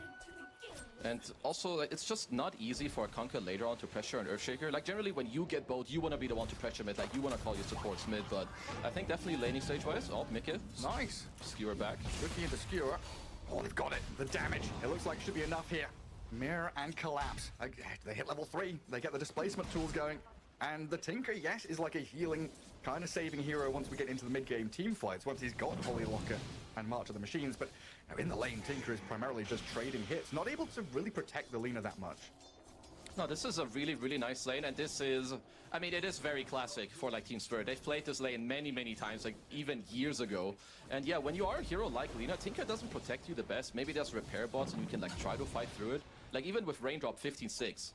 He couldn't really do it, so just, you know, nice little pick-off from Spirit in the bot lane. That's one of those things where, you know, you can let it happen once, maybe twice to yourself, and Mickey is going to be really thinking about, you know, how to avoid these scenarios, playing around the kind of ring of fog when we enter into proper moves. And I do think that, like, this kill, it does quite a lot, because it could even open up, like, Team Spirit to feel the way, okay, because Morph can be fine in this lane. That, like, a Naga goes bottom, like, you know, you go through the gate, maybe you get the play done the second time, because I think eventually, or like maybe even already, Yatoro is fine in this top lane. He will get pressured, but he will never die. He should not die, I will put it that way. Liquid, they can find a way. So just leave him to his own devices, make the Naga move. Is there any way that, you know, if Collapse and Mirror can push this lane out, if they get a kill on Mickey, do they go top and play through Radan to maybe kill the Visage? I guess if the situation presents itself, yeah, but I think it's not super easy to plan, at least for now. Yeah, some 6-minute runes coming out, shield rune for Nisha, but here is Mr. 3-3. Yeah, straight into my posture. I mean, Lal is here. Trying to get a bit of damage back onto Boxy and 3-3, but with a snowball forward, they're chasing this Kunkka all the way back, protecting that bounty rune. Nisha was also making a move to wrap around onto Miro, who made an appearance in this mid lane as well. It looks like Snapfire trying to make a hasty escape, retreating through the Radiant Triangle. 3-3 in Boxy on his tail though. No quick retreat here for Mira. He's going to make them work for it. Shards and Snowball required with a Soul Assumption. Eventually, oh, this is a wise TP if he can make it out of here. He has wasted so much time. Like, this is very funny, because I was about to say, you know, with the facet, like, you can chase people. If you get the kill, you get so much more gold, it's still worth it, but Mira does find a very nice way to get out, and this was a lot of space for Yatoro. He was literally PvEing top lane for like 1.5 minutes. He's now top of the net worth, level 5.5, so yeah, it's just gonna make it even easier for him to just stand his ground in his lane. It's gotta be one of the greatest strengths of Team Spirit. You know, I always think of the old Beast Coast as being the kings of this with Schofield and Stinger, but it's like your supports out on the map, you know, causing chaos and just making noise. Liquid are like, shut the hell up. Stop being on our side of the river. What are you doing? You want to go and deal with it. You're putting out fires a little bit here. Liquid just, back to their lanes now. That's where they belong. They want this extended laning stage to continue. They can't go, chasing around, chasing ghosts in the jungle. Yeah, and I was like, this is just for as Insania down bottom. Same combo. Yeah, Cookie square back. See you later. I love this lane. And now he's level 6 Collapse, but he's gonna get tagged up by a lot of damage. The magic wand keeps him alive, but that second soul assumption, they tried with the tree. Not quite enough to protect him. And now even the dive here from 3-3 and Mickey. Looking for Mira's Snapfire. Does turn with the Scatter Blast and also arrival. Good cookie forward, and it should lead into the combo out of the Conquer on this Lina with the damage out of the little Shredder. They've got her. Now 3-3's he's a little stuck here, and Mira dancing on the tree. The Ironwood branch, the Bob Ross saves him. Snapfire's up and running, but Nisha's here with an Echo Slam. Trying to blow them up. Loyal's still alive, though, and Nisha can't quite get the job done. Now Radan's in Visage mode. Chase the Earthshaker away. Team, holy clip it and ship it. That was so he placed the branch earlier to try to save Collapse. It was still there, like 20 seconds later, and he kept fogging him. Like, not only did 3-3 die without getting a kill, but like also he even lives, and they all come by. First Echo as well from Nisha doesn't grant him anything. And I'm pretty sure Yatoro, because he turned into Visage, he even got the bonus gold from the kill as well. Really? Yeah. Like he was still in the form when he got the soul assumption off. That was pretty insane. Okay, he's here. Well, he's wandered into the wrong neck of the woods here, it looks like. Radan and Collapse both available with their full arsenal to burst him down. And Radan was already on his way up top as well. He's like, okay, I'm gonna go back to farming. Oh, really? Why not? Yeah, he's like, I'm going. Okay, that 3 is here again. Oh. Collapse. Did he testing? He used it. He missed it. He's testing. Maybe he thought he's OD Pixel with the reverse polarity, like push everyone away. But, I mean, I like what as hold that as probably Boxy will go down as, Yatoro is in full force to just run around everywhere. Snowball. Delaying the inevitable, though. Surely. Some more noise on the map. Yeah, now it's Boxy's turn, right? Be a bit of a nuisance, be a pest, buzzing around. Dive to neutrals? Oh! Yeah. I mean, I'm at least loving this game so far. Like, the way 3-3 is playing Visage, it maybe looks very wonky, but you can't really pressure the morph up top, and with this facet, like, if you get kills, even if you work twice as hard, if you just get one, it pays off. Like, his net worth looks insane on Visage for how little, like, he's actually hit creeps in the game. Yeah. And it's also kind of playing into, it's Mickey. Oh, Mickey. This is troublesome. He's already died a couple of times. This might be the third. Lina dead very quickly. Mira, they're surrounded here, but I think will very happily sacrifice himself to get the kill on the carry yet again. Oh, Lara quickly makes it into mid and does snatch away the rune, but it is just good moves. I will say that Mickey's net worth is still very, very high, considering what's going on. Like, he's died 3 times. He's still, like, just barely below Nisha, who's also having a great game. Like, both teams, like the panel talked about this, right? Both teams are playing how they're meant to very precisely. Liquid, foot on the pedal. You mentioned 3-3. He's not really been looking at creeps. He's just down bottom lane, playing aggressively, non-stop making moves to try and find an action. But I think equally Team Spirit, Radan has joined, 2 or 3 fights pre-10 minutes as a Morphling. Yeah, like he TP'd bot, then maybe he gated or like was still bottom from like beforehand. So you just have a lot of early aggression going on. I will say that it's a bit early to say about the state of the game because Liquid are about to hit very big timings. Like this first pipe on Visage, you get the blink on Nisha, but Spirit have held on very well. I think them only being down like this less than 1k gold is a win for them, at least at this stage of the game. Especially with all the tier 1s, reasonably healthy as well, right? They've not really relinquished any map space. Yeah. And the only way this top tier 1 really dies was like in the last 5 minutes, right? Like Visage gets 6, like maybe before Morph or at the same time. That didn't really happen. So yeah, like Spirit being able to hold this map is very good for them because until Liquid make moves with these timings and like get 1 or 2 kills and open up the map, these towers won't, like they're not gonna randomly fall to just like randomness. These timings are coming pretty quickly though, right? Like Mika's gonna have that Maelstrom shortly, so he's gonna be able to farm and join fights. And I think the blink on Earthshaker, drums on Visage. So it feels like it's go time. Okay, so he actually had Pipe queued up at first, but he wants to... I kind of like this pivot, like into the drums, because it's like, okay, 4 of my heroes want to fight. Exactly, like drums, we have it right now. And if we get more kills, again, it's going to pay off for network for him too. And Pipe is only good when you feel like the enemy team is fighting into you. I think Spirit, they're more going to look like to poke you, right? Like poke and delay, and not like take a head-on fight. Also, a very good indication of like the internal team comms there, right? You know, I'm ready. Visage not saying wait for my pipe, but literally, you know, 3-3 literally changing direction to go for these drums to synchronize nicer.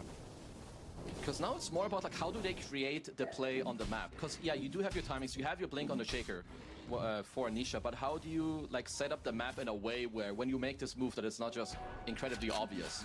So the nice thing is at least that you do have Insania on the Tinker, so you can constantly push out waves, still easily connect to towers. But yeah, I will say that Spirit with the state of the game, they're kind of chilling. I can sit back a little bit. Like Mira right now, just standing there ancient, stacking things up. Laurel can hold out on mid. And of course, Rudan's Morphling farming up a Storm at top at 6k net worth. He is top of the board, but not by much. Visage just behind him as 3-3 does wander up north yet again. Let's see if they can. So it looks like they're making us move up top, but Spirit are kind of angling towards already. So they run into Laurel. Nisha just goes straight in, but the song is there. Meproshka puts a stop to the nonsense. Boxy's nearby.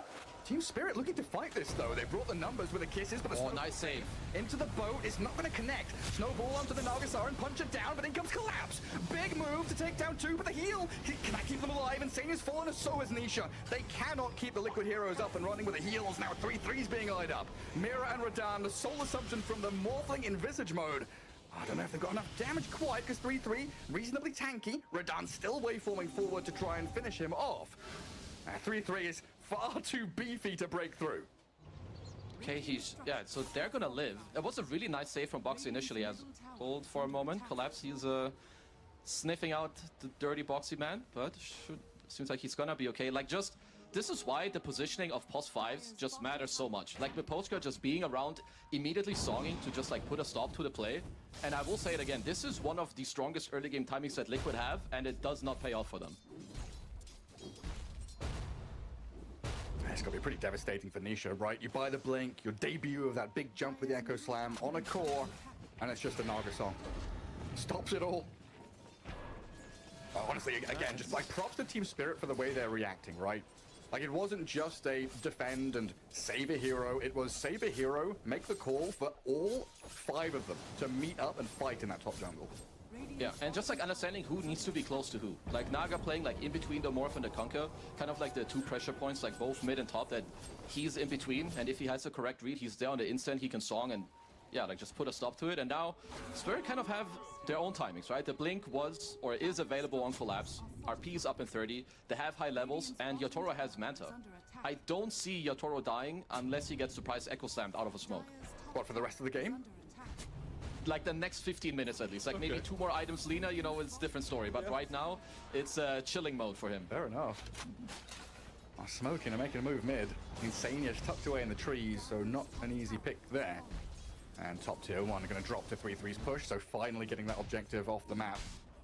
So this is pretty good. Like they just have Tinker mid, like Insania's positioning is really, really good. Just to the left of the tower, nothing bad can really happen to you. And if something bad happens, your team can reinforce. In the meantime, your team freely gets this top tier 1. And taking out this top tier 1 is really important, because now it's nighttime. For the next 4 minutes, Roach is in this top area. I think Liquid should aim to try and force a fight or take this Aegis away before Roshan moves to the bottom side.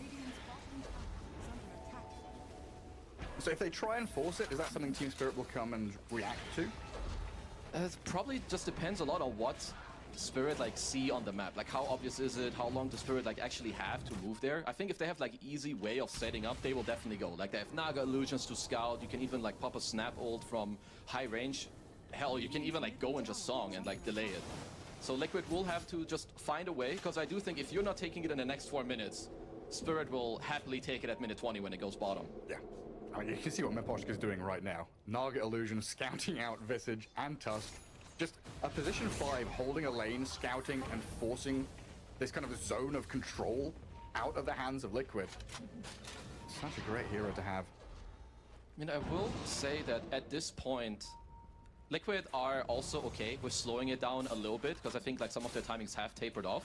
When you get towards this like Pipe Visage and Holy Locket Mech on the Tinker +5, they are really strong, as Mickey is farming on and offs. Yeah, right under vision. Collapse happy just to pop the RP. They've got Laguna Blade and a bit of damage onto Radan, but when he's surrounded by 4, Mickey doesn't stand a chance.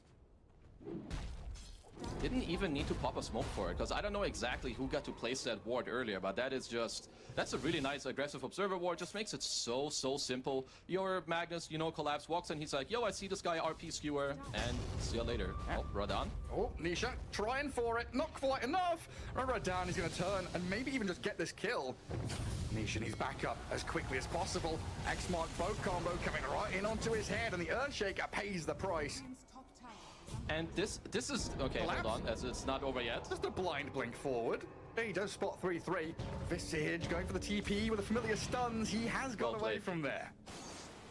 And these are just the small little differences, you know, between like being the best on a hero or like being the 10th best. First of all, 3-3 getting out there, very nicely done. But Yatoro knows the only way he dies is to a surprise Echo Slam. He bought Shard immediately at like minute 15 or 16, so even if he gets stunned, he can morph up, and he legit cannot die at this point. Just absolutely incredible. Yeah, don't even need reaction time, just pop it. No matter what. I mean, Radan has been one of the best morphing players for quite some time now. And you think back to the old days of China, you know, Sylar and Burning with the old E-Blade builds, things of the past. Now it's all about Radan. Well, up at top lane, Liquid, they are making this aggressive move, kill off the Naga. A minute and a half until Roshan moves down south, so potential here for them. They're still scouting for more kills, though. Thirsty for blood. Collapse. Shockwave thinks about skewering, but just blinks back to safety for now. And Liquid, they can't grasp onto any more.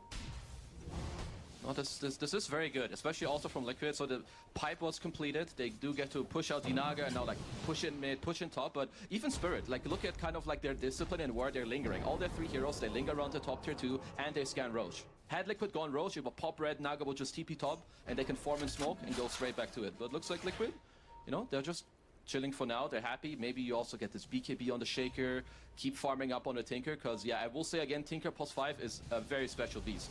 As this time, it's Yatoro farming under a ward. Let's see if they want to rerun the last play. Let's see. Not quite. Echo was 5-second cooldown. And he just has such an incredible read on the game. Mid lane, though. Larl focused down by Nisha and Boxy. Laguna bladed into oblivion while Collapse has blinked in, trying to protect his buddy. He nearly dies himself. Gets away as the Song of the Siren. Oh, is this a 3-man RP? Master of the Machines is there. Collapse is trying to line it up, looking with the kisses. Collapse has RP, but not using it yet. Very patient and deliberate here from Team Spirit. I'm not sure if the blink was up, because the way that Collapse tried to help Larl at the in the start of the fight. So I think during the end of the song, I'm pretty sure his blink just wasn't back up yet. Yeah, but what is it, like 15-second cooldown? Yeah, you're probably right. Yeah, so I think it just didn't quite pan out, but just another good move from Liquid. Like, they're ready. Also, Nisha had really nice timing there. Like, he was waiting for Larl to get cookied, and immediately when he got cookied back, boom, instant echo, get the fight going, and a little bit fortunate, but they did catch Collapse there too. And you look at this net worth board and you're like, where's the position 5 Tinker at? That's the Tusk, the Naga, the Snapfire. Oh, Tinker's there, 6,500 net worth. Just farming out all the stacks, getting big. Funny. I mean, this hero is just, like, he can, the nice thing is, and I believe it was Effie that mentioned it earlier too, like, the more levels you get, like, when you have level 2 ult, you're basically global because you have Visage. That's why even back in the day, like, it was always so nice when you had Lycan Wolves or a Lone Druid Bear or just some guy that you can always, like, instantly go to. So he can be wherever on the map and then just come to these fights. And it looks like this Roche, I don't think Spirit can contest as well. Like, after these last 1-2 fights, they'll just happily take the Torm and I think trade it for the Aegis. I mean, that is something that Team Spirit needs, right? They still need to weather the storm because there's multiple storms here from Liquid with the power spikes that they're getting. And this is another big one now. 2 lives on Mickey. Team Spirit have got to pull out some sly moves to get around this. Like, the map right now could get incredibly small. Yeah, like, it's a lot gonna be on the next couple moves for Liquid are like really important, because if you don't move like properly on the map, the Spirit are actually looking to like fight back. Yeah. They are keeping down bottom. Rodan getting stunned up though, with Boxy and 3-3 outputting a lot of damage, but it just never seems like it's enough. Rodan, he's going to slip away from them.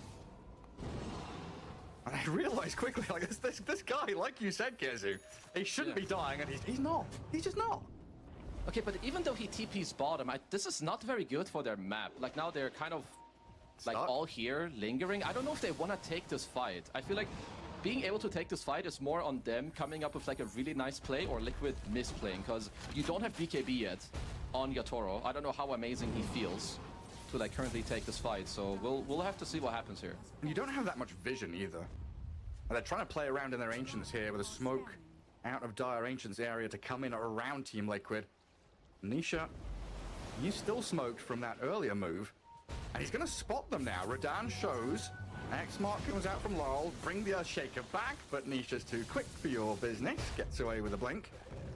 Very, very nice. I mean, I think I like that Nisha does not pop his BKB there. First of all, he can, like, rely on his, you know, high skill to just, like, either time it with the blink, or you have Tusk. Like, even when the X-Mark goes away, you can Drinking Buddies, pull together, and then just, like, snowball somewhere and keep the fight going. So, you know, just, like, knowing when you need to do what, and, like, being calm and collected, it's very, very nice.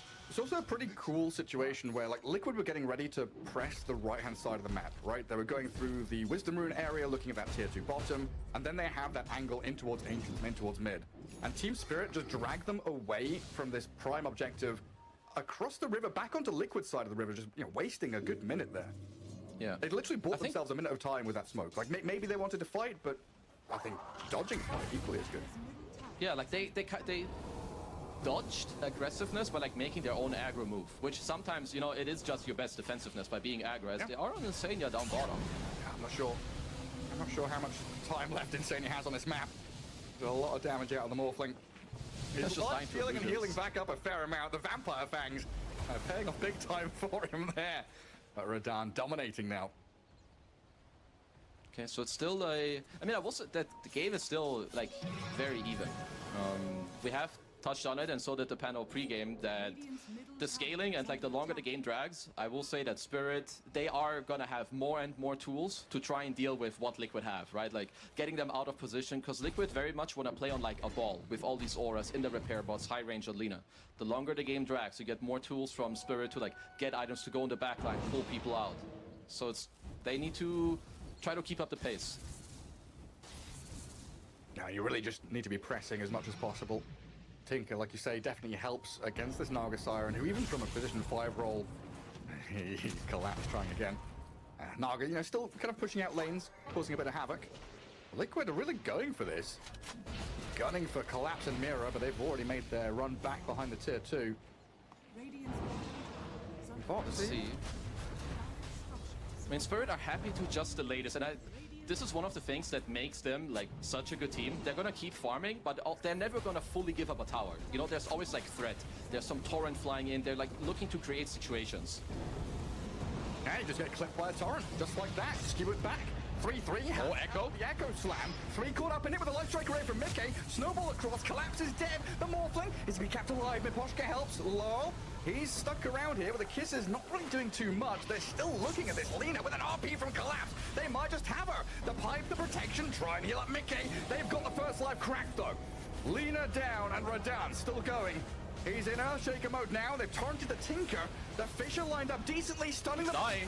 He's dying. The punch, the kill, he doesn't come. Morphling's still alive. Rodan, he cannot be undone. Pushes back the Lina. Nisha's still chasing. He wants this Morphling real bad. Surely they've got him this time. Rodan must die. The Tinker will give his life on the right-hand side, but Team Spirit, they lose their carry. And Mickey with a Glypnir. Oh, it's not over yet. It's clipped onto Laurel. Kunkka has no more BKB, no more boat, and Nisha will just hammer him into the ground. Oh, this is a very costly fight for Spirit. I mean, Liquid are just doing all the correct things on the map right now, right? You have everything you want. You kind of want to force a fight. And going on the Visage, I think they absolutely regret what just happened. Like, he has a shard, they can save him with the snowball. Mind you, they still had the Aegis on the Lina. Maybe without Aegis, that fight looks different, but Collapse just... basically all 3 cores for Team Spirit died in this fight. And they did not have to take this fight. That was their own choice. Yeah, and it feels like you know, maybe there wasn't momentum on either side. It was kind of an even game, but this feels like a big shift into Liquid's hands with this massive fight from Nisha making that jump. 3-3 kind of being the bait, being dangled in front of Spirit here as well. Yeah, I mean, unless you get a chain stun here on this Visage, he will not die. So this is a very high execution type of play where you need to skewer back into a torrent or like a cookie. These are not like super clean and easy connections. Like even with this incredible RP from Collapse, it's just not enough. Just taking that from your Toro is kind of absurd though. My God. Sitting here watching him, I don't know, he must have taken like 10,000 damage in that fight or something nutty.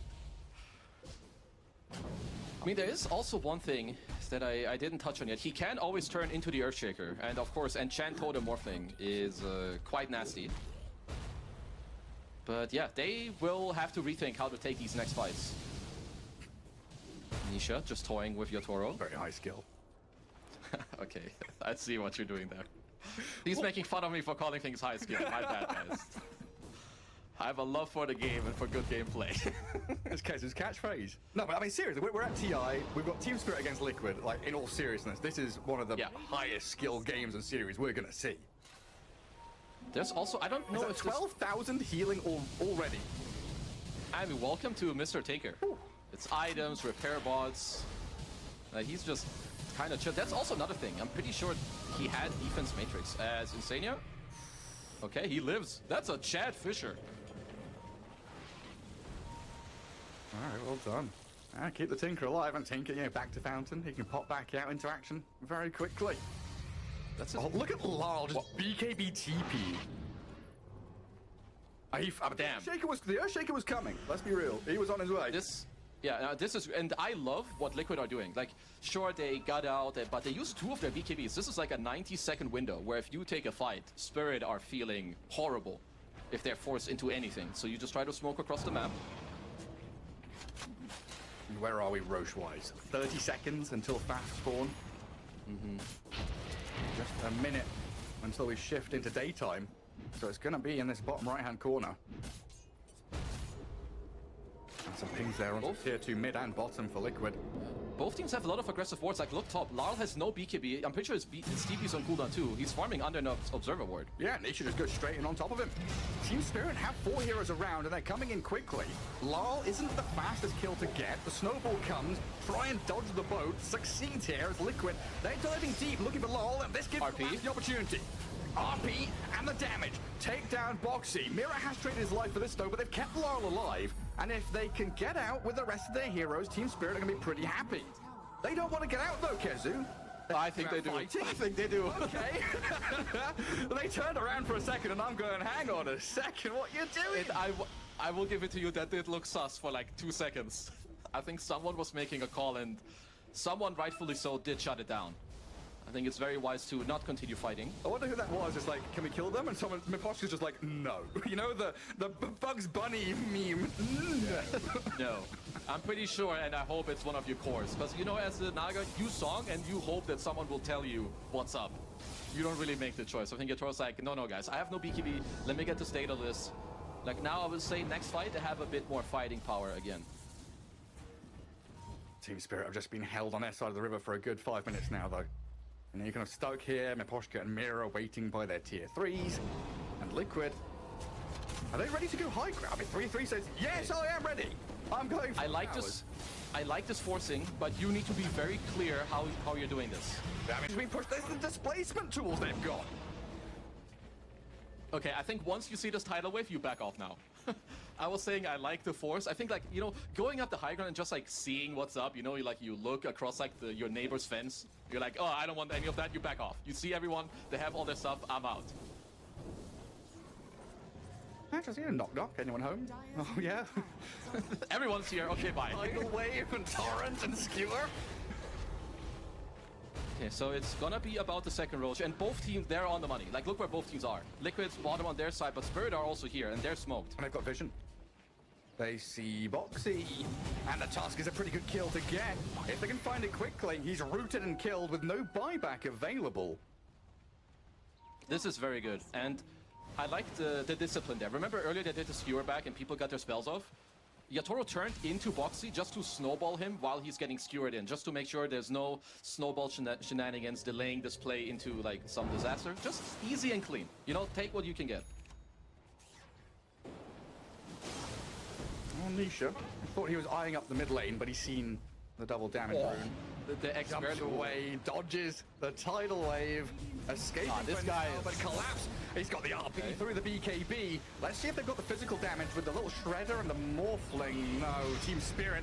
They felt like they were giving up on that, and this gives the opportunity now for Liquid to turn back with the Lina. In comes the Echo Slam. They catch Radan, but it's not quite enough to blow him up immediately. Oh, he's X'd. Now the turn, the X mark and the kisses. Nisha, he's drifted away with a Force Staff to buy him some time. As 3-3 charges forward. Laurel, BKB, TP, the Nightfall gets him back to Fountain.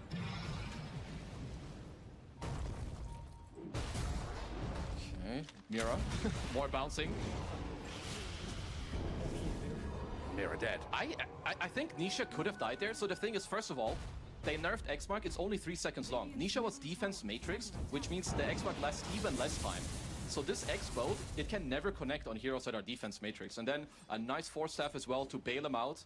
Because yeah, that honestly looked like Nisha could have died in that fight. There's a lot of people who could have died in that fight. Oh yeah. No, Morphling near died, Nisha. Mickey gets clipped by a spell. It's gonna be about Roche. I don't see Spirit taking a straight up fight, but maybe there's some look at Nakoshka. Song into steel play. If you're really fancy. I don't know if he was considering we're not feeling super fancy. That's alright. I don't really blame him. I think the game plan is still there, right? Hold the high ground, use your displacement tools to kind of muck up Liquid's game plan, and still try and play as wide a map as possible with Naga and Morphling split pushing around. And you can also see like how this meta is kind of developing. We all know that there's a lot of auras and saves with Force Staffs and you need to kite. We see more and more nullifiers and it doesn't even matter who builds it. Because whoever you nullify, it's all about killing this initial target. You have Miposhka on the +5 Naga, who's looking to just buy it right now. Because whoever you go on, Defense Matrix gone, Force Staff don't work, Crimson doesn't work. Like all of these items, they just don't work because you need to kill this initial first hero to break the Liquid's lineup. How many Force Staffs does Liquid have? Just the one? It feels like two if you count the Pike. Right, that's it. I felt like they had multiple, and I guess that's it. Yeah, and you have drinking buddies, like you can pull people toward, towards the tusk, and he snowballs. You have Shaker who's just bouncing around. Free Tormy Torm. Anisha gets it. A shard, that is. Yeah, it's a good shard. He can follow off from a long range with more stuns. He can also like walk in and out. Like all these fights have been like very scrappy. Oh, as Superman finds Mira. Yeah, howdy, Snapfire. What you up to? See you later. No escaping here. The Centaur even helping out. And Nisha. He's going to Echo Slam it. Secure. For good measure. Okay, so nice find. I don't know if that was a read or if he saw like Mira just scatter blast in earlier wave, but all good. 5k lead for Liquid, so they're definitely very happy. Like there's, again, bigger items coming out. Octarine on Shaker. There's a Shiva's about to be completed on 3-3. You still have an Aegis on Mickey as well for 3 minutes. Where does Liquid want to play from here then? Like they pushed top wave, they've taken top jungle. Do they have to come back and deal with this Naga morph split push? Or can they just like run at mid tier 2? The best thing they can do is like push in lanes, get 1 kill, and then try to assess if maybe Spirit aren't ready or have a good plan to go high ground. You can only go hit high ground if you have like a clear way of executing. Because this is the most dangerous area on the map. It always is, but especially against these heroes. Like you can insta lose the game on dire high ground. Do they have a gem on Radiant? I feel like that could be start one for Team Liquid. Like slowly close out the map, see what's up, find someone, and then just communicate on finding a creative way to damage the high ground in any way, shape, or form. Yeah, especially like, as you've been saying, right, both teams are looking for that initial jump into blow up. Just one little bit of vision could be the difference maker to start a fight. As it looks like Boxy is being the vision maker right now. Playing down south, nearly lining up a move onto Radan. Oh, that was very close, and I really like this. They saw the Manta hitting the tier 3, so they know that Radan is like farming backwards on the south side, and they nearly caught him there. Like, these are the type of moves that they have to look for. Push in top, and then try to immediately go like mid or bot on the other side and catch the one lingering guy. And they've got a catch here. He BKBs up on the Morphling, turns into Earthshaker, and waveforms to the northwest. But Liquid have a lot of catch and chase. Morphling just jumping away, though. So much maneuverability here from Radan with a Blink Dagger picked up. It's just good plays on good plays. As Another now Fisher. A pot again. He tries to Manta dodge, but in comes the Tinker TP on this Earthshaker. Plenty more stuns to come, but the Force Staff and the Cook. They need his Blink Dagger. A bit of distance allows the Blink, so Radan's out of there. Mira looks like is going to TP home as well, because Liquido's running straight at Radan's Morphling. 4 seconds for waveform, no BKB, no Blink, but he has the Song as the backup plan. Mepochka hits the big red button, saves the Morphling again, and there's another. He's used Blink like 4 times in this escape. But another Fisher. Nisha equally utilizing everything he's got to dive in behind tier 3s really aggressively. But now he's skewered back to the tier 4s. BKB's up, Gleipnir's in, but down goes Nisha. Earthshaker's dead. 3-3 and Mickey trying to do what they can, but the tidal wave and the boat comes up crashing on in. Boxy snowballs up, collapses still down the right-hand side, trying to find an angle as Liquid are very deep. Insania's going wild by the tier 3s, getting hammered by the Morphling, and this poor Lina now stuck, stranded, over in the dive base, snowballed upon by Collapse and Radan, taken out the first line. Ace is gone, and so is Boxy. 3-3 and Insania, what can they do? Mickey has to BKB and try and run with a TP out, but the damage is coming. Ooh. Oh, X-Mark! Is he okay? He's okay. He's home safe and sound, but my God, Liquid going a step too far, I feel. This is the problem. So when teams, this is why teams throw when they play against Team Spirit. You have this Morphling like 4 times. But this guy, first of all, he buys a Blink, so he keeps getting out. Both his supports save him, bail him out with Song, Force, Cookie, whatever it is. Suddenly you're in their base, and now Collapse comes in. You get skewered in, and shit hits the fan. I mean, I'm sweating watching it. This is amazing. This is a great game. Absolutely. This game is not ending anytime soon. Pure. This game is still even. Pure cinema in this game 1. We're 40 minutes in, and it's been non-stop, absolute nonsensical chaos, but, you know, executed to utter perfection. Absolutely. And, like, everyone coming into play, like, first of all, the fact that he has Blink on Morph, right? Like, understanding the fact he has to play, like, a very wide map, open map. He has to make them come to him, but still get out. His teammates coming in, being in the right position, like, just bailing each other out. You know, like, in a pub game, you can't do this. Maybe you buy Blink, you get up once or twice. In a pub, you're dead. But this, you know, is peak Dota. You're gonna help each other out, and you create scenarios like that. Like, you can't plan any of this that just happened. That's just good play on good play from both teams coming out, and eventually Liquid, you know, they just go too deep. It's all on the fly. Nisha just trying to shove out that mid-wave. Trying to give the cover to the rest of his team who were lurking in the shadows just atop the staircases. Team Spirit repositioning themselves, though, and we just look at the map, right? Narget illusions, Morphling illusions, sent forward to scout, and the rest of the team just tucked in behind. If they see someone, they can jump. So after this fight, it was Spirit who picked up Gem. And I do feel like Liquid really need one. Like, they're generally the ones trying to catch them on the map, but they're not really able to. I mean, it's not like Spirit has an abundance of wards on the map, but it's also like about knowing that they don't, right? Like, you clear areas with a gem, you're like, okay, they don't see us, we can move here, they're not here, we can smoke from here to there. Because there's some stuff coming out, like, also look at Mira's items. Like, he knows all he has to do is help his team. If he can help people stay alive and help the Yatoro to stand his ground with the Force, the Solar, the Vlads, like, they're gonna be A-okay. Is there anyone that can buy Nullifier on Liquid? Like, comfortably? I mean, I guess it's also good. Maybe it's... The problem is that there's still Cookie. I mean, let's see. You kind of hate buying Nullify on all of these heroes. You could do it on Visage, but he probably just prefers to buy a Hex.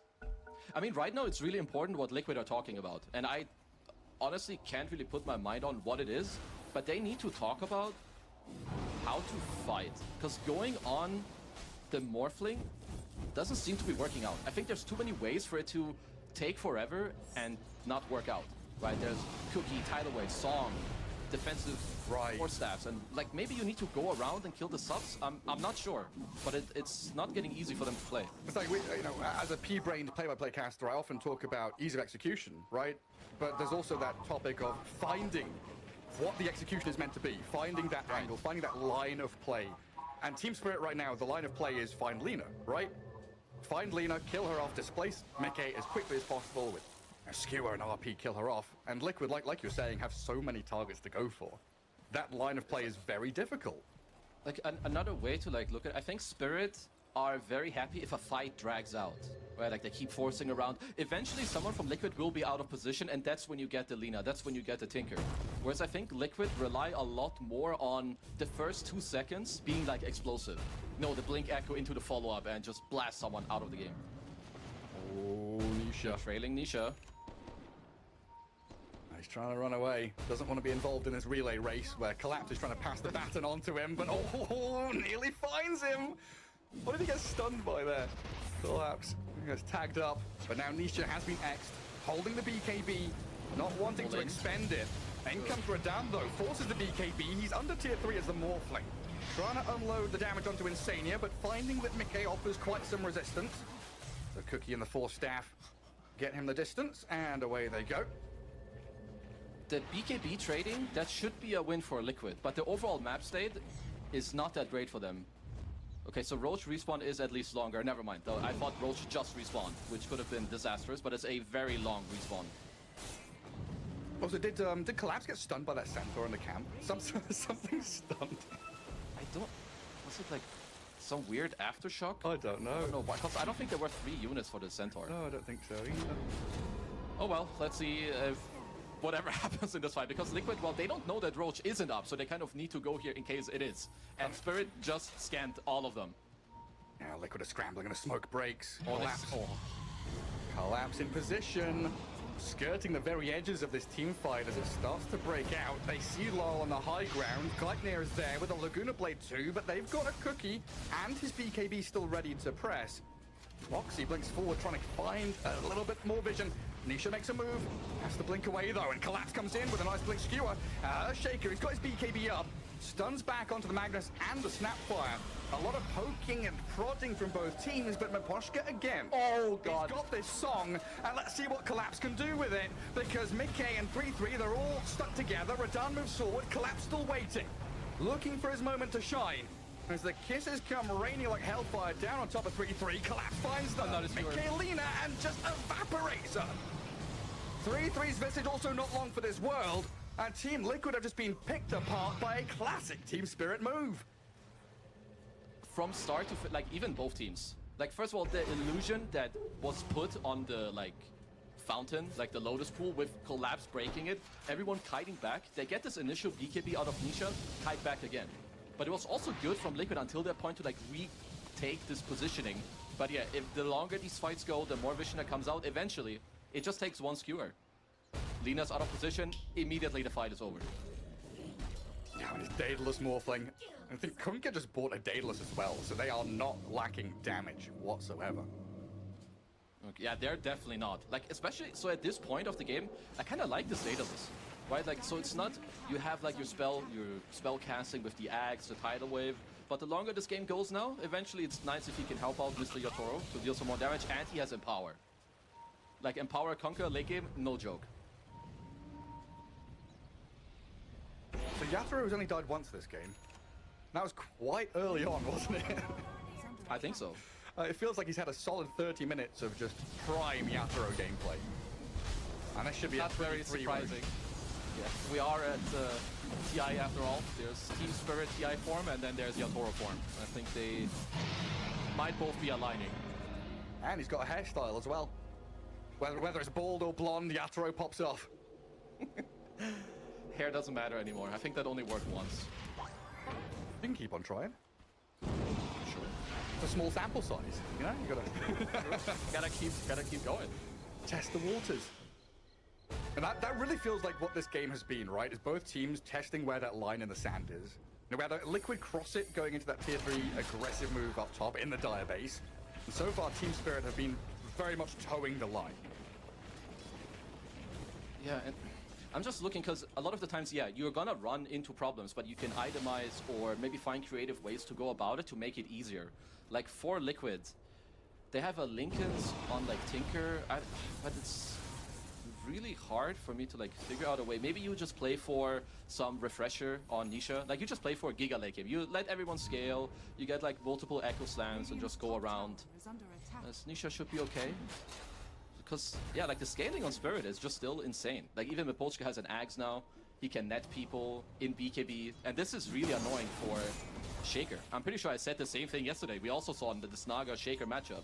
Eventually you get netted. It is really annoying for you. It is. No more, you know, Michael Jordaning around the fight. Yeah, I'm trying to think of ways out of this. Like, you know, in previous patches, a couple of years ago even, we had Eon Disc be such a popular item. That got nerfed into the ground. Like, is that something that, you know, Mickey has to consider? Because so far, you die so quickly, you need something that gives you a reset. I don't Wind think you Waker, can, maybe? because I don't think you can, because they have Nullifier. Right, And the other, like, annoying thing now is that they can do this. They can always X-Mark your Toro. He already has a Blink. And unless you build a Yules or find a way, you can't really kill him. He just goes high ground, and then straight back. That is very irritating. Yeah, and if you at showed... this point, like, it's gotta be Liquid's gameplay that needs to do the talking, because I'm not sure what the plan is on what you need to do, Look at but that. that's why they're here. He just waveforms right in on top of them, gets X'd back, really looking to elicit some kind of reaction. And then I'm just watching collapse. I'm not gonna lie here. I'm just looking at where is the Magnus, because they are dangling this Morphling in front of Liquid like a tasty morsel of bait, and Collapse is the one that's trying to reel them back in. Well, I guess technically that's Mipochka with his Aghanim Scepter. Yeah, if he gets a net off, which at least for now seems like that's not any business he wants to get into. We're down again. Looking for a reaction, but he's used up, forced to BKB. Walrus punches there, Radan Manta stars away from a fair amount of damage. Waveforms back to safety now. I mean, Liquid, they had an opportunity there, but not quite able to take advantage of it. This is good. I'm pretty sure this is 3-3 who bought a Yules. And this is what I mean, that sometimes, depending on what your enemies do, it has to force a reaction out of you. And if you fail the vibe check, you just lose your racks here. But he bought Yules. This is gonna make it a lot more awkward for Spirit to do the same play. Yeah, you can see they're not doing it anymore. Because now if you stay too long, suddenly you're within the tier 4s on your Toro. Because Yule during the X mark ain't no pullback for you. Upside is for Team Spirit as they are signaling on the map. Top lane's pushing on to the tier 2. Mid lane has crossed the river. So bottom lane takes a fair amount of damage, but they can still kind of migrate across the map from south to north, hold out the Radiant Ancients. Maybe think about stealing Tormentor later on down the line. Keep Liquid hemmed in their base though, for sure. Yeah, it's baby steps. Like Liquid are doing the right thing, but at the same time, Spirit will keep extending their lead. And one thing that popped up to me, maybe Liquid can play for a displacement tool of their own. Try to allow Boxy to farm his Aghanim Scepter. If that is what he would like to buy, he's halfway there. Like maybe you flip the script. Haha, we now defend our Aghanim and we're gonna kick you in.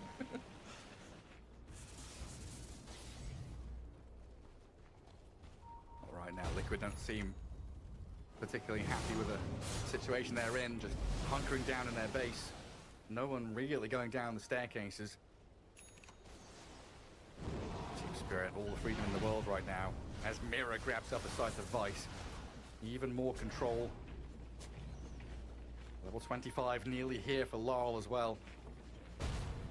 He might just take the... I mean, both of those talents are really strong. Like, generally, the spell AoE is incredible on Conquer, but maybe with his build, with the Daedalus and the Empower, as all that, they're poking him. What? But it will just be a poke. So scary going up ramps. And also, like, Yatoro, he has a 40% waveform cooldown talent. Like, at this stage, you want to start dropping your boots soon, so you're going to be very mobile. As Liquid, they're going for a quick smoke. They are just sprinting in towards Lal here. Boxy makes the first move and then snowballs backwards. Very nice. Yeah. And now it's Liquid's turn to try and poke and prod, bait some kind of reaction from Team Spirit. They'll move in with the Yules on the Naga. Try and find Mipochka here, but Collapse has an RP. And that's Mickey's Lina caught up inside and dying quickly. Another Collapse RP. onto the second one, onto 3 more. Their kisses are landing and Liquid are being shredded. 3-3 trying to stand his ground, but Radan, he can just destroy them. The payload's too much to handle. The Morphling's too strong. Mickey, he's come back in this with a buyback to try and deal with Radan. Kills off Mira, but Laurel is here. Protects the Morphling, another tidal wave back. The dieback. And Liquid the dieback on the Lina. A disaster they cannot allow to happen. And Radan He's got this. Enchant Tocha, massive damage.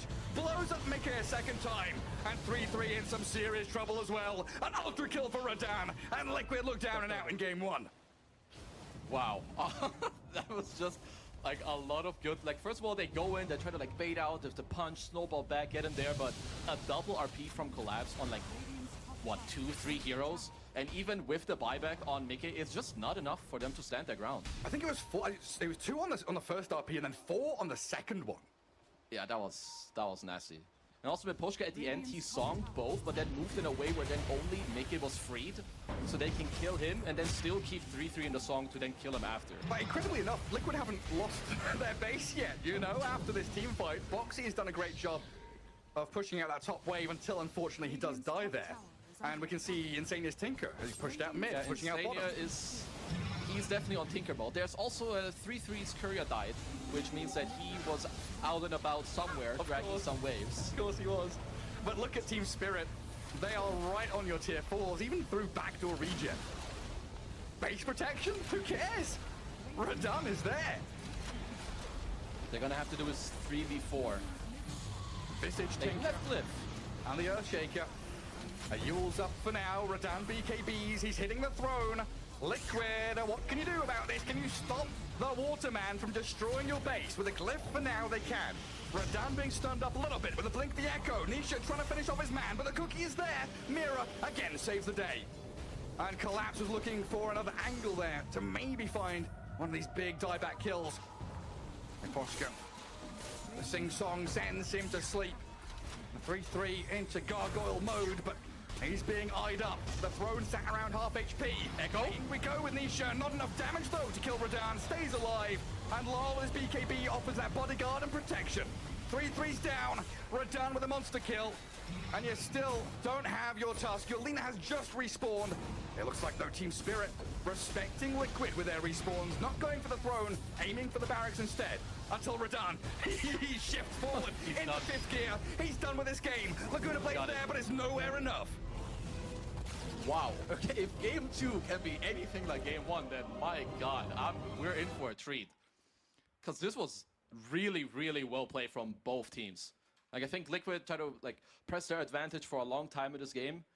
I mean, overall, Spirit did play a better game of Dota 2, which is why they win. But overall, like, the way they did it to like come back in fights, fight back, the way they itemized and what they did, wow. This is the best game of TI so far, and it could be for like the next days to come as well. It's a little bit warm over here in Germany for both of us. Same. We're sweating a bit, and that game, beautiful, beautiful Dota from both teams as we head back to Shiva in the panel. I think we just got treated to definitely so far the best game we've had this group stage. This was fantastic to watch, and I'm sure we're going to watch a lot more. First, though, a quick PSA, because in just about 10 minutes, the first of the tiebreaker best of 3s will start on the secondary stream, which on Twitch is Dota2 TI_2 with 0 versus Falcons. But let's talk about this game, because it had a little bit of everything, Tigov. It was spectacular, because I feel like Spirit now, it's like, we could talk about some Kunkka or some Magnus, but the Snapfire in position 4, with the Magnus, Shockwave plus Scatterblast, like, that is so lane winning that it opened up Spirit to make so many more moves than Liquid in the early game. And then sure, Liquid, they get Aegises and they create their own opportunities and allowed this game to be hyper competitive. And then we can also talk about the dives from Liquid later on, but I think just like the laning from Spirit, the comeback potential from Liquid, then the eventual masterclass of Spirit in the late game, and like this game had like everything you want to see from a TI game. And a really nice play there coming out from Mira. He plants a tree, so maybe Visage doesn't get, you know, the vision of that kill, and also lands another, like, big Jew coming out of that one. This was also Team Liquid, you know, with the way they played in the mid game. They are kind of feeling themselves with these two big auras coming out from Rizzy, where you have Crimson Guard, you have Pipe as well, and some really nice plays, some really nice initiation coming out from Nisha as well, landing multiple stuns. Another great Fisher that's going to come out later when they reset. Just some beautiful execution, not just from them, but also, like, at this stage of the game, Team Spirit, they were kind of on the back foot, I would say, where they were unable to punch back, considering all these aura, the timing that Team Liquid was going for. And that highlight just there actually showcased the power of Tinker, and Sania tanked so much damage, and when they were able to isolate Morphling on the left here, 4 heroes were occupied with Tinker on the right. So we did see what Liquid's draft looked like. They definitely hit their timing with the 2 Aegises, but the story of this game was that Spirit were able to weather the storm of those 2 Aegises, to match them with auras of their own at some point, get the skewer backs that they needed high ground, and they went off of that. I love the point that T made about Spirit making good moves in the early game before Aegis. That made it so that when Liquid hit their stride, Spirit had some momentum themselves. They had net worth. They weren't playing with a huge deficit. They were not. And I will say, we mentioned at the end of the draft how Team Liquid, what did you say, Lacoste? 4 out of 5 heroes had a way of repositioning heroes. They added to that with a bazillion force stabs, I feel, as well. It's just the way they play Dota. I think Team Spirit, when they are on top of their game, this is what Dota looks like. Dota doesn't get better than this in terms of execution, in terms of itemization as well, and their drafts, they're playing the classic Team Spirit Dota. Like, they are putting themselves on a back foot, knowing that there is a chance of Team Liquid winning this game, but they have a better carry. Overall, this was pretty much Radan's show, Yataro's show. He died once this game, and we gotta give him credit for his itemization. He did pick up the shard immediately, 15 minutes into the game, seeing that the only way he dies if Shaker gets an Echo Slam on top of him, and he survived multiple times because of that. Then they got the 4 staffs, they got these big songs, cookies out of the trouble, which resulted in only one of his deaths. Yeah, and we saw the issues that created. Basically, they only had that one Echo Slam for this Morphling, so as that game progressed and Liquid couldn't end early enough, that Morphling was a huge problem. There was no way for Lina to out-DPS him or kill him in that Echo Slam, so Liquid had to close out the game before it got to the point where Morphling was that strong. But that's just the power of Spirit. It was just a delight. If you want to watch how to play Morphling, you're watching this game back on loop, just constantly to find out. Like, the movement you make, the itemization that you guys are mentioning, like, he's putting himself in position that then allows for, you know, the Kunkka to actually open up the fight as well. Because, like, in other drafts, you often throw Kunkka first. But this was, like, it felt like Morphling was in the front of the fight, at the back of the fight, killing everyone. He did like 72,000 damage. So yeah, Yotaro, this game, he was just like, I am not losing this game. I am doing everything in my power to ensure that this game is going their way. And of course, if they do win the next game, then their first seed in the group, they get choice. So of course, this series, even though they're both currently tied and are going to be like the top 2 teams, it still has a lot of meaning because you get to dictate your, you know, your future in the tournament. I will also say that there were a lot of fights in this game that lasted forever, first of all, but also that lasted a very long time with no direct winner of the fight. I feel like we watched about maybe 40 to 45 minutes where the net worth, if it was just even. Yeah, and that's the power of the heroes that are just being picked in that first phase, right? Like heroes like Naga, who can prolong fights, like you mentioned, or just prolong games by pushing out lanes. Heroes like Tinker that do the same thing. It's going to make it so that even both supports on both sides are making gold and scaling.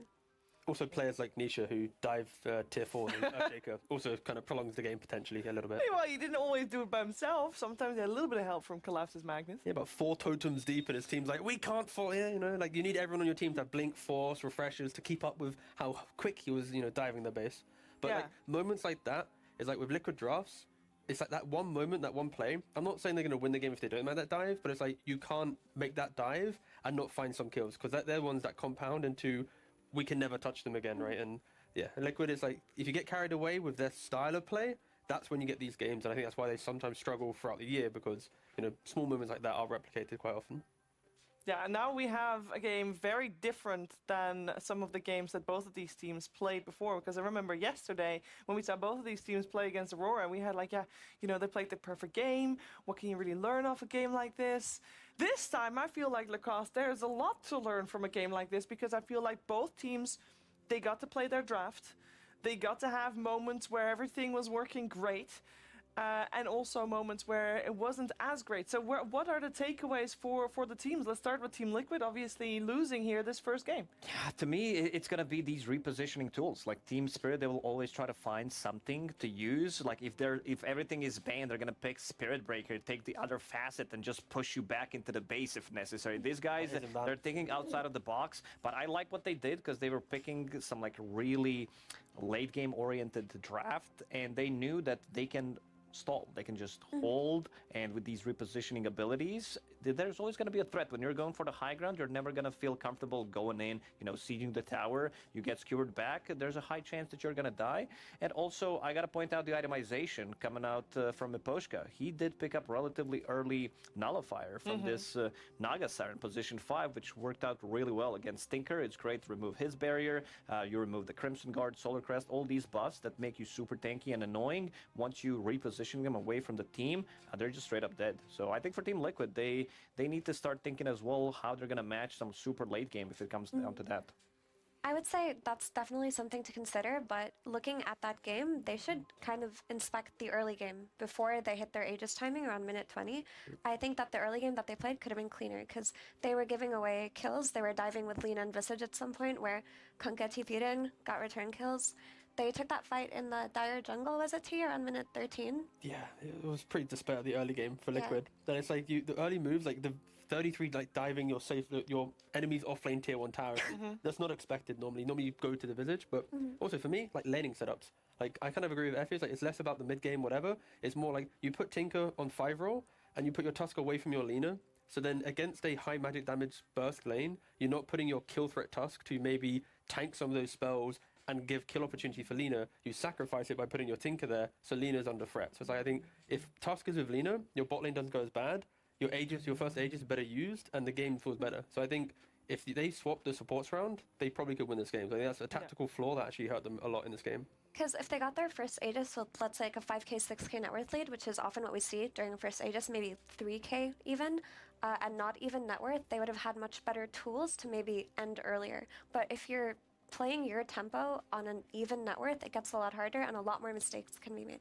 Well, we'll see, of course, how game number 2 will play itself out. It's very important for both teams because, as we mentioned just before, if Team Liquid can tie this series, they will be playing again against Team Spirit to decide which one of these two teams will get the pleasure of choosing their opponents from Group C.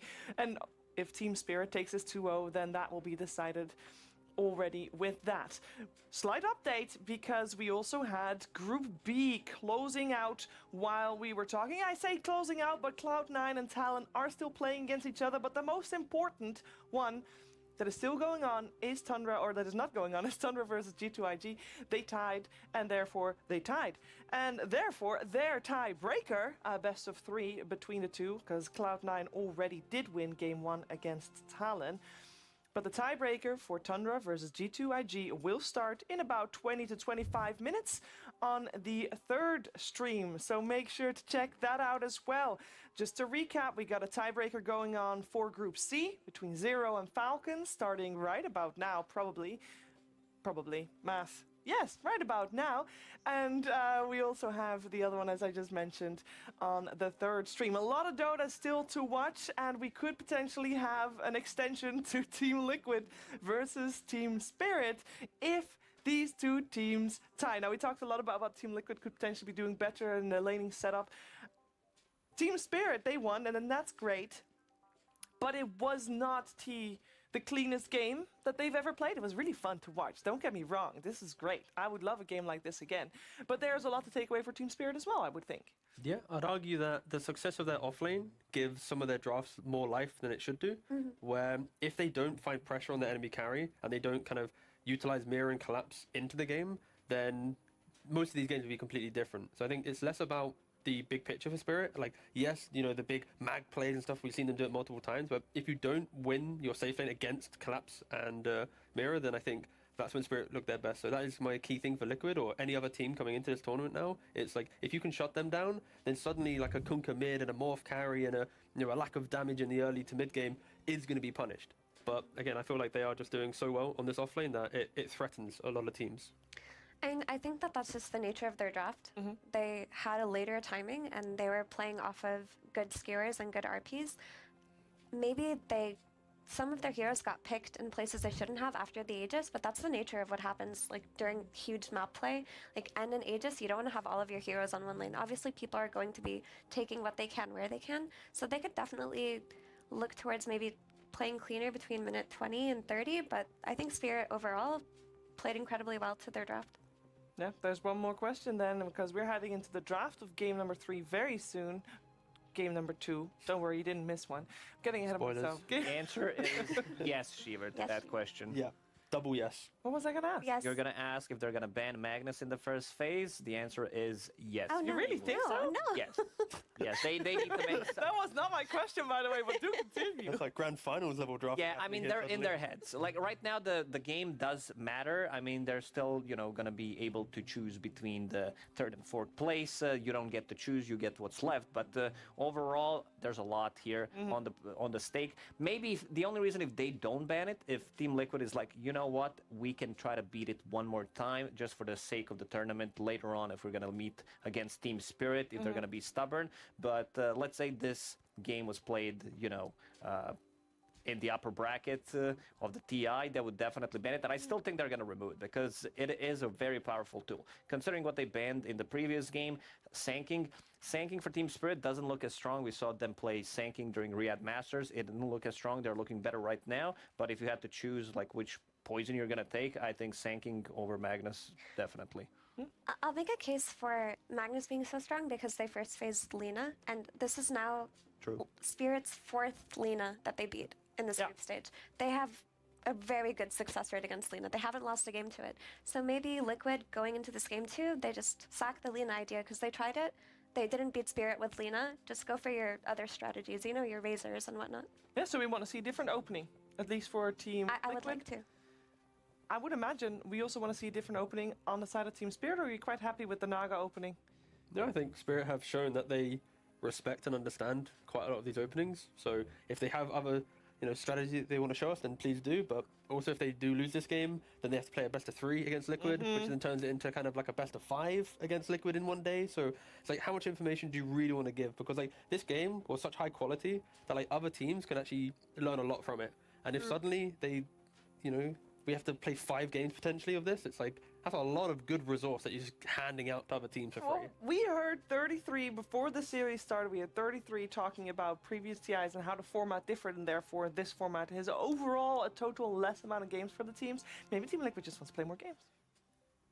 Yeah, I could see that. Because it helps you learn a lot. The TI, where Team Liquid came closest, that was without 33, but my point still stands, was the TI that they went all the way from the last chance qualifiers through the lower bracket. Through the lower bracket, as many games as possible. So that's a recipe for success, Effie. They showed everything. It is. It's what we were talking about earlier. I do think that this kind of format is a lot more helpful for other teams that get stronger with every game and are very momentum-based. And Liquid have shown us that they're a momentum-based team. So it wouldn't be worst-case scenario for them to play even more games. No, that being said also, overall, in terms of series, Liquid generally, this year anyway, has come out on top over Team Spirit. It's not a big sample size, let's be very honest here. There's only 3 series played, only like 7 games played, and the games is 4 and 3. That means the series did often go the distance.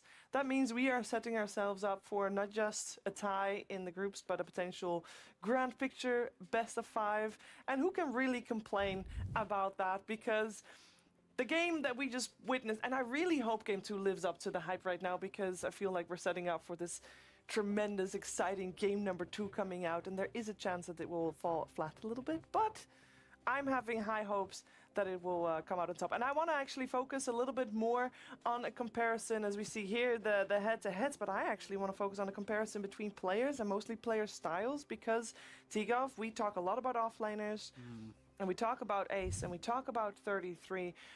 And obviously we talked about Collapse because his Magnus was fantastic, but he plays a very different style of offlane and is successful with it as well. Yeah, I think Collapse is one of the offlaners that his hero pool at the moment is not only auras. He sometimes dips into other avenues of playing the offlane. Of course, in this game, he still goes for, I believe, the pipe it was, but still, like, he can play like a Mars, he can play like a Primal. Like, he's got options where 33, at the moment, it's like, I play Visage, I buy Aura, I buy this, I buy Aura. I think Beastmaster yesterday, he did actually skip Aura, but that's because he wanted to buy Manta against like a Tree and something. But I think fundamentally between the two, I think 33 is a, I farm, rally behind me, break game, and then Collapse is like a, I'll demolish my lane, but then I'm going to pop off at some point, but I'm not going to, like, you're not going to play behind me. So I think there's a different tempos between the two offlaners, and at the moment the Collapse version is obviously looking a little bit better, because potentially it's a bit more, I guess, scripted of gameplay from Liquid, where I think some of the best teams will be able to understand the pressure points that Liquid brings and be able to play around that just a little bit.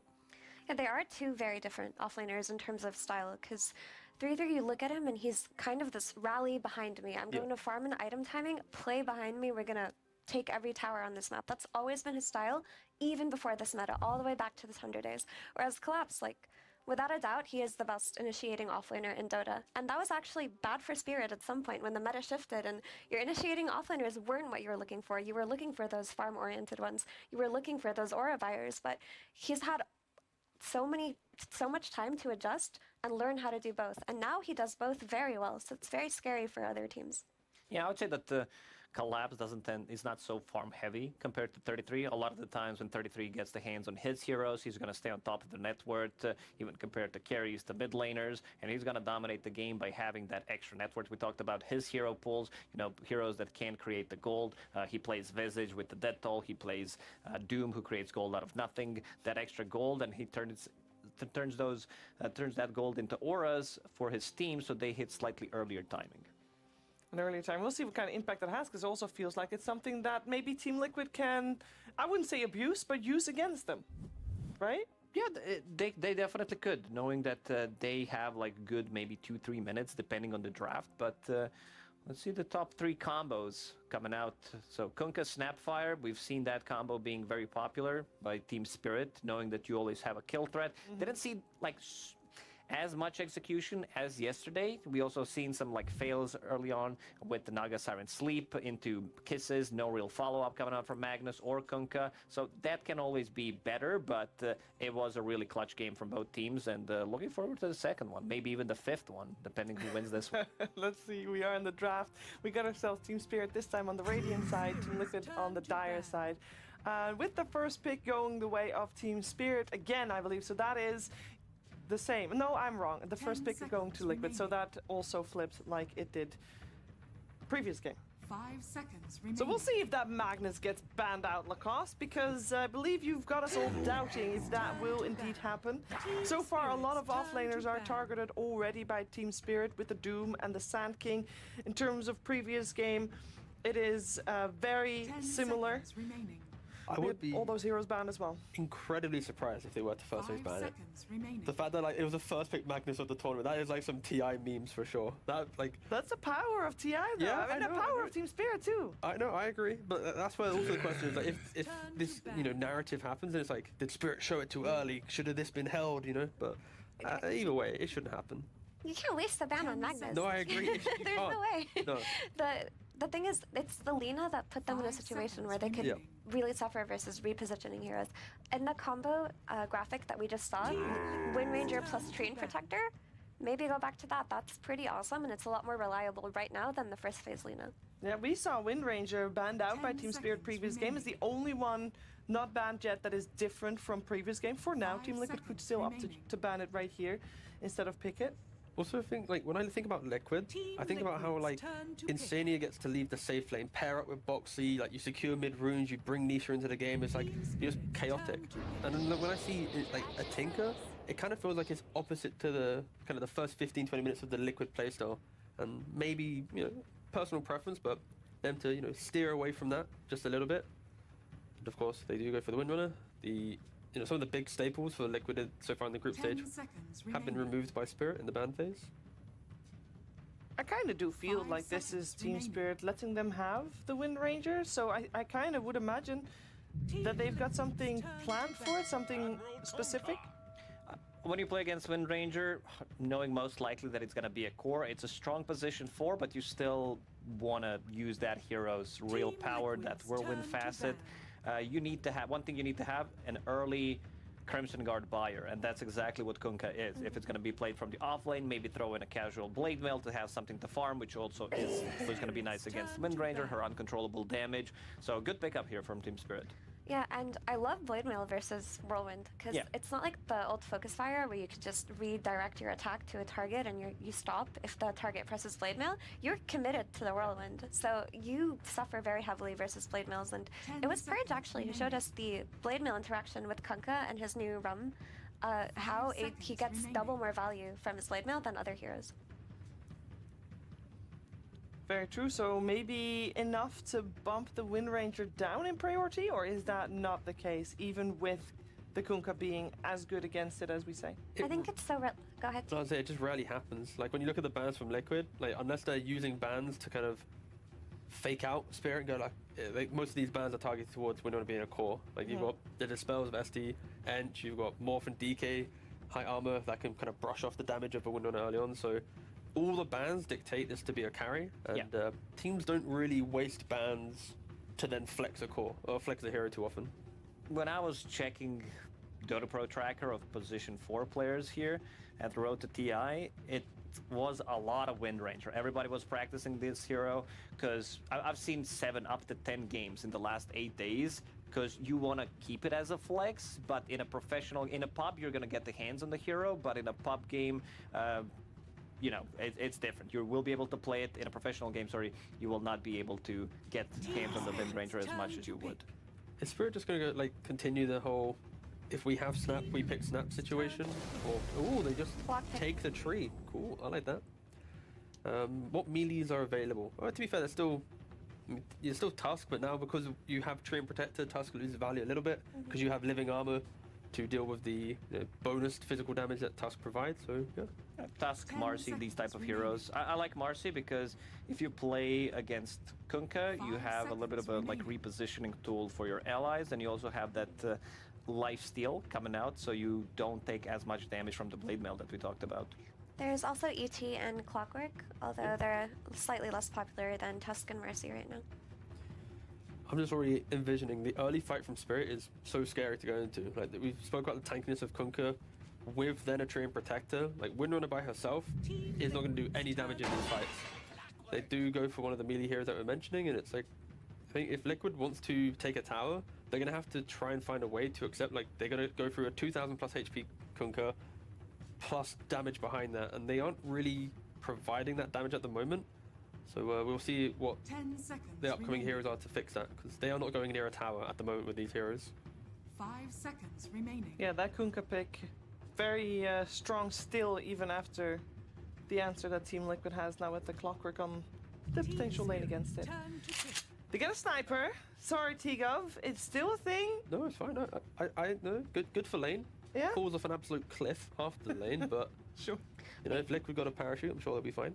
Your issue with Sniper T is teams are jamming it into drafts, but in this one it makes sense, right? You have the synergy between your melee support and your range support. There's extra damage for when somebody does get power cogged, and now you're going to have double scouting tools with Rocket Flare and Shrapnel versus Tree and Protector, who you need to find and fight so he doesn't root your entire team. This is very obnoxious. Like, the thing with sniper lineups is you need to be able to control the game at your pace, so that it's like you're using your shrapnel in your cores, you're throwing your ultimates out. And here, like Effie's mentioning, they don't even need to be near someone to kill them, right? It's going to have what? Sniper ult, shrapnel, rocket flare, hook shot, power shot. You've got like 3 different ways just to throw damage onto a hero from a million miles away, which allows you to steer clear of not getting, torrented, X'd, or both. So if they can set this up, then it's a lot of high-paced damage, but if you're unable to do much as a sniper early on, this hero really suffers. Like, the only way to come back into the game is basically through making stacks for your team, so you get the XP, you get the gold. It's hard, but it can be done. You know, you get on top of him. He's very difficult. Once he hits that power spike, his level 3, level 2 shrapnel makes him very obnoxious to play. They have very good heroes to poke from the distance. As you said, Clockwork goes in, Sniper with the Assassinate, some Shrapnel, Wind Ranger. They can try to isolate the hero and just kill him from 100 to 0. Team Spirit now picking up Morana, which is a flex pick, but most likely going to be played as a core, I would say. You do build into Maelstrom, which is good against Wind Ranger. The procs, you have extra damage. It's a strong lane paired up with the Tree and Protector. And there's another hero. Basically what they're doing is they are picking these very mobile heroes that can find Sniper and that can get away from Clockwork. So they don't care about him initiating and not being able to jump out of the cogs. And you also have a BKB piercing disable for the Wind Ranger, which is very with the last double. Does Liquid go for like a Beastmaster here? I think they need a hero to actually like truly Liquid aggression. So I kind of think that Liquid either need to get 2 more picks here that really gives them a bit more like entry to a fight. Some good old darks here. You have Clockwork already. Team Liquid's turn to No, but it is Beast. My only concern with this Beastmaster pick, which well done T with the call, is that he can be very easily punished on lane by Mirana and Train Protector. This is a strong lane, and a Batrider rotation through the Twin Gate will definitely secure kills on Beastmaster. And Kunkka is quite self-sustaining after a few levels, which is going to open up Mira's play to potentially roam top or mid. So this Beastmaster doesn't feel very well defended. It's going to be up to Sniper basically to secure his lane, because you don't want to pair the clock with the Beastmaster. We'll see how they potentially might solve that issue, maybe with a very mobile mid laner, which I think for both teams is what we're looking for, Laurel and Nisha. I know there's some flex potential here and there, but in all reality, we're looking for both of the teams' mid laners, where Team Spirit will have the slight edge of having overall last pick this game, and thus being able to counterpick whatever Team Liquid throws their way. We got the Invoker removed already. Does that tell us anything about the route that Team Liquid might want to go for here? I think it would synergize nicely. I mean, they did play Invoker plus Mirana combo yesterday, where you have Solar Flare, Alacrity, and Mirana goes pretty ham. It is very obnoxious. You have Treant Protector, you have all these auras, and Mirana, she's an insanely strong hero. Once you hit that level 15, once you hit that your shard timing, so you have an extra leap, level 20 as well. Every single time you choose a talent, this hero, it feels like it becomes 2 times stronger. 10 seconds. The hero that is still in the pool that overlaps for both Laurel and Nisha, which I think Team Spirit will probably think about banning at this point, is Storm Spirit. Yeah, I was potentially leaning there. I think that might give Liquid a bit more purpose, and yeah, that's what they are banning out, right? The Puck, the Storm, the backline jump. The weakness of having Tree and Bat as your supports. They pierce BKB beautifully, but they don't provide that cheap lockdown to punish Spirit heroes, and Spirit being the type of hero, not the team. But yeah, it's you kind of want Nisha to be on the IC hero. They're half HP, and it could go back down to the the tiny pick, the generic hero like that. Even like a Void Spirit isn't too bad, because you can dodge Kunkka combinations, you can buy Aghanims to prevent an overgrowth if you clip him in the tree line or something. But yeah, you need Nisha to be on a playmaker, I think, to bring everyone to life. And that's also like what Lacoste was mentioning earlier, like Sniper, if you don't go from pressuring lane into killing the mid game, you do fall off. And that's why your mid laner is kind of like the key to unlocking Sniper as a hero. What other teams have kind of failed so far in the group stage. They got quite a lot of time left in their bonus time, actually, for this last ban. They end up banning out the Dazzle. Team Spirits turn to And they'll show us the Timbersaw. Does that change their opinion about who goes where? Is there any flex potential that they should be worried about, or is Timber just gonna go mid? I think Timber just goes mid here. Like, it's another anti-Kunkka hero, because you just run at them, right? Like, you just get an item, off you go. And now you've got Timber in the front, you've got Beast in the front, and then all this like cheap high range damage that you're mentioning is gonna still be online from Windrunner, Clock, and Sniper. So yeah. You also just destroy Treant Protector in like 2 seconds. Like this Treant Protector is going to be so hunted in this game, and this Timber is just kind of going to be a body. He's going to stand in front of these fights, do so much damage to the point where it's going to force Spirit to use spells on him and deal with him.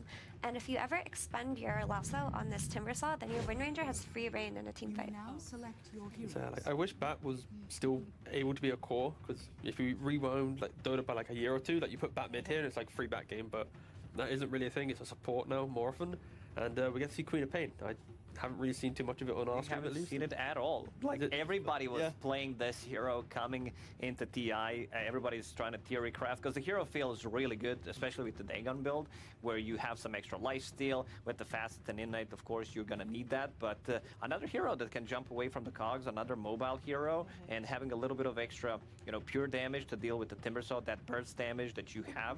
I do like what Team Spirit drafted for themselves, and I feel like Wind Ranger playing against double BKB piercing ability against the Crimson Guard buyer like Kunkka, and you also have Queen of Pain with the pushback during the BKB, because what the hero wants to do, you have 9 seconds pretty much to go in with your Whirlwind and try to get the heroes killed. They're tanky enough, and they can reposition you again, and they can buy some time, so I kind of like this Queen of Pain pick quite a lot. Yeah, I think we saw Quinn do pretty well on it. We'll see if Laurel can follow in his footsteps and force out this 2-0. If Team Spirit 2-0's Team Liquid here, they will secure themselves top of Group D. However, if Team Liquid takes this one and forces this tie, we're going to have a tiebreaker, best of 3 between these same two teams again. Let's see which one it's going to be together with Gareth and Kazu. Thank you, Shiva. Yeah, let's get into game 2. Like you say, an important one here. Super, super hyped. We just had one of the highest skills, closest, most tense games we've had all year. It is TI season, and it's day 2 of groups. We're already in full force here, Kazu. Yeah, no, we are. And I think with the type of draft we have here, it's a little bit different. Still very aggressive from Liquid, but I will say it's a little slower this time around. And their lanes are incredibly important. There's a last pick WAP on Laurel. We haven't seen it too much, as they talked about on the panel already. But I think this Queen of Pain really rounded out the draft very nicely. You do well mid, you can stop the tempo from the Timber a bit, and most importantly, you can go to the side lanes. You can offset the tempo from C3's Beastmaster, the Wind Ranger who should win her lane.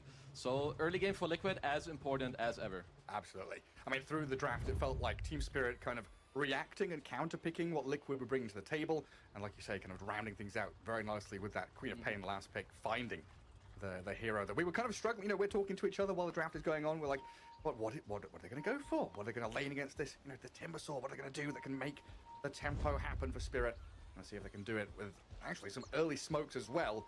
Already kicking off game 2 here with a 5v5 brewing potentially in this bottom jungle. Two late smokes, from both teams. I mean, Spirit went for even more delayed smoke, as they're kind of collapsing on each other. Lol. Shrapnels are coming. Ooh, this is awkward. Mira collapse a step back, and they've actually dragged Liquid into a sticky spot here, forcing Insania to cogs and walk away. But a high ground vision dewarded. So the victors of this Liquid getting the Obs Ward kill, but let's see if they can actually guarantee some bounty runes as well. Yeah, let's see what the post action looks like. Well, Boxy did have to use 2 shrapnels, so that's a bit annoying, but at least I think one of them should be cooling down until the lane starts, so it looks like a 2 for 2. We're still fighting bottom, where Boxy, he's been surrounded here. Miposhka's tree, Mira's bat, and of course, Radan on this Mirana, getting first blood for Miposhka. Well, turns out Spirit worthy victors of this little engagement. Little nice first blood for your Treant, not too bad. Yeah, a little bit of money, gets him towards extra bits of regen, more blood grenades, a little bit of punching. A slight lead for Team Spirit, early days. But I guess you're thankful that, you know, a Queen of Pain didn't get the first blood. Oh yeah, I mean, at least for Liquid, yeah, it didn't go in the hands of Laurel, because this mid lane is just a lot about tempo.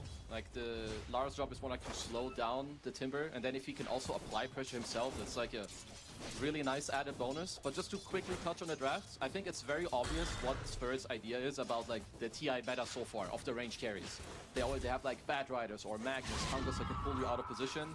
So they are, once again, very well equipped to deal with this Wind Ranger. Yeah, they love this. You know, we saw it in game 1. We've seen it in previous series with this Bat Rider, with this Magnus. The kind of game of tug and war, tug of war, right? Where they're pulling on the rope, they're kind of dragging you forward, making you lose your traction, your step, and then going in for this round 2 or round 3 of the fight that they actually want to take. Team Spirit have been exceptionally good at really just baiting people and kiting them as team fights start out. But of course, you know, it's laning stage now. We've got a bit of waiting to do before those team fights properly kick off. And that's what Liquid are going to be looking to really capitalize on. Clockwork and Wind Ranger. This classic, you know, melee plus ranged. Very, very strong to kind of hold their own, do a bit of damage back. Nisha's Timbersaw was, you know, a strong pick until the Queen of Pain came. Still, though, able to kind of tank up and move into side lanes to make a bit of a name for himself. And then this Sniper Beastmaster, 3-3 on a Zoo hero. We were talking about how Liquid like to play that big map pressing style where they're trying to limit the options for their opponents. Insania might be dead. Insania has 4 stacks of sticky on him. Does push back Mira with the cogs, but still, Mira will find the kill. Okay, so top lane, yeah, I was about to say that they're doing pretty well there. Insania had, you know, he was getting off a lot of cogs, pushing them around back and forth, but does feed a kill. Bottom lane, I think the first few minutes are really, really big for 3-3, because I can only see them win this lane if he gets some Arcane Boots timing, and then eventually later they keep harassing Yatoro. Because in this lane, I don't think Mirana's in a lot of threat. Nah, we've seen what this Mirana can do. Collapsing the cogs. Torrent was good for the power shot, and Insania's damage should be enough here to bring the Kunkka down. Mira trying to get some damage back onto this clockwork. A lot of it comes through that sticky napalm. Looks like Mira's okay after using the stick just to stay around and gather up some more XP. Very, very nice to get a, like, not even a return kill, but just a straight up kill. Like, any net worth or XP that they can, like, inject into Mickey is really big, because if anything is going to happen in, like, this bottom lane, or they offset this top lane, it's going to be through Mickey. If he has a good lane, maybe it frees enough to kill the Kunkka up top, or even gate down bottom. As briefly, this is a very interesting way to play this lane. I have not seen anyone do this on these, and I think this is very, very smart. Cool. Oh, we were talking about this yesterday, right? With Ace's Venomancer, we've had Darkseers in the past do it. I can't remember who it was yesterday, but similar. I was Primal Beast, right? Trying to cut the wave and do that business at level 1. But this is now, what, 4 minutes in? And still trying to manipulate the wave as best he can. Not playing the lane honorably, but that's classic 3-3 stuff. No, this is the best way to play. Good arrow. Go on Boxy. Yeah, a lot of damage from this Mirana. Miposhka taking it, though, from this scatter shot, and 3-3. Trying to finish off the tree, and oh, he's carved through the tree line. Still dead to Boxy, apparently, there in the end. It looked like the ogres were gonna kill him, but maybe there was a last take of a blood grenade or something. I don't know exactly what happened, but yeah, I like what Liquid are doing down bottom. Because playing this lane as a 2v2, I don't think is good for you. So you need to find a way to, like, go about it.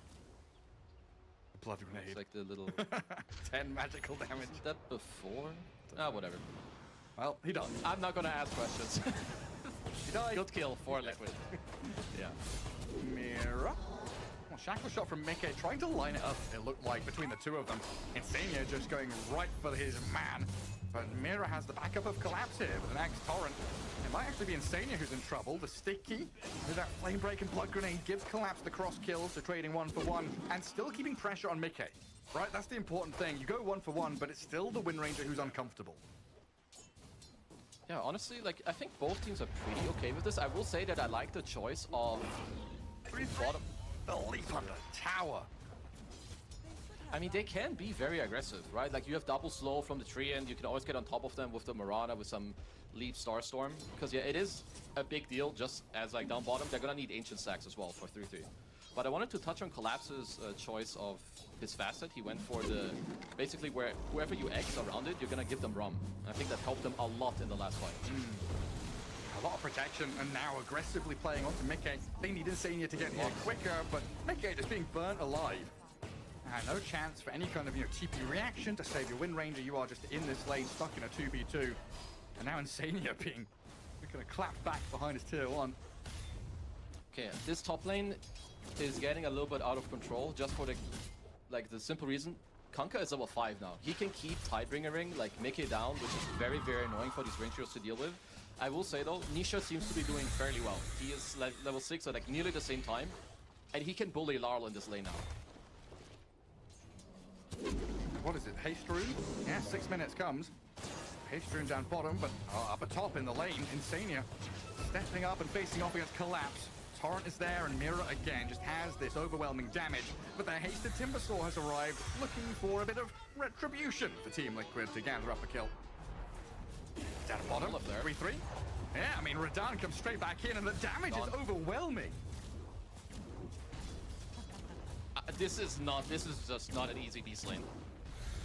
Like Treant, which means they can always fight into you. Mirana can always choose whether they fight you or not. This tower is below half HP.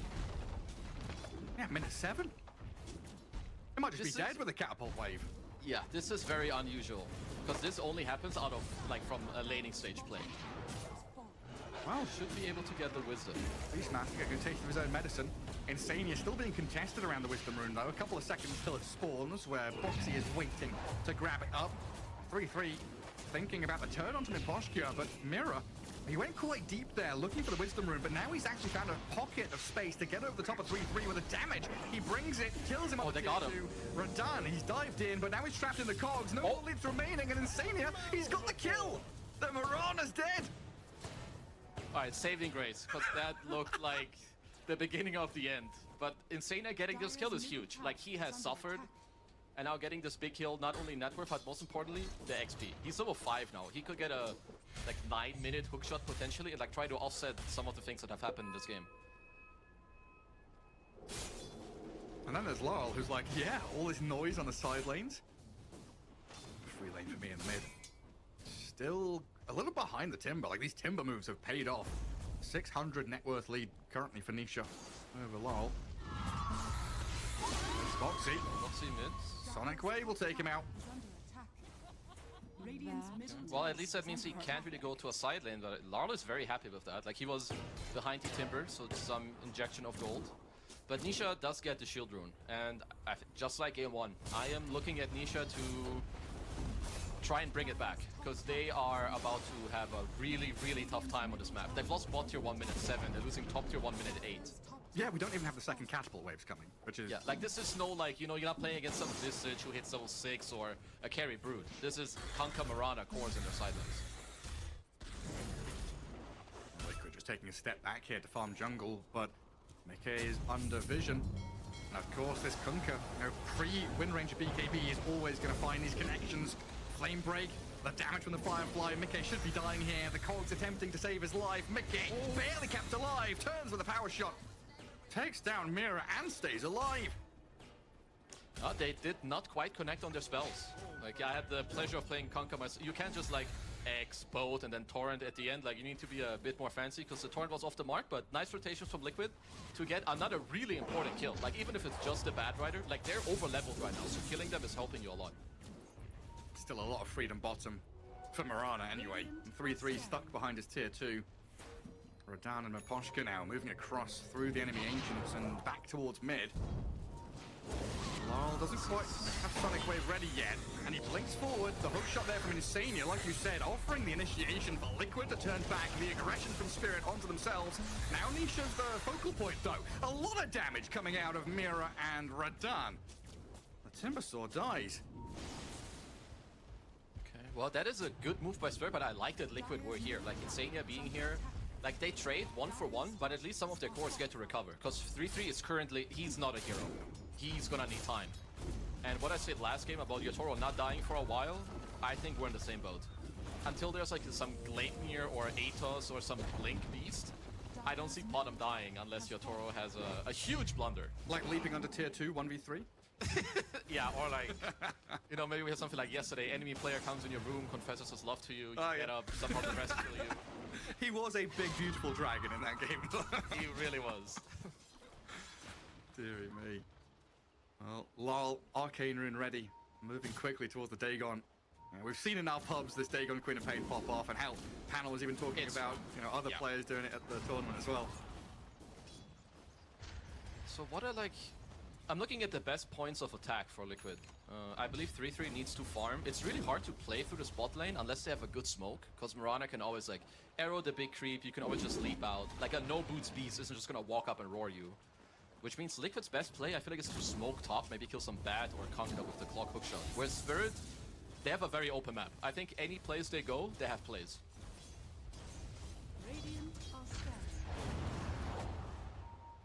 It's pretty simple to react to Liquid as well with all your tier 1 standing. You see a couple of Liquid players, TP in, smoke up behind. And currently, Mirana, Treant and Queen of Pain smoked up down bottom. Insania sees Mirana here, and there's a flurry of Liquid pings. They're pinging, this is a very hard kill to execute. Like getting a hook shot into a cog back with the like large cog facet is really, it's not easy at all. Also this ward Maposhka plays, I really like it. It doesn't get de-warded by the high ground ancient ward, and it's like, it's a lane ward plus it sees the ancients too. Yeah. It's definitely the best ward he could have placed for this bottom area at this point. Shackle shot up top though. Mickey. I guess Mira was starting on him. Mickey's kind of testing the water. Anyone behind you? While mid lane, Collapse and Laurel have come in towards Nisha. Oh I didn't even need the Sonic Wave. Dear Lord. Used to be there. Now Boxy, well, Laurel probably wishing he had his ulti now. Overgrowth from Imposter with an illusion rip from Laurel. Stays alive, blinks away, and Boxy dies. Insania scraping away with a little bit of health, but Laurel's going to put that one to an end. A couple more hits here, Imposter should have it. Boom. Hammers him down with a big old thud of the Treant. Right, double kill for Maposhka. That's a 5k lead at 12. So yeah, I mean, this is absolutely just Spirit's map to play. wherever they go, people can die. There was a really clutch arcane move from Larl as well. And I like where Collapse is playing on the map. I was saying that I feel like the only point of attack Liquid have is top. So if he's top, he gives them like an easy access, but not only does he dodge the top move, he's making his own move in mid, helping Larl to like activate his Dagon timing. I mean, T's prediction here of Liquid's heroes not going anywhere near towers, like, it's coming true real quick. 30 minutes in, they've barely moved across the river, not able to pressure objectives, and you know, T and Effie talking about this Treant Kunkka duo. They're just massive walls in front of objectives. People aren't gonna be dying. Like Liquid are gonna need time. They need to like play a very spread map and wait for like 1-2 item timings. I really don't think there's much for them to fight back or like fight into. They catch 3-3 with a lasso. Yep. Bye-bye. Down he goes. Not the best spell usage, but he did die. Lol just throwing a Sonic Wave whenever he can, but Collapse now in the cogs against Nisha and Insania. Blade Mail's up and he turns with quite a bit of damage, getting shredded by the Timber, and the Wind Ranger now arriving though. Mickey can show what he's made of, trying to get the damage spread out, but Radahn and Miposhka turning and fighting. Radahn nearly dying, does drop and trade his life. Mickey with a double kill, but a 2 for 3 emerges. And Liquid, it doesn't feel amazing unless maybe they get another kill, but Mira's dodged away from the Assassinate and the Chakram. Honestly, I'm all for it. I think that he's still tagged up here. Is he dead? The Timber Chain, he's dodged, juking left and right, up and down across the staircase, and away he goes. Alright, fancy footwork. I think this bottom tier 2 tower, perhaps Spirit from now will, you know, reconsider how deep they go there, because the game did go from like 6k to 4k, but again, just very important, this XP being injected into these heroes, because Liquid need time. So you doing these moves and overplaying, you're really just helping Liquid.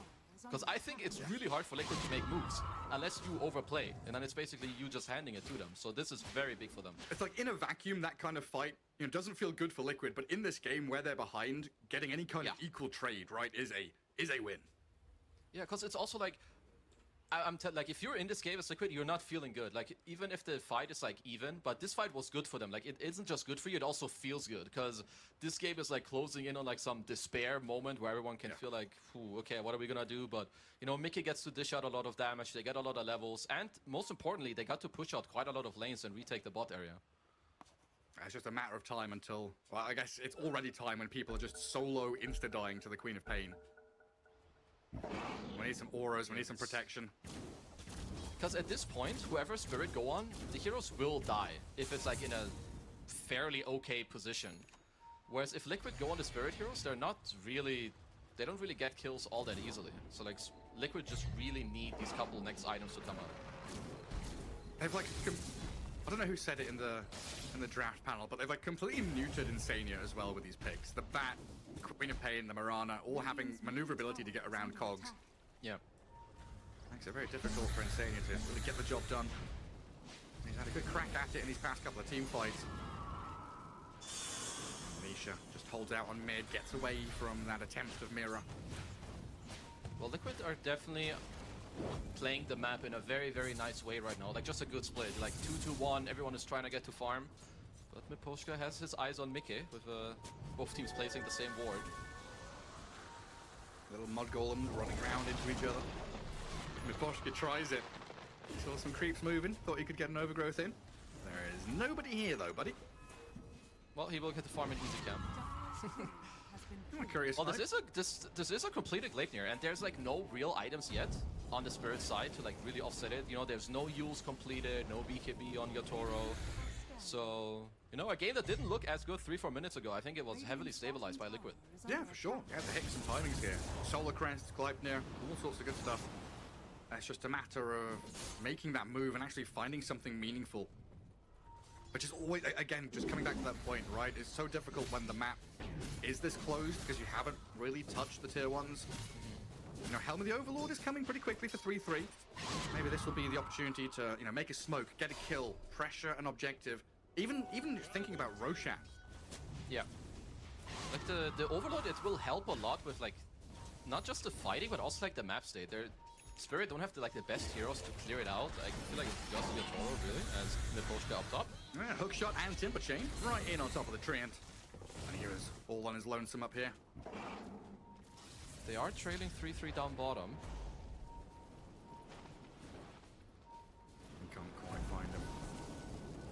The boars. Being quite annoying for Mira. It doesn't feel like Team Spirit are in a rush at all, though. We're seeing the Queen of Pain and the Mirana just tucking in, getting farm where they can. Hiding away, taking out Ancients. All the jungle being vacuumed up. Liquid should be very happy with what's going on. I believe Nisha has Axe completed, so like he... Of course he can still die. There's a lot of magic damage on the Radiant side, but Yotoro isn't really gonna deal the most damage to him. And if they have to use everything to kill him, like this is really where Mickey can shine with his Gleipnir. He ults all of them with the Whirlwind Facet. 3-3 gets off a good roar. So yeah, this game went from like an 80-20 in my mind to like some 60-40 right now. Like Liquid they're really back. Dire Scan doesn't quite connect on anybody. Regen rune up top for Laurel. Nisha and Boxy were looking for the rune, but they couldn't spot it. They do spot the Batrider here, though, and his shrapnel damage is quite something. They spotted him with this nice ward. This is very good. Like the instant shrapnel, just canceling the blink. Nisha goes over, so yeah, and I'm pretty sure they're just gonna get this mid-tier 1. They have a big black dragon here as well with 3-3. The Overlord is completed. I mean, the map is absolutely back to even. Yeah. It's not even in Liquid's favor. Like, if they can go bottom, take their bot tier 1, and Spirit don't take Roche on this 20-minute side, this could be, like, Liquid being, like, favored once it's daytime. It's just like Domino's toppling, right? It's kind of systematic, step-by-step. That was a bit close. Lol, gets out of there. Oh yeah, just algorithmic from Liquid these past couple of minutes, right? Get their items, push tier 1, find a kill, move into that bottom jungle, get more ward coverage there as well. They don't swing down to the bottom tier 1 though. Opting to go back to farming a little safer in the pocket. Okay, so 3-3 went for the Vanguard. I like that, because I saw Nisha queuing up Vanguard at first, like for him to go Crimson. I would not have liked that so much. I much prefer if the Beast is the one to like go some more auras, maybe allow Nisha to pick up a Blink or a BKB or like an Eternal Shroud just to like tank up.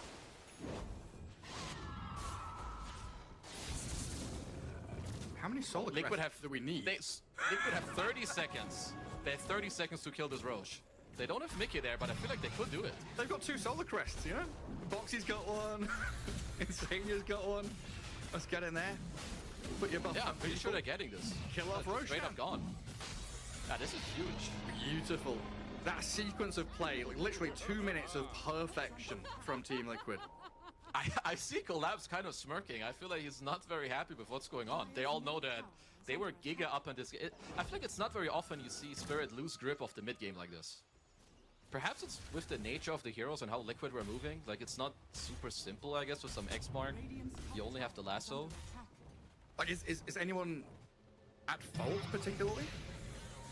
I mean, this bot tier 2 dive, I think, was very questionable, but... I will... Okay, Mr. Befoshka gets ward up. 3-3's hungry. He had a very poor laning stage through no fault of his own, and now he wants to come back into it. He's nearly top net worth, but he's top 3. They're stealing for Tormentor now too. Have good shards of the jetpack and the grenade. Step by step. Step by step, going towards a 1-1 where we get tiebreakers. Wait, we want more Dota. The players want more Dota. Yeah, just more games between these two teams. What's there not to love? Oh, it's a BO5 then, isn't it? It's a grand final. Okay, so you have Shard available on Yatoro. I mean, Spirit are still ready to fight. They are... Maybe they've like overweighted for some of these items. Like all they need is like... You blink Lasso, follow up with like a Torrent on the ground. You have Yatoro hitting heroes and Mipochka like plays slow with his root. So it's not like they've lost full control, but they've absolutely given up their lead. Dire's bottom tower is under attack. Aghanim Scepter for collapse and a big smoke from Spirit. Insania is being a cheeky little devil though. Smoked on the enemy side of the map. Playing behind enemy lines. Find Nisha. Nisha gets... I mean, that's an Aegis Axe. Torrented. Hookshot there onto Collapse. Trying to connect on a Kunkka. Sonic Wave and the damage out of Dagon blows up Mickey. Barely saw him there as he appeared in the fight, then disappeared as quickly as that, as Lal grabs a double kill. Insania down. Nisha misses the chain, tries to turn and fight, but Mipochka just stands there, tanks it all. As 3-3 and Boxy, offering a bit of backup here for Nisha's Timber Sword to maybe get out of danger, but the control just keeps coming. In comes Mira and Lol with a blink forward on towards Boxy, but he TP's home. Damn. I mean, that is they find the best target. Like, Nisha has Aegis, so I feel like they're kind of going on him just to, like, poke reactions, right? Like, make people show themselves. Insania feels like he has to hook in, Mickey walks to the west, kind of shows himself, and that's the moment where Mira just goes in and gets the lasso. And I think that's a very easy, like, condition for them to win the fight. It's just such smart play. Like really, really smart play. You're just forcing people to scramble, you know? It's like Boschka. He's found 3-3 here. Arrow comes in, hookshot's good from Insania, but Radahn has a BKB. Just walks out of it, kills the Beastmaster. Kills off the Ancients. Well, the Poshka Treant is also a absolute classic.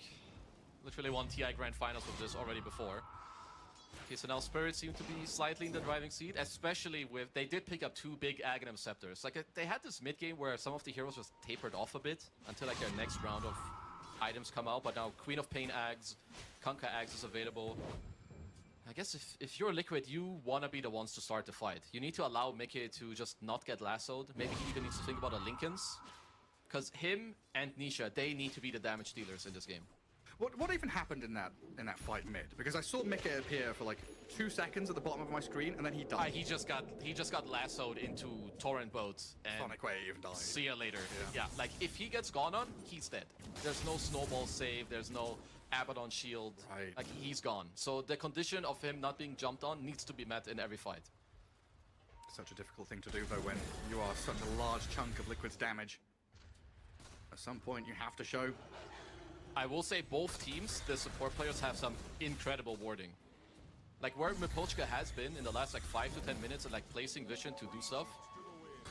But similarly with like Liquid, when they came back in this game, it's off of the back of their wards. They find Nisha. Into Arrow, and the damage comes. Lol with that Sonic Wave, they're gonna bring him down. Timbersaw dead, 3-3 in trouble, Gleipnir up, Flame broken back, dying under the tree and spells. Mira dies, but he's given vision of the rest of the 3 of Liquid, who are now trying hastily to retreat. In comes the Mirana, Insania trapped in his own cogs, and Foxy just being annihilated here by LOL! The Queen of Pain grabs a triple kill. Damn. It's just like, it depends on what you see. If they see like one of the cores at the start of the fight, whether it be Nisha or Mickey, like just killing one of them is just like a very easy condition. Lasso into Arrow, Nisha dies, and I think this is very sad. Nisha had his, like, the last rounds of his Eternal Shroud fly out on his courier. If he has it completed, no way in hell he dies in Lasso Arrow. Just a matter of seconds. Yeah, it really is. And Team Spirit, they keep 3 heroes top, push the tier 2, while the Mirana goes back to farming Ancients. Full efficiency here. Although they don't kill the tower. Yeah, I think it's like kind of fine. I will say that tier 2s, I feel like they don't matter that much. Like, yeah, sure, you can like take the enemy outpost in the triangle, but other than that, it doesn't, I feel like it doesn't help your map state all that much. And it's so gold. Don't like over focus, just go farm. And it's gold that's always going to be there, right? Whereas camps are gold. Yeah, right, you exactly. take and then they respawn, you can take again. Yeah, like it's kind of efficient to just take it later when you kill it faster, or like without committing all these heroes. Because look, he's just chilling. He knows he's not really needed. If top tower dies, you know, so be it. If it doesn't, I don't care. I mean, how much gold is Radahn going to get from a tower? Like 100 gold instead of Mira? Hook shot it. Is that a self-fuel? Blink off cooldown in a second, but he can't escape from this. Ooh, bing bong, dead. Bounced around as the cannonballs and the boat lands multiple. Any damage? None whatsoever. Right now, Nisha doesn't have a barrier, but into the blade mail, returning damage back on the Timbersaw. Radahn from the outskirts, trying to protect his Kunkka here as Collapse gets surrounded. 3-3 and Mickey, they're on him. Insania's the one that grabs the double kill, though. Shackle shot on the Queen of Pain. Mickey, he's found his man. The Quap blinks away, barely. Assassinate. Towards the rune, assassinating Gleipnir. They'll secure the kill. All right, it happened. It's off the back of another ward. Like this aggressive ward, it found Mira, they get the hookshot, forces self-use, and not the best reaction from Spirit, but that's just what happens, you know? Enemy team makes a good move, you react, sometimes you just don't do it perfectly. Such a back and forth game, right? It really is. Team Spirit, they're winning. It's like 80-20, back to you, Liquid. This game, it can turn into a Nisha show. Like we've seen Timbers that can absolutely like pop off. Like, look at his items right now. 3k HP with Eternal Shroud makes you resistant to magic. You pop E just to have the full stacks. You don't really die to physical. And 3-3 also has a Granite Golem, which is increasing his HP by like 500. Like, even 3-3 is... Why does he have 3600 HP? He's got Crimson double Look, it's bracer. 600 bonus from the Granite. I like his itemization too, like this double bracer, now going pipe. Full auras. Oh, jetpack. Doesn't quite spot them. Flying across the treetops. Seeing what he can see. Lincoln's is there for the Mirana now. What is that primarily for? Roar? Yeah, that's to not get roared by the Beastman. Because it's kind of the only thing stopping him, at least in his BKB. I mean, it's that and Mickey standing his ground and hitting his face, right, with his ult. Those are like the two ways to stop him. Because then, I'm guessing his itemization is Lincoln's for the defensiveness, and now you go MKB to stand your ground against the other problem, which is the Wind Ranger. Insania in a good spot there. So they saw Collapse TPing with their lane ward. Nice They work. didn't see the smoke, so they don't know how many people are coming, but they've popped the smoke on Collapse, forcing him to cast spells early. Nisha shows himself now, the face-off, the BKB. Collapse staying alive. Mira already half HP though, trying to find an angle, but can't even get a lasso off. Overgrowth. Hello with the Sonic Wave. They've killed Nisha off now as Mickey. He's being pummeled. The Mirana shreds through this Wind Ranger as Miposhki has ping-ponged around inside the cogs, but he'll be the sacrifice Team Spirit give up for 2 core kills. 3 for 2. A close-fought battle, but my god, Team Liquid are still the ones that are, like, moving forward. Yeah, no, absolutely good from Liquid. It looked like it could have been good for Spirit, but... I mean, maybe I'm gonna sound boring and annoying, but there's 2 wards that saw everyone from Spirit walk through. Like, they knew exactly what's happening. They have 1 lane ward, and then 1 right behind where the entire fight started. That's why, like, Mira didn't get to blink in and get off a lasso. Because, look, they see everyone and their entire family just go on the backline. They're like, okay, everyone gets ready, and now they immediately swap to the targets, like, below. Here, Mira's cancel. They keep staying on him. I mean, Mickey dealt so much damage in this fight. Same with Yatoro. Yeah. Like, that smoke breaks, and all of a sudden, Team Spirit not wanting to be there anymore. I can see how quickly, like you say, both teams, when they see that opportunity, the target they want, they are very quick to they're shift in. focus.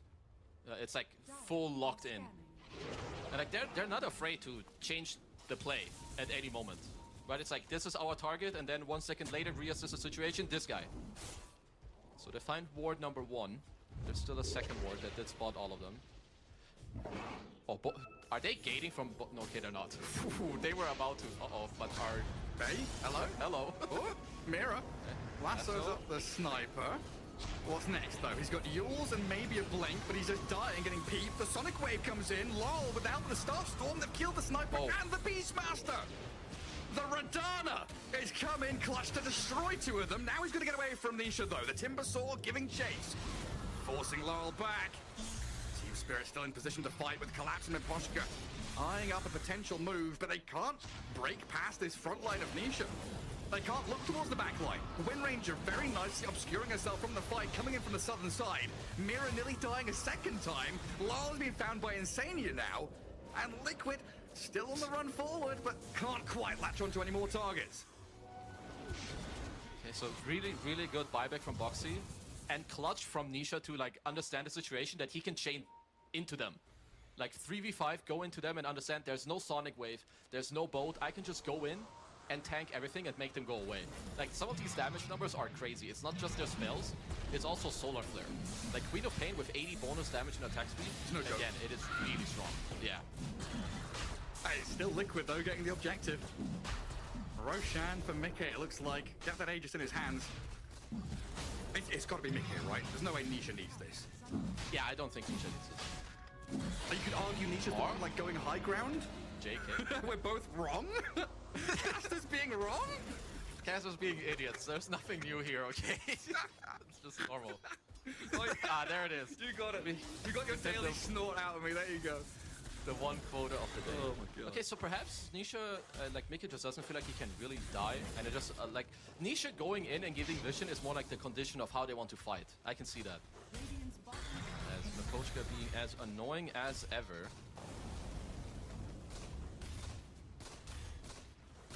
feels like I've not said Boxy's name this entire game. He's just like very, very quietly playing sniper from the fog. He had a very I guess sad it's lane he just stacked for the Beastmaster. It's like literally his. I guess it's good that he's like kind of quiet. I feel like he's taking most of the initiation, just like using his spells. That's what he wants people to think. You know, they don't care about him. And boom, baby, assassinate. Oh, just a very different game from Boxy, from his kind of usual Tusky, right, clockworky, whatever kind of play style. Collapse and Mira away from their own ancients. Team Spirit looks like they're a bit tentative to play the map right now. Playing into Aegis, no real surprise. But it seems like Liquid not in a rush to go out and do anything. It's an Aegis that seems just to get your next round of items, put a bit of fear into the heart of Spirit. At least not yet. Like they're close to like this clockwork axe. Or well, he's 1,000 gold away. So I hope they're not like calling, oh, I need clock axe, and then we can go again. But so they have 3 minutes on the Aegis. It's kind of on them to figure out what do we want to do with it, because Spirit did just hit like a crucial item timing of their own. They have an MKB now on Radahn, and Liquid did not put the Aegis on Windranger. So if they just lasso, if they get the lasso on Mickey, it is once more they're like conditioned to go and take the fight. There's typical Team Spirit stuff. Like there's so many little nuanced plays that they kind of have to make, but somehow they find the way. I'm under the impression that someone on Liquid should build a blink. Like it's only Insania who can kind of start a fight unless there's like something random going on, right? Like you don't have a blink hex on your Timber, you don't have a blink roar. Right, like that's what we used to see from Beastmaster with this blink refresher build, right? Because I think the build has been perfect until now. I'm just wondering about like the next 5 to 10 minutes. I would like them to simplify how they can take the fight that they want. Miposhka's done a pretty good job holding back the waves, not showing himself. Yeah, an incredible job. Like also they have a ward to their left now. If a fight is to break out here, they could see everything. Miposhka sees 3-3 alone. Isolated Beastmaster. Liquid are all in that bottom jungle. That's a lasso on the hog. Scramble across. 3-3 is going to die before they get here, but now a chance for Liquid to fight, but they've seen the Solar Flare, and Mickey in danger. Sonic Wave, the damage from Radahn, it keeps on coming, but Mickey just about finishes him off. Taken down by Radahn, now a Yules into the sky. Nisha, he's got Aegis. Even if they kill him once, they've got a second round to break through, and the arrow doesn't land. They've got Miposhka coming back in with the help of the Torrent of Collapse, though, and Nisha is being taken down, whittled down little by little. The first life gone, and Liquid have nobody here to salvage this situation. Nisha's got his Aghanim Scepter going, though. The tanky fella, Yules again. Caught out, stunned up, control galore from Team Spirit to find the beast. Yeah, they literally need to like 5-man him. I mean, the unsung hero of like the last couple of minutes, it's just Miposhka of like a lot of these last moves. Like they're down fighting into Aegis, but they just know everything. They have a great ward, he spots out the beast alone, and Liquid need to be the ones to start the fight themselves. It's like the right place and the right time is a phrase that so often gets used kind of, let's say fair, just throw it out there, but how is he in the right place? Why is it the right time? Miposhka just knows where he needs to be, what he needs to be doing. And now Team Spirit are up on your high ground. Tier 3 dead, catapults behind them. Radahn and Collapse with Laurel there making short work of the buildings, and Mira nearly finding a go on 3-3. Mickey is back up. Liquid. Mickey getting pulled around by the tidal wave. Has the BKB defensively, and the melee rax is going to fall nonetheless. And comes the lasso. Now he gets lassoed. Is Mickey just dead here? They're going to try and save him with Insania. The hook shot the cogs, but it's nowhere near enough. Mickey just dying. No buyback on your Wind Ranger. You're now left in a 4 versus 5. Nisha has a lot on his shoulders now. Troubling times for Liquid here in game 2. It's too many layers of like small outplays. Like first they kill you bottom, they go mid, you respawn, they pull you in, force your BKB. 10 seconds later they get to follow play with the lasso. This is a really... I don't know how you defend the second Rax. Midwave is coming, so backdoor will be gone soon. Just look at where 3-3 is, right? He's like, screw this, can't play into them when they're pushing high ground. Go farm ancients, get something done, and then come back and try and defend the base. Is the win ranger even close to buyback? 700 gold away? 50 gold, so no. Oof. You just have to sack this. At this point, it's you have to talk about how you can win, how to fight. At the very least, the tier 2 bottom's still standing. Yeah, you cannot get megaed, and they will not go for your throne, which means you have another fight in you. One more lifeline.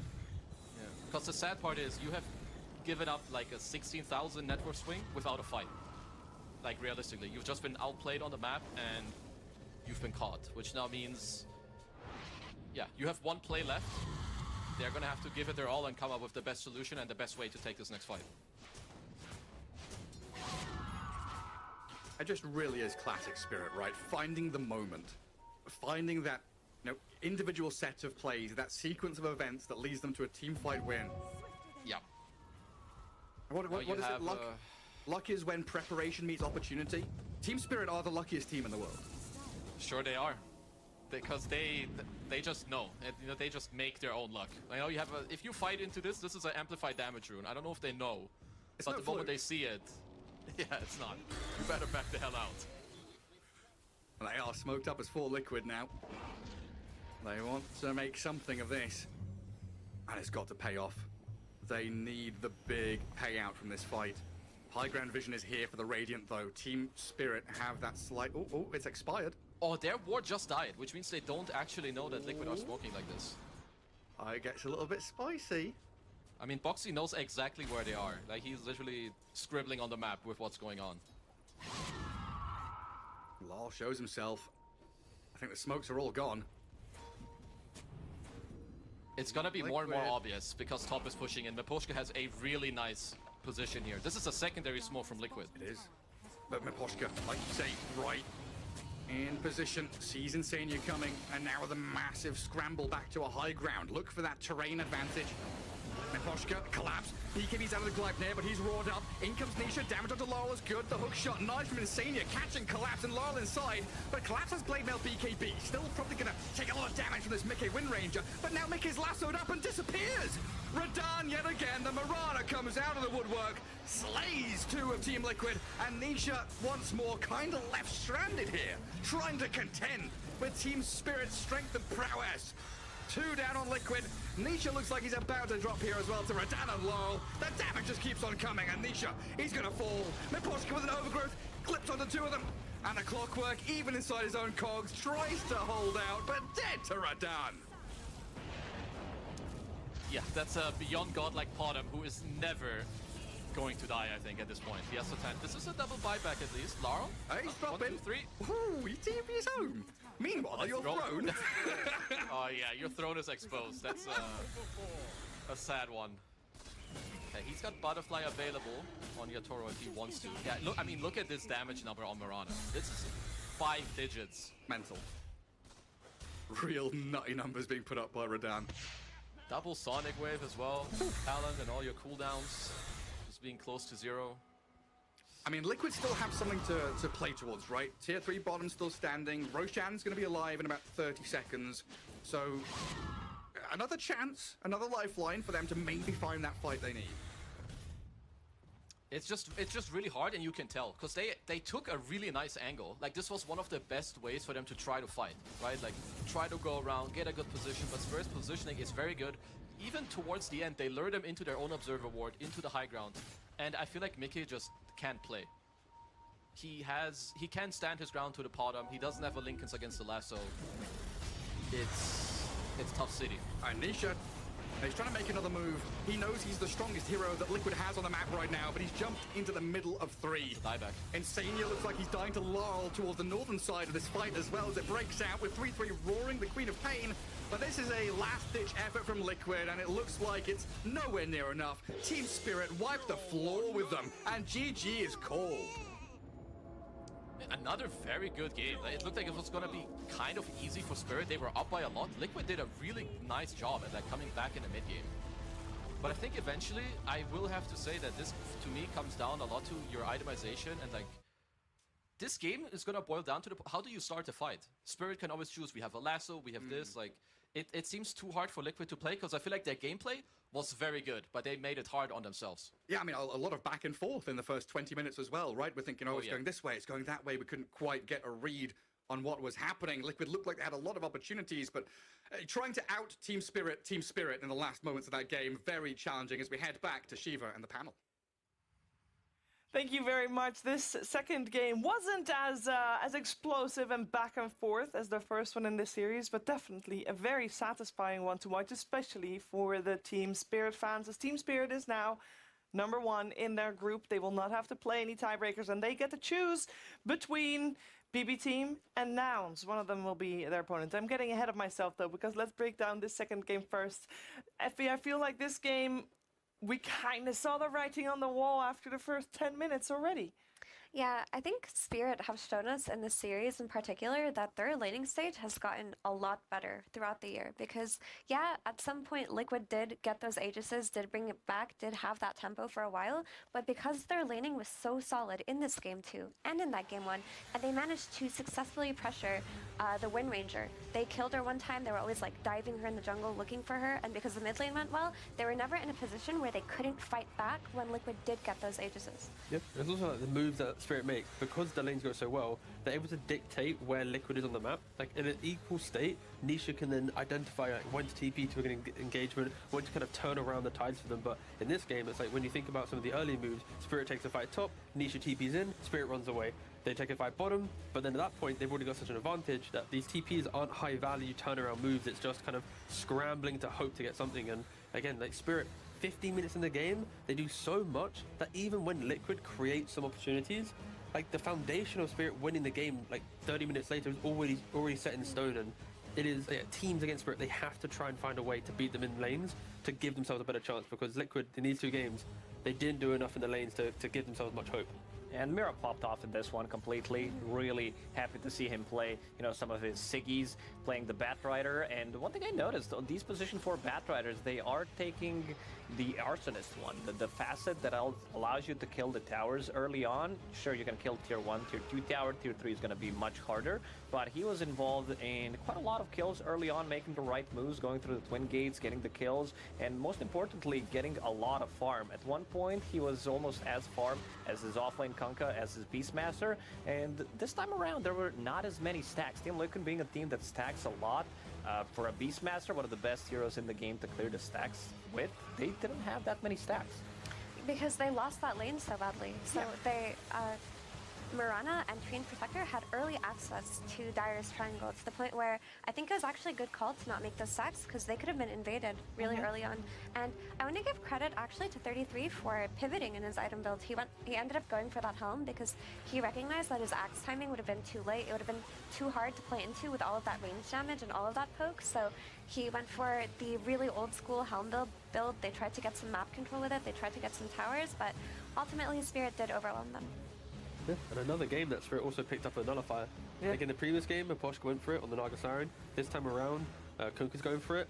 We haven't really seen teams think about this item too much outside of certain scenarios, but with the aura meta, with the fact that you are throwing multiple buffs on heroes, Spirit now 2 games in a row against a team like Liquid that always go for auras. Other teams, sometimes they skip on getting all of them, but Liquid always seems to have a minimum 2 to 3, and Spirit is just kind of showing their ways to deal with it. And yeah, scary team. Very, very scary team. Yeah, and especially I don't know if are good if you're dealing with Nisha, because I do wanna talk a little bit about that final pick that Liquid had on the Timbersaw in the mid lane.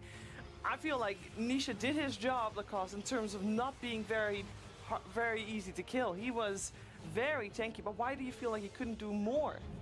Like, why couldn't he help his team? They had some explosive damage. Like, you're playing against a Batrider who was extremely farmed. You're playing against super farmed Mirana throughout the whole game. And then you also have, this Queen of Pain with the pure damage. X-Mark is a big one, the big factor for Timbersaw, controlling him, pulling him back into the middle of a fight. He wants to reset multiple times, this Eternal Shroud to kick in so he can come back. But it never really happened. Every single time he was caught off guard, they pretty much bursted him down from 100 to 0.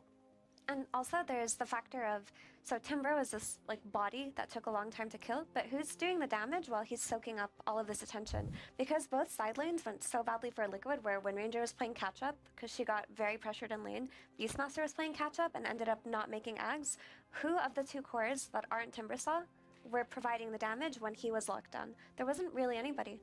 No, there was just shut down. It makes me wonder again if Team Spirit already realized by letting the Wind Ranger into the pool, and they thought 7 steps ahead, what was going to happen in the draft later on, because it did feel answered, T. Yeah, I think Windrunner is a hero that you easily can misdraft in a wrong pick or two. Because like Windrunner, you want kind of control around it. Like I think the best games that we've seen is when it's like Mars and a Windrunner. You see 2-3 heroes, this is my arena, this is my whirlwind damage, and then you have a frontline support that finds kills. In this game for Liquid, it's like they've drafted themselves into, if lanes go badly, we really need to like pray to find some good moments. And like they get an Aegis, but it's like, yeah, I'm not really a fan of first phase Windrunner if you don't respect the Windrunner's weaknesses. Again, I've already stated my case for not enjoying the sniper. I think Liquid